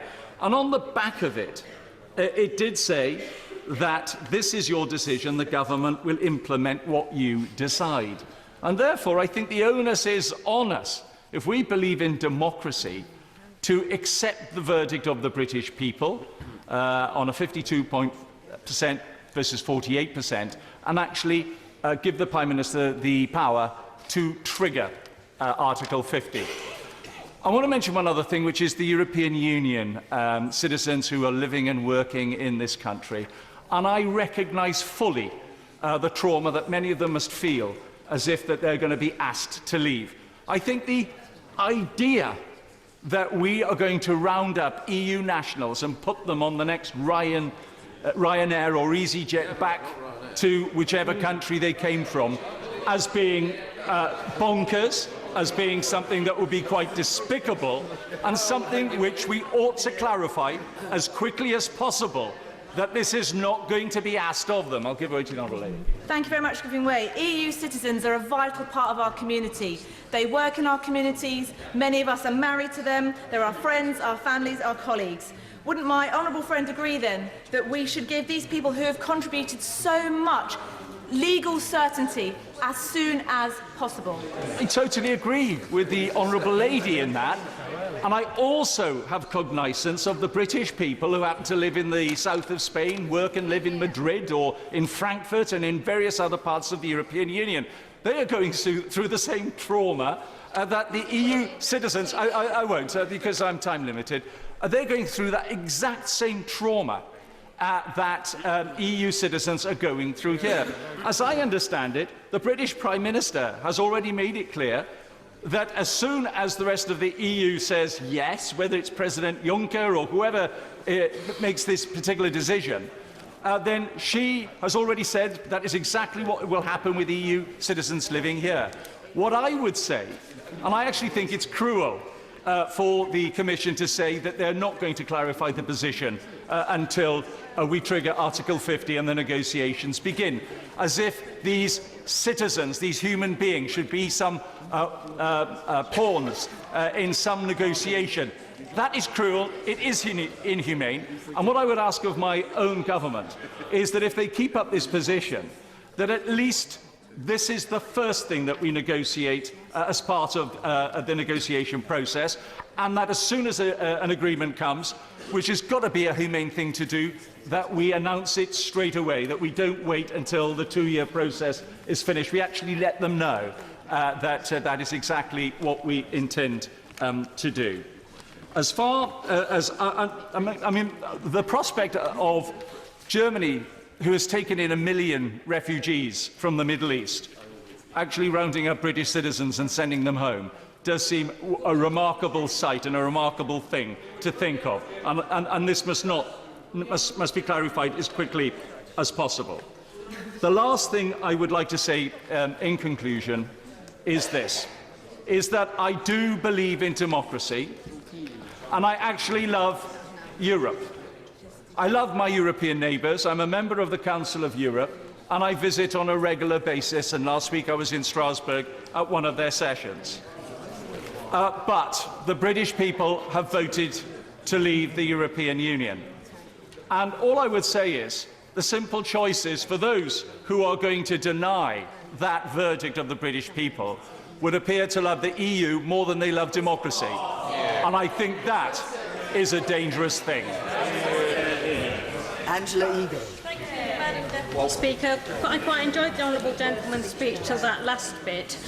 Today we debate not just this shortest of short bills, but our intention to set in train enormous constitutional, legal, political, social and economic changes to our country.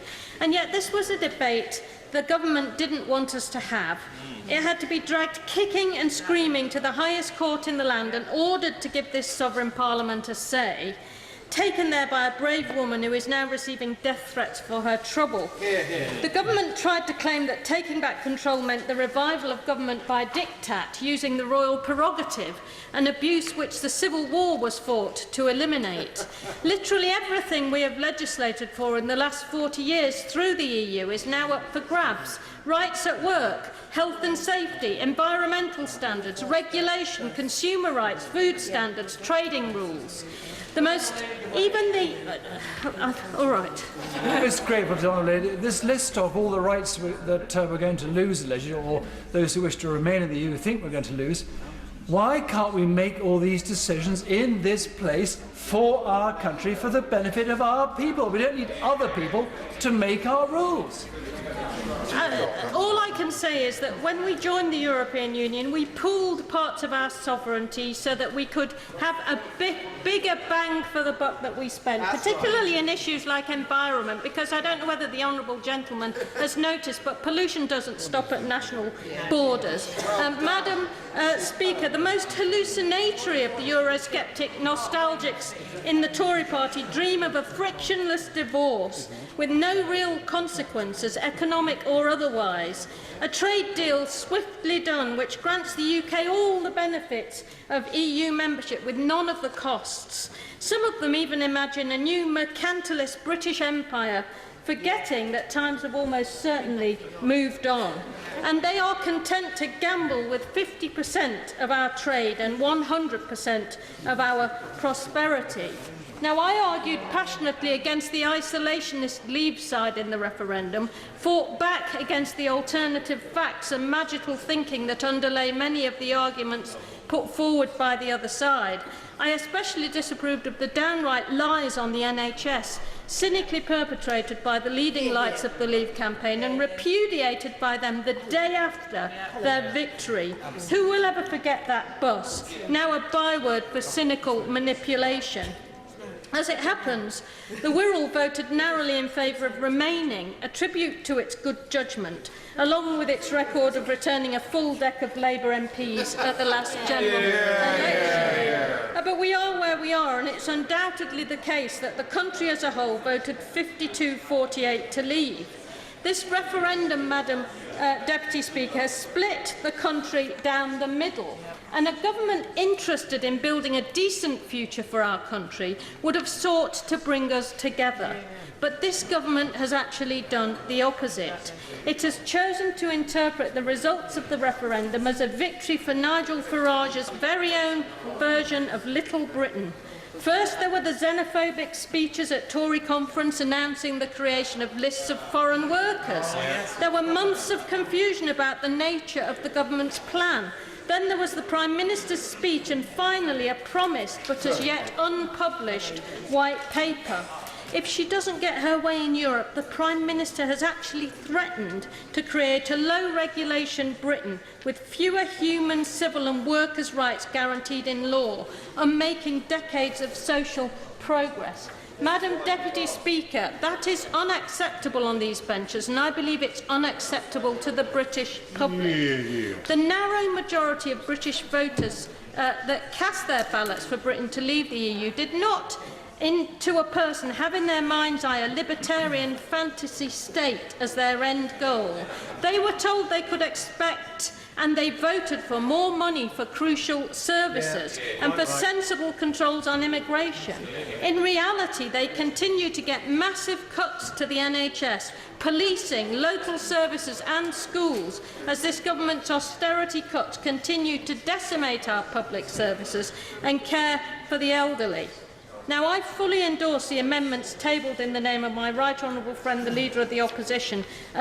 They would make the best of this difficult situation. But I know that opposition amendments, no matter how sensible, rarely get accepted by the government, especially this one, which seems obsessed with bringing about the most extreme Brexit possible. Madam Deputy Speaker, Labour will fight to get the best possible Brexit deal. Now, I surveyed members in Wallasey this past weekend and received responses from a substantial number of them. To the hundreds that responded, I say, thank you for shaping my approach to this most difficult of votes. A huge majority thought that this bill would make them and their families worse off. Just over half thought we should engage but beware of the government's motives, and that we should only give the government authorisation to proceed once we have guarantees on worker rights and tariff-free access to the single market. As democratic politicians, we have to recognise the result of the referendum, but that does not give this government carte blanche for an extreme Brexit. It does not give the government permission to destroy the social settlement and make our society poorer and even more precarious. Labour's amendments guaranteeing rights at work, equality rights and the environmental standards that we take for granted now are crucial if this bill is to be acceptable and to help bring our divided country together.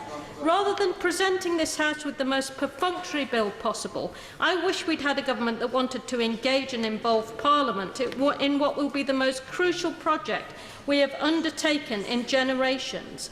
I wish we had a government which wanted to grant meaningful votes and real influence to this Parliament, rather than simply to try to reduce parliamentary sovereignty to a take-it-or-leave-it rubber stamp. Madam Deputy Speaker, we swap the known for the unknown in one of the most volatile political eras I have experienced in my lifetime. We throw away established relationships, economic connections, including deeply integrated European supply chains and cultural affinities. We alienate our closest allies in perilous times. We have a divided and angry country. Social injustice and poverty is soaring. Many regions are being neglected. It is then the time in politics to defend them. Madam Deputy Speaker, defend them I will. George Freeman. Madam Deputy Speaker, this time last year as Minister for Life Sciences, I voted for the EU referendum on the basis that I would be bound by the result. And despite watching over many years with a heaviness of heart the growing failure of the EU to create an entrepreneurial economy, on balance, I felt we were better off staying in to fight for a reformed 21st century EU. And as Life Science Minister for a £250 billion sector, I felt as Minister I had to speak for their interests. So I campaigned, along with many colleagues, for Remain. Not in a bullying way, in an open way. In my constituency, I offered my constituents the choice and actively gave them the choice, inviting my honourable friend, the member for Wickham, and my honourable friend, the member for Clacton, up to put their side of the debate. We put the debate, and I lost it. Our constituents voted to leave the European Union. My constituents voted, and this country voted, in one of the biggest acts of democracy we've seen for centuries. As my honourable friend, the member for Broxtowe, said earlier, we aren't delegates, no, as Edmund Burke said. We're not sent here to be slaves to our constituents.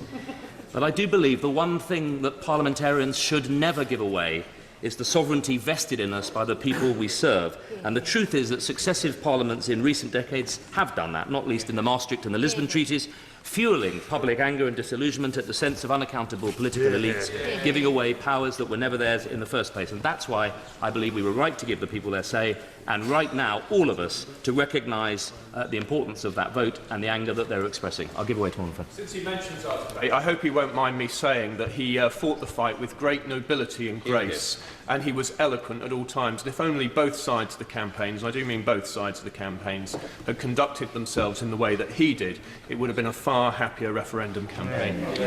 Well, I thank my honourable friend for that gracious intervention.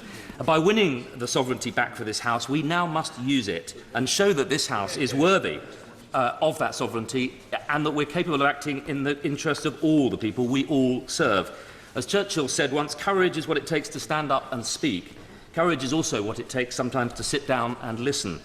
And in the referendum, we all stood up and we spoke passionately for our respective sides. But now is the time for us to do the other courageous thing and listen to the will of the British people. We have to make Brexit work. For the 48 as well as the 52%. For London as well as the North. For the white as well as the blue-collar workers. For Scotland, Northern Ireland, Wales and England. We need to deliver not a soft or a hard Brexit, but a British Brexit, one that respects our European neighbours, wants us to be a good neighbour, and wants, as the Prime Minister made clear in her recent speech, us to be an active European ally, an active European collaborator outside the political institutions of the EU, but members of the European community of nations and neighbours. Proper democrats cannot and must not, in my view, say, oh, well, the Brexit vote was illegitimate. The Brexit voters were ignorant, they weren't qualified. How condescending. Do we say that when they vote Labour? Or when they vote UKIP? No. We, all of us, accept the result, and we should now. And although that EU referendum was, in my opinion, a low point in British political discourse, remember it included the appalling murder of one of our colleagues by a deranged neo-Nazi, the core underlying mandate of the British people was, I believe, crystal clear. And to the extent that it wasn't crystal clear, it is our job as elected Democrats to bring the crystal clarity to that vote that it needs here in this House in our debates. All we're doing today, Madam Deputy Speaker, is giving the Prime Minister and her government the authority to start the negotiation of the terms on which we leave the European Union. And in many ways, the real debate isn't this afternoon. It's when we discuss the terms of that negotiation in this House over the next 2 years and ultimately in discussing the package that she brings back to us. I'll give way to the honourable member. Scotland is an equal partner in this United Kingdom of Nations, to quote the former Prime Minister. How comes it about that a massive vote in Scotland to remain and a narrow vote in England to leave results in Scotland leaving on England's terms? That the honourable member raised that. One of the most interesting judgments of the Supreme Court was one that the media haven't picked up, which was that Scotland, Northern Ireland and Wales were and are bound by the vote of this sovereign House, which they participated in, to give the British people that decision. The truth is, the real challenge now falls to our new Prime Minister, Theresa May, who stepped in to lead a government committed to deliver Brexit, but also to tackle the domestic policy challenges which fuelled... Order. Order. I must protect the honourable gentleman. Mr Freeman. Thank you, Madam Deputy Speaker. Our Prime Minister, who has stepped in to lead a government committed to deliver Brexit, but also to tackle the domestic policy challenges which fuelled much of the wider disillusionment that vote also signified, and which it's my privilege to work with her team on, and who now faces an extraordinary political challenge to deliver Brexit, to negotiate the most important deal for this country in 100 years, to negotiate new trade deals with countries around the world, and to continue the great and urgent task of social and economic domestic reform, to tackle our structural deficit, to shape our old-fashioned public services, and to tackle the urgent challenges of social and economic exclusion. The truth is, the Brexit negotiations ahead of us are perhaps the greatest test of British peacetime diplomacy of a century, and the burden that falls on our Prime Minister, our Foreign Secretary and our Secretary of State for exiting the European Union is heavy indeed. To succeed, we'll have to put aside many of the differences that divide this House and instead work together to make sure we get the best deal for the country we all serve, and our interests are not served by requesting that that negotiation be carried out on Twitter. At a time when trust in politics has never been so low, we have an opportunity to restore public trust in mainstream politics, not to score easy points, but to show we're worthy of the sovereignty vested in us, and in the name of which the Brexiteers have campaigned. So our Brexit deal must be an ambitious Brexit deal for Britain, a Brexit where we can once again control our own laws, strengthen our union, protect workers' rights and strike ambitious new trade deals around the world. Yes, for Scotland too. But to do this, we'll have to continue to be engaged with the world and to cherish our British values. As the PM made clear in her electrifying recent speech, which I'd encourage the honourable member opposite, chuntering from a sedentary position, to read, the work of bridging the gap between Europe and the United States will remain one of the key tasks between Europe and the United States will remain one of the key tasks of international relations for many decades to come. I believe our Prime Minister has set out to do for markets and for the West what the great Lady Thatcher did for defence of the West. And last week she showed that she was more than up to lead that mission. It may not always be easy, but it is necessary for this country, not something the Honourable Member Chuntering understands. I welcome that she's made such an encouraging start with President Trump. He, too, has also been elected. And whilst he campaigned on America first, the signals are that in terms of their foreign policy, for the Americans it's now Britain first, and we should welcome that. I will give way. When the Prime Minister this week refused 3 times to condemn an obvious breach, not just of this country's values, but of any liberal democracy values, what part of great British values was she standing up for? I think the people of this country, in the way that they rewarded our Prime Minister by a huge lead in the opinion polls, know exactly the answer to that question. We need a Brexit that works for the UK, for the EU and the USA, because the West is facing a major test, and it's in all our interests to make it work. But this isn't just a cultural debate, it's a hard-headed economic negotiation. The truth is our diplomatic, our military and our political authority in the West is based on our economic growth and our economic success. And that's why I am passionately excited by the future for this country as a source of science for global sustainable growth, food, medicine, energy. Britain as a crucible of a deregulated innovation economy leading the world in the challenges of the 21st century. Kate Green. Very much, Madam Deputy Speaker. Other speeches today have been eloquent, passionate, well-informed, constitutionally well-informed. This one will not be that. I want this speech to be about and addressed directly to my constituents. Residents of Trafford voted to remain in the European Union, reflecting, I believe, our long and proud industrial history of trade, exporting and innovation. Trafford Park in my constituency was the first and I think remains the largest industrial estate in Europe. It's home to many domestic, European and international businesses, some of whom have been based there for many decades. And we welcome to EU and international businesses and manufacturers who've established sizable operations elsewhere in the constituency. They make a significant contribution nationally and locally to the economy and to employment. They are successful, they are thriving, and many have been very clear with me that our leaving the European Union will make doing business more complex, uncertain and difficult. They highlight the importance of access to the EU market and skilled EU workers, of consistent regulatory standards, of avoiding tariff barriers. They are also adaptable, however, and I don't say that on leaving the European Union their businesses will fail or will be unable to adapt to new circumstances. But what they do look for, as far as possible, is continuity and certainty. And what they say to me today is that neither of those appears as a result of this bill. What we know is not what we will have, but what we will not have. Single market access is out. Yep. So is full membership of the customs union. Yep. In their place come vague aspirations of new deals and arrangements with the EU and with other countries, but they completely fail to recognise that our aspirations may not match with those of our other partners. On the 17th of January, when the Secretary of State came to this House to make a statement on the Prime Minister's speech, I asked what he thought would happen in the gap between current trading arrangements ending and new ones being negotiated. He suggested there would be no such gap.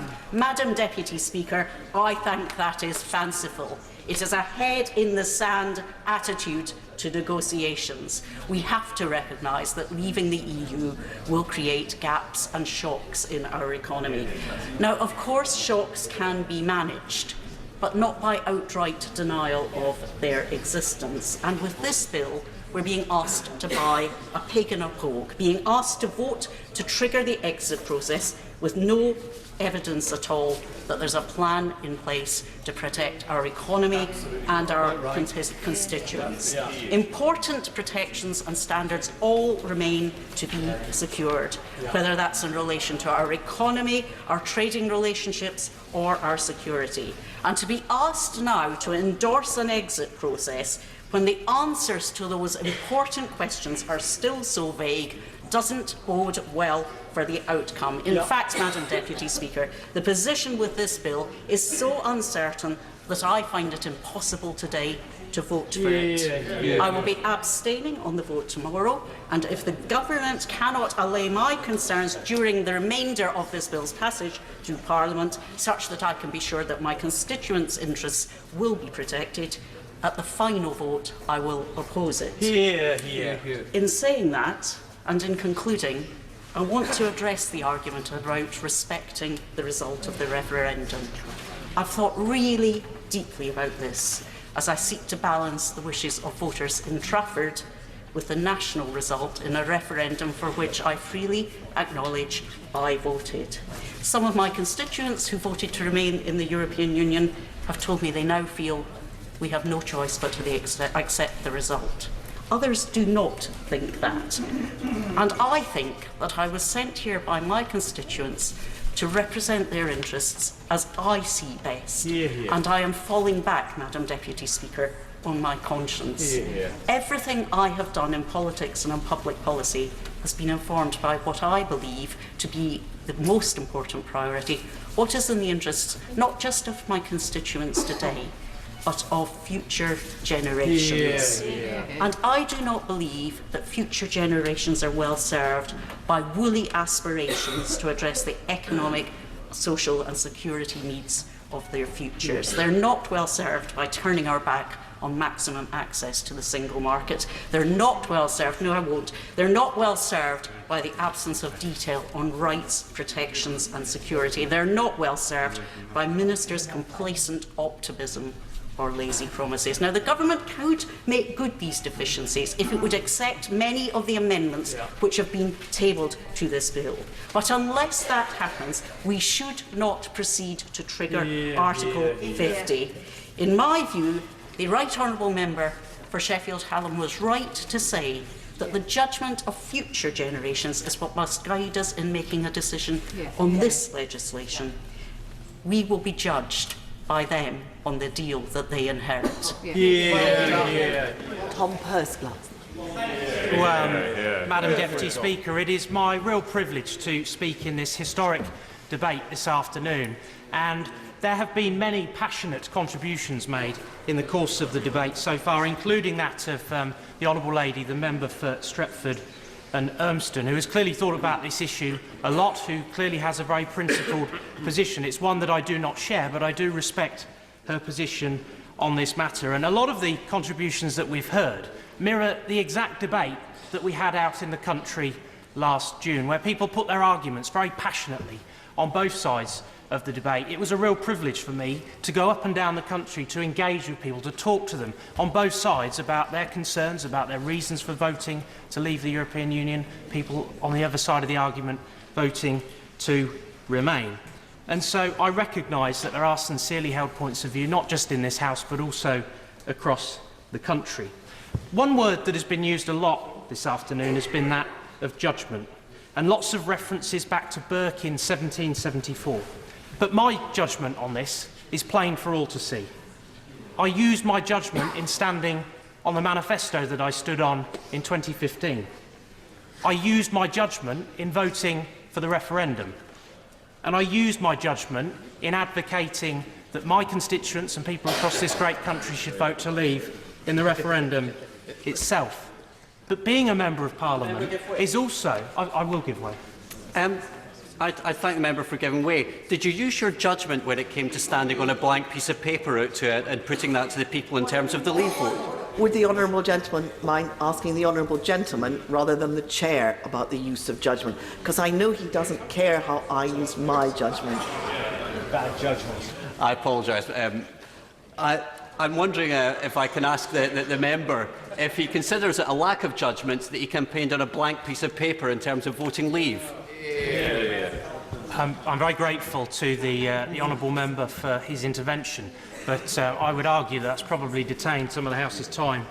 We clearly stood on a platform on the Leave side that was very clear for all to see. I've got no intention of raking over that ground. I've got very short time, and I want to focus on the fact that as members of Parliament, I believe that we have responsibilities.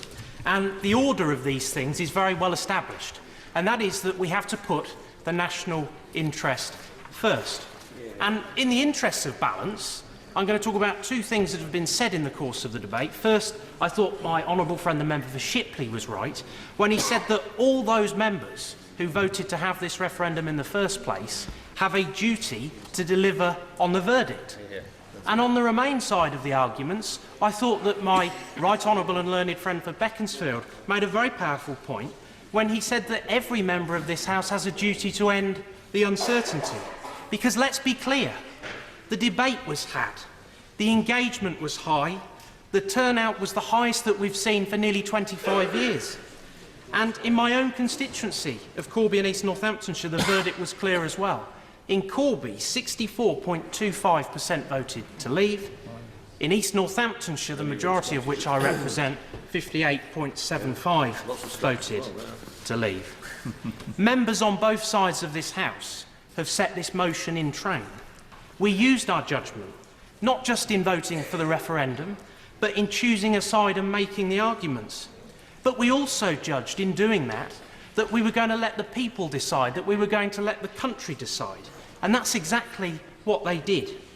Now, I believe that we have a duty to live up to our responsibilities because we abdicate and tamper with our democratic principles at our peril. Catherine West. Thank you very much, Madam Deputy Speaker. Madam Deputy Speaker, how did we get to this point with a nation so divided? The weekend after the 23rd of June, I held an advice surgery because there are a lot of European nationals who live in Hornsey and Wood Green. And there were 500 people who came to see me to express their distress. And that wasn't just European nationals, that was everybody across the community. I think that said just so much about how many of our communities feel about this question. And I'm delighted to have my friend, the member for Tottenham, next to me because he's taken such a brave stance over the last 8 months on this question. And if you read his Twitter feed, he's had the most enormous abuse. And that has been something which I think has been really uncomfortable for those of us who care deeply about race relations, particularly in London and around. I'd like also just to talk about the way that we've come to this decision-making process. Many of us have come into this House through local government. As a council leader, if I'd tried in my own council to bring a decision on the basis of a speech and a couple of letters to the local newspaper, my councillors would have hounded me out of the council room, and I would have been quite right to tell them that. And indeed, the chair of my Labour group and secretary would have been hammering me. So I really feel we haven't questioned enough, both internally within the government majority party, and I feel that despite our best efforts on the front bench from other parties, we simply haven't had the numbers to hold the government to account on crucial votes, and that is a cause of great regret. I wanted briefly also just to talk about the economy. We know that the statistics aren't quite there yet, but household debt is up 13% in the last 12 months. We also know that our currency is dropping and that the drop of the currency is an outside estimation of our economy, and I think that's a cause for concern as well. And we know when the economy declines that it's not the well-off communities who are affected, but it's the poorer ones. Mr Farage famously said, "I think the social side of this matters more than pure market economics," admitting that being poorer could result from leaving for the European Union. But somehow I suspect that poverty won't apply to Mr Farage, who does not look as though he's getting any poorer. I briefly also wanted to come back to an earlier point in the debate which the member for Chingford and Woodford Green made about Mr Spinelli, who wrote about nationalism and the rise of nationalism. And I do believe that this is a cause of concern. 100 years ago, my great-uncle died at Passchendaele, And when I take my children to see his grave and try and explain why he died and what he died for, I realise that talking about values like liberty and trying to work together with people who you don't get on with, and I think back about the 42 years of peace and prosperity that we've had, and I think we're in a really dangerous place internationally, and I worry about our realignment with a country, the US, where perhaps they're not as open to free trade as we'd like them to be right now, or to different ideas or to different people who make up this incredible globe. So I do want to express fear and concern that leaving the European Union may also lead to a poorer future, not just for jobs, not just for the economy, not just because the currency and sterling are going down, but also because I think we're making this decision for young people. And many of us here voted twice on whether 16 to 18-year-olds should have the right to participate in the referendum. Sadly, we were defeated twice on that, despite the advice from the other place. And I think that's a terrible pity, because I feel that they think that we're slamming the door on their future. And furthermore, I feel I'm a strong unionist, and I feel sad that I think it's going to have a detrimental effect on Scotland, on Wales, on Northern Ireland. And I think there's a great many questions there that haven't been answered. We haven't been given any information. We haven't been brought in on that wonderful secret negotiation that's happening. And I don't feel quite ready to trust. And I think the best power that I can use is my vote. So tomorrow when it comes, I won't be voting to support the second reading, because I think that that's the only way to make the government listen, that these concerns that many of us hold, we hold them very dearly, because it's not just about jobs in the economy, it's about our children, our grandchildren, and about peace and prosperity. Thank you. Peter Bowe. Thank you, Madam Deputy Speaker, and it's a great pleasure to follow the Honourable Lady for Hornsey and Wood Green, who speaks with total sincerity. I obviously do not agree with her analysis of the economy, and I obviously do not agree that to vote against the Article 50, but I absolutely respect her sincerity in making that decision. And I think that's one of the important parts of today's debate. It's about individual members making up their mind. Now, if you go to a Conservative selection, one of the questions you are asked, what would you put first? Country, constituency, or party? The answer is country first, constituency second, party third. Now, happily, in most cases, that aligns. It certainly aligns now, and I'm very delighted with what the government has done. I think the government was right, and I understand. I'm going to start it again. I think the government was wrong, but I understand why they tried to go via the royal prerogative. They took the view that this House had delegated to the British people the decision of whether we should stay or leave the European Union. Therefore, once that decision was made, they thought they could trigger Article 50 through the royal prerogative. In fact, I remember the previous Prime Minister saying he would trigger Article 50 the day after the vote. I argued against that privately, Madam Deputy Speaker. I said we should have a parliamentary process, we should have a bill in Parliament. And I actually introduced a private member's bill to do exactly that, to trigger Article 50 by the 31st of March.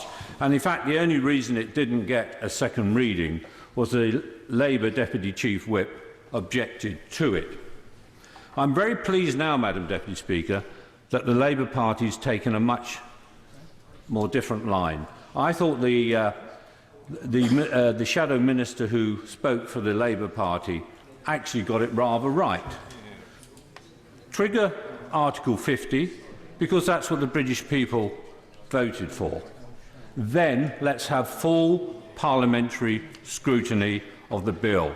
No bill goes through this Parliament, the Great Repeal Act or anything else, will benefit from parliamentary process. It may well be next week. This will benefit from some amendment or other being approved. I do not know. But it benefits from full parliamentary scrutiny.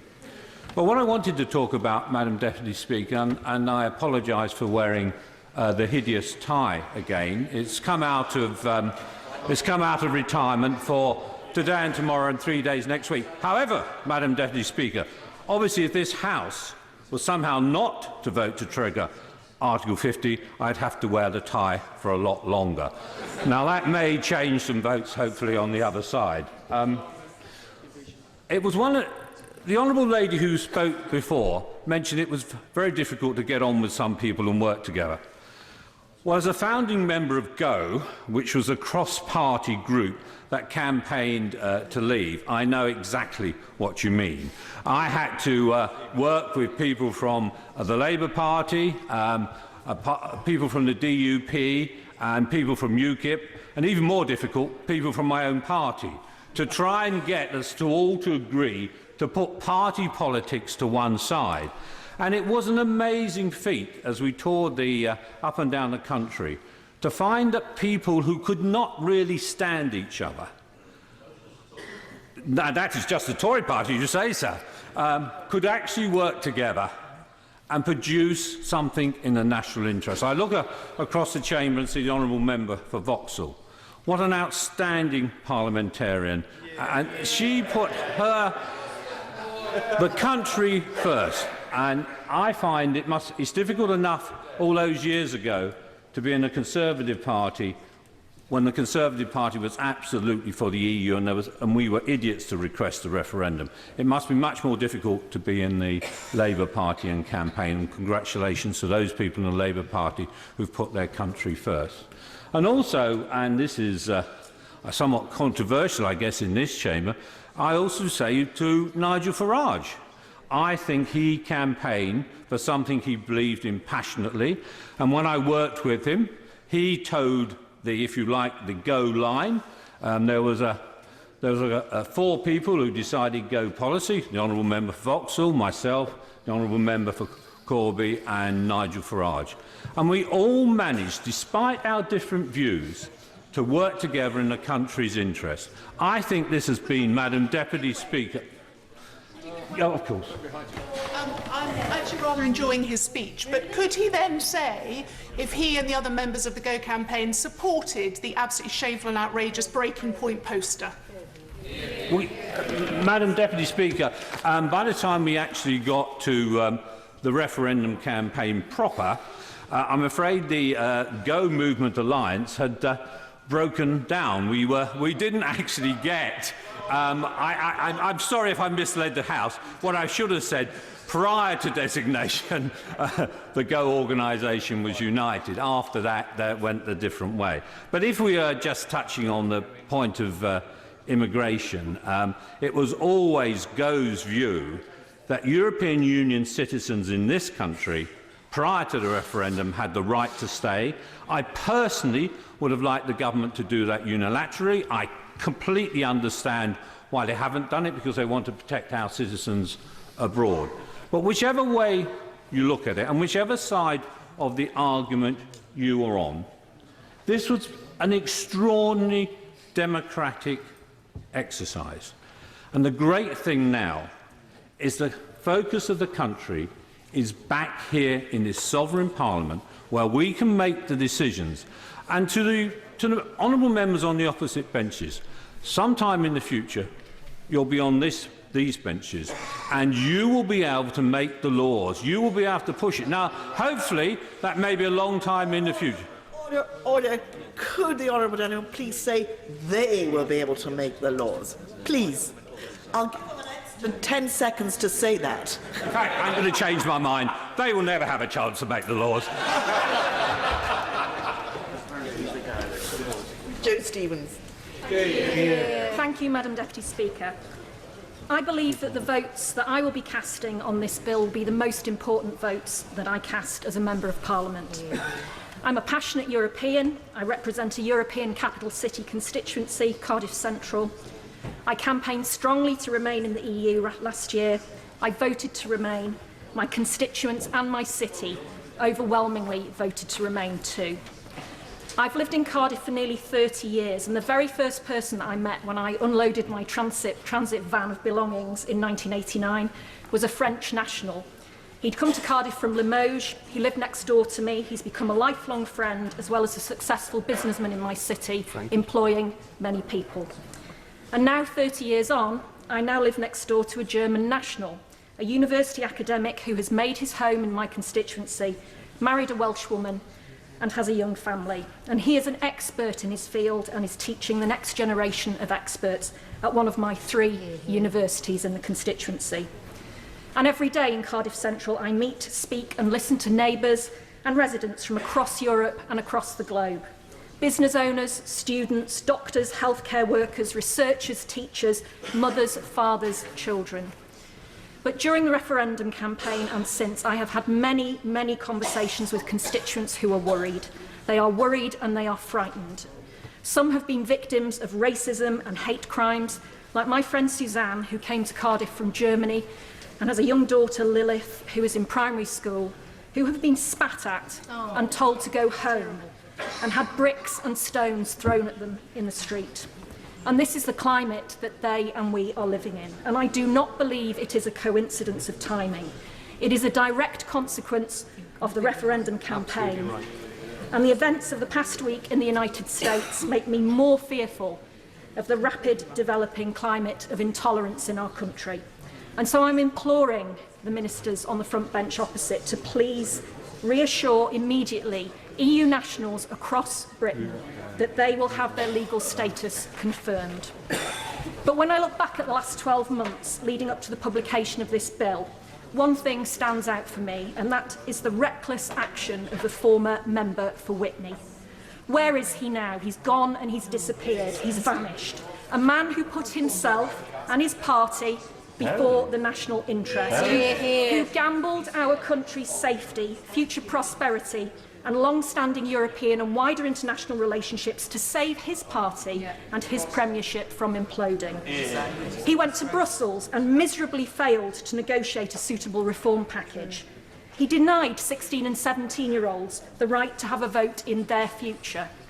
And then he abandoned ship, leaving an almighty mess behind him. Now, I accept the referendum result is to leave, but I do not agree with it. And I certainly do not have to be silent in representing my constituents' views. Just like I accept that at the last general election, the benches opposite won a majority. But I do not have to agree with every policy the government seeks to implement, and neither will I be silent about that. And I also accept the parliamentary numbers are such that Article 50 will be triggered and Britain will leave the EU. But I believe, and I will continue to believe, that leaving the EU is a terrible mistake, and I cannot reconcile my overwhelming belief that to endorse the step that will make exit inevitable is wrong. I cannot endorse it, particularly when there have been no guarantees before triggering Article 50 about protecting single market access, employment, environmental and consumer rights, security and judicial safeguards, and the residency rights of many of my constituents.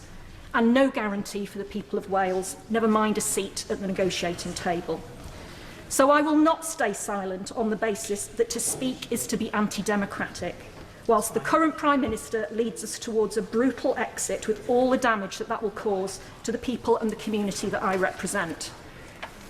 And whilst serving as Shadow Secretary of State for Wales, it reinforced even more strongly to me that what Wales will lose from exiting the EU without the guarantees that are needed.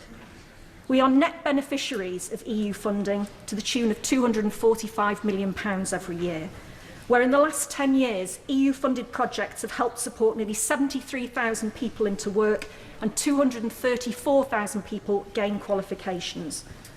Those projects have helped to create nearly 12,000 businesses and 37,000 new jobs.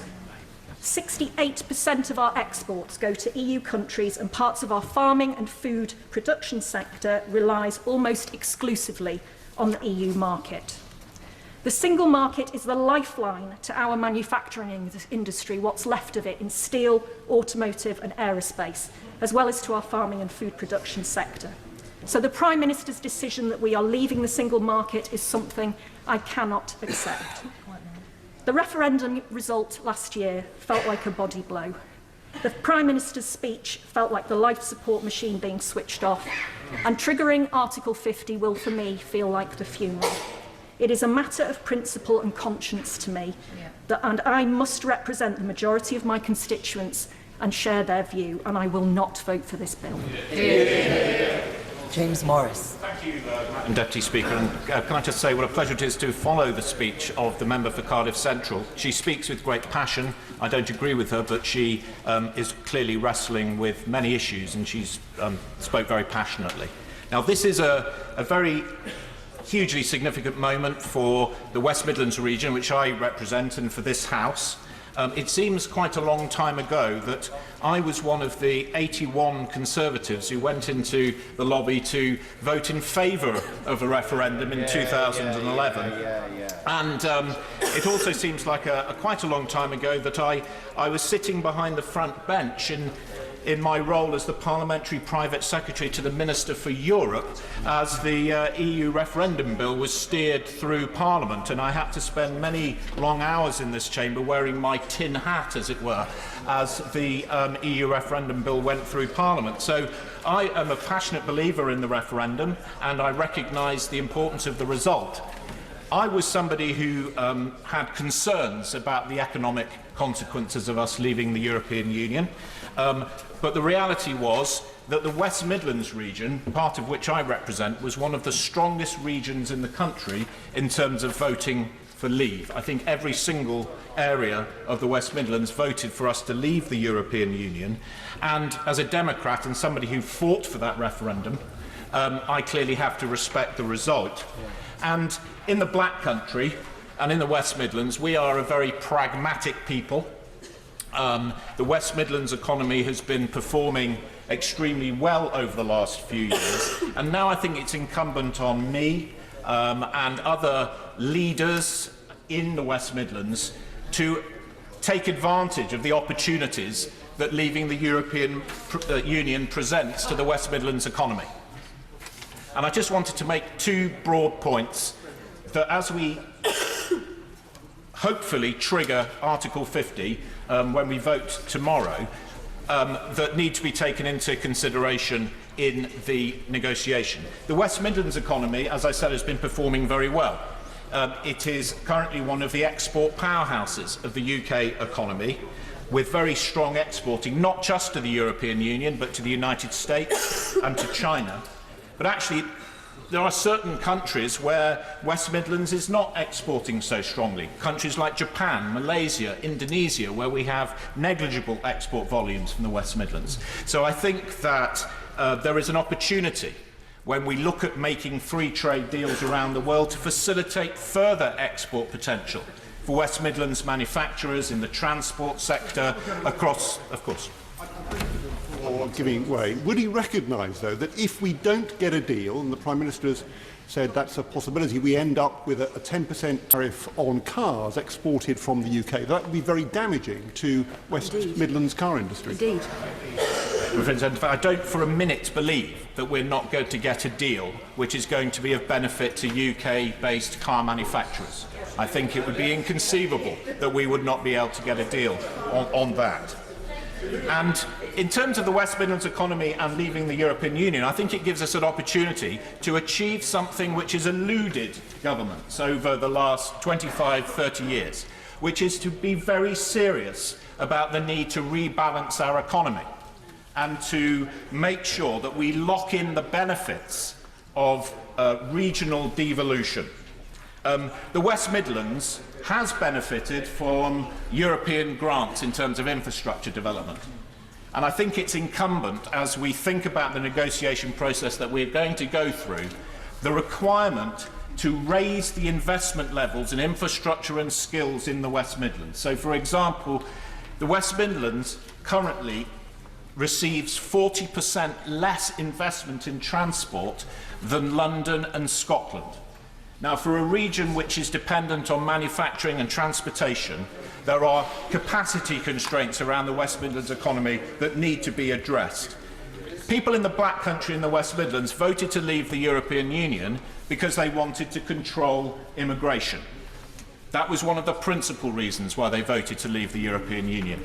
And as we think about negotiating our exit as we trigger Article 50, one of the most important things is for the government to commit to raising the skill levels in the West Midlands, creating high-quality jobs, and seeing the West Midlands as a critical component of our national story. The West Midlands needs to have a voice in the negotiation. We're going to have, in May this year, a directly elected mayor for the West Midlands Combined Authority. I hope it's going to be Andy Street, the excellent Conservative candidate. And so, in terms of the West Midlands, the region that voted most decisively to leave must be at the head of the queue in terms of getting the benefits which I believe can accrue from us leaving the European Union. The second point that I wanted to make, Madam Deputy Speaker, is about a broader point about Britain's place in the world. Even though I had concerns and did vote for Britain to remain in the European Union, I have never been a fan of the political structures of the European Union. And it seems to me we now are on the cusp of an opportunity. For 40 years of our EU membership, we have been spending a lot of our diplomatic resources and a lot of our energy in managing the relationships we have across the European Union. And we now need to change our posture in the world, to be much more outward-looking, to use our diplomatic reach and our diplomatic resources to change the way that we influence the world. We have great, enormous soft power which we can deploy in the world. We have hard power. We should be investing more in our hard power. That combination of diplomatic reach, soft power resources, and the ability to deploy hard power in the world gives Britain a unique opportunity outside the European Union to stop expending energy on the European Union and its predilections and really focusing outwards. And as we embark on this renegotiation, Madam Deputy Speaker, there is a real opportunity, I think, to challenge many of the assumptions which have driven British foreign policy over the last 40 years and forge a new role for a global Britain, outward-looking and working for all the regions of the United Kingdom. Alistair MacDonald. Sorry? Alistair MacDonald. Thank you very much. Good on you. Madam Deputy Speaker. Madam Deputy Speaker, could I say at the outset, I will not be able to support this bill, and I will not be able to support the triggering of Article 50, because, like the Right Honourable Member for Rushcliffe, I feel that the whole operation is a bit like following the rabbit into the hole and hoping to emerge in Wonderland with or without us. Brilliant. Like my colleagues, many of us on these benches, I don't seek to deny England or Wales their right to exit from the European Union if that is what the people of those nations decide. I may disagree with the wisdom of that view, but that's not why I'm opposing this bill. I have never pretended that the European Union was perfect or that it doesn't need reform, and I'll admit to even the need for radical reform. But the EU has delivered for Northern Ireland. It has helped deliver parity of esteem and prosperity for all sides of our community, and it has helped to bring peace in very difficult times. European investment and access to the single market has done so much in the last 25 years to remake my city, Belfast, a world-leading city and a city facing the 20th century, facing the 21st century, had a very difficult 20th century. Not least, Madam Deputy Speaker, because of the hard work done by hundreds of people who have come to Belfast from across Europe to work and contribute positively to our society and help build a better economy and in the process building prosperity. I come here today on behalf of the people of South Belfast, and Madam Deputy Speaker, they voted 70% to remain on a 70% turnout. something that was very, very clear and without any doubt. And I come here to ask the government not to unnecessarily take away membership of the European Union that has already done so much for my constituency and has the potential to do more. And in that, I just, Madam Deputy Speaker, want to draw attention to the fact that Queen's University, in the heart of my constituency, is highly dependent for its research and its development on European Union funding. And I have no guarantees, in fact I have little expectation, that it will be matched by government post-Brexit. The Prime Minister and the Secretary of State have already said, both here and elsewhere, that they have no desire to go back to the borders of the past. I'm glad to hear it, and so are the 30,000 people that cross the Irish border every day for work. But they will need a bit more than warm words of comfort. They need a concrete agreement, a concrete arrangement between Dublin and London and Belfast and Brussels in order to sustain reasonable access to their livelihoods. But what the government seems to have missed is that our concerns in Northern Ireland go much deeper than just avoiding border posts. Our membership of the EU is written throughout the fabric of the Good Friday Agreement, or the Belfast Agreement as some prefer to call it. Our political settlement there in 1998 that keeps all of our parties at the table and sustains a peace process and hopefully a better prosperity process that will follow, albeit slowly as it moves. That fabric, the EU values and rules written into the fabric of that agreement have helped to maintain the stability. Without the EU, that stability would not have been obtained and maintained. Maintaining that stability and that settlement requires the principles of the Good Friday Agreement to be underpinned in law throughout this exit process, both at the outset and indeed in the final exit deal. And this is without even touching on the wider concerns that other honourable members have raised about the impact of Brexit on our universities, the rights of European citizens already living here, and the rights of our own citizens who wish to study or work across the European Union. So regardless, Madam Deputy Speaker, of the Supreme Court's decision over the role of the devolved administrations, which I beg to differ from, it's in the government's own interest to get this right for Northern Ireland and maintain political stability that has been achieved. Indeed, it is the government's obligation as co-guarantors of that settlement and that Good Friday Agreement of 1998 to sustain that. It will be much harder to get things right, restoring stability in Northern Ireland, while rushing to meet an artificial timetable imposed unnecessarily by government. And that is why I call on the government, even at this late stage, not to rush now and regret later. I beg them to take the time to get this right for all of us. Earlier today, the Secretary of State told us to trust the wisdom of the people. Well, there's no one I trust more with the future of Northern Ireland than the people of Northern Ireland. And the people of Northern Ireland voted to remain. And voters in South Belfast, as I've reminded you, I'll repeat it again, voted 70% on a 70% turnout to stay in Europe. And I hope I'm representing them here today and representing their views. And with no answers, or at very best, very foggy answers given on the border, on our economy, on protecting parity of esteem, I and my colleagues cannot vote to support the triggering of Article 50. Thank you.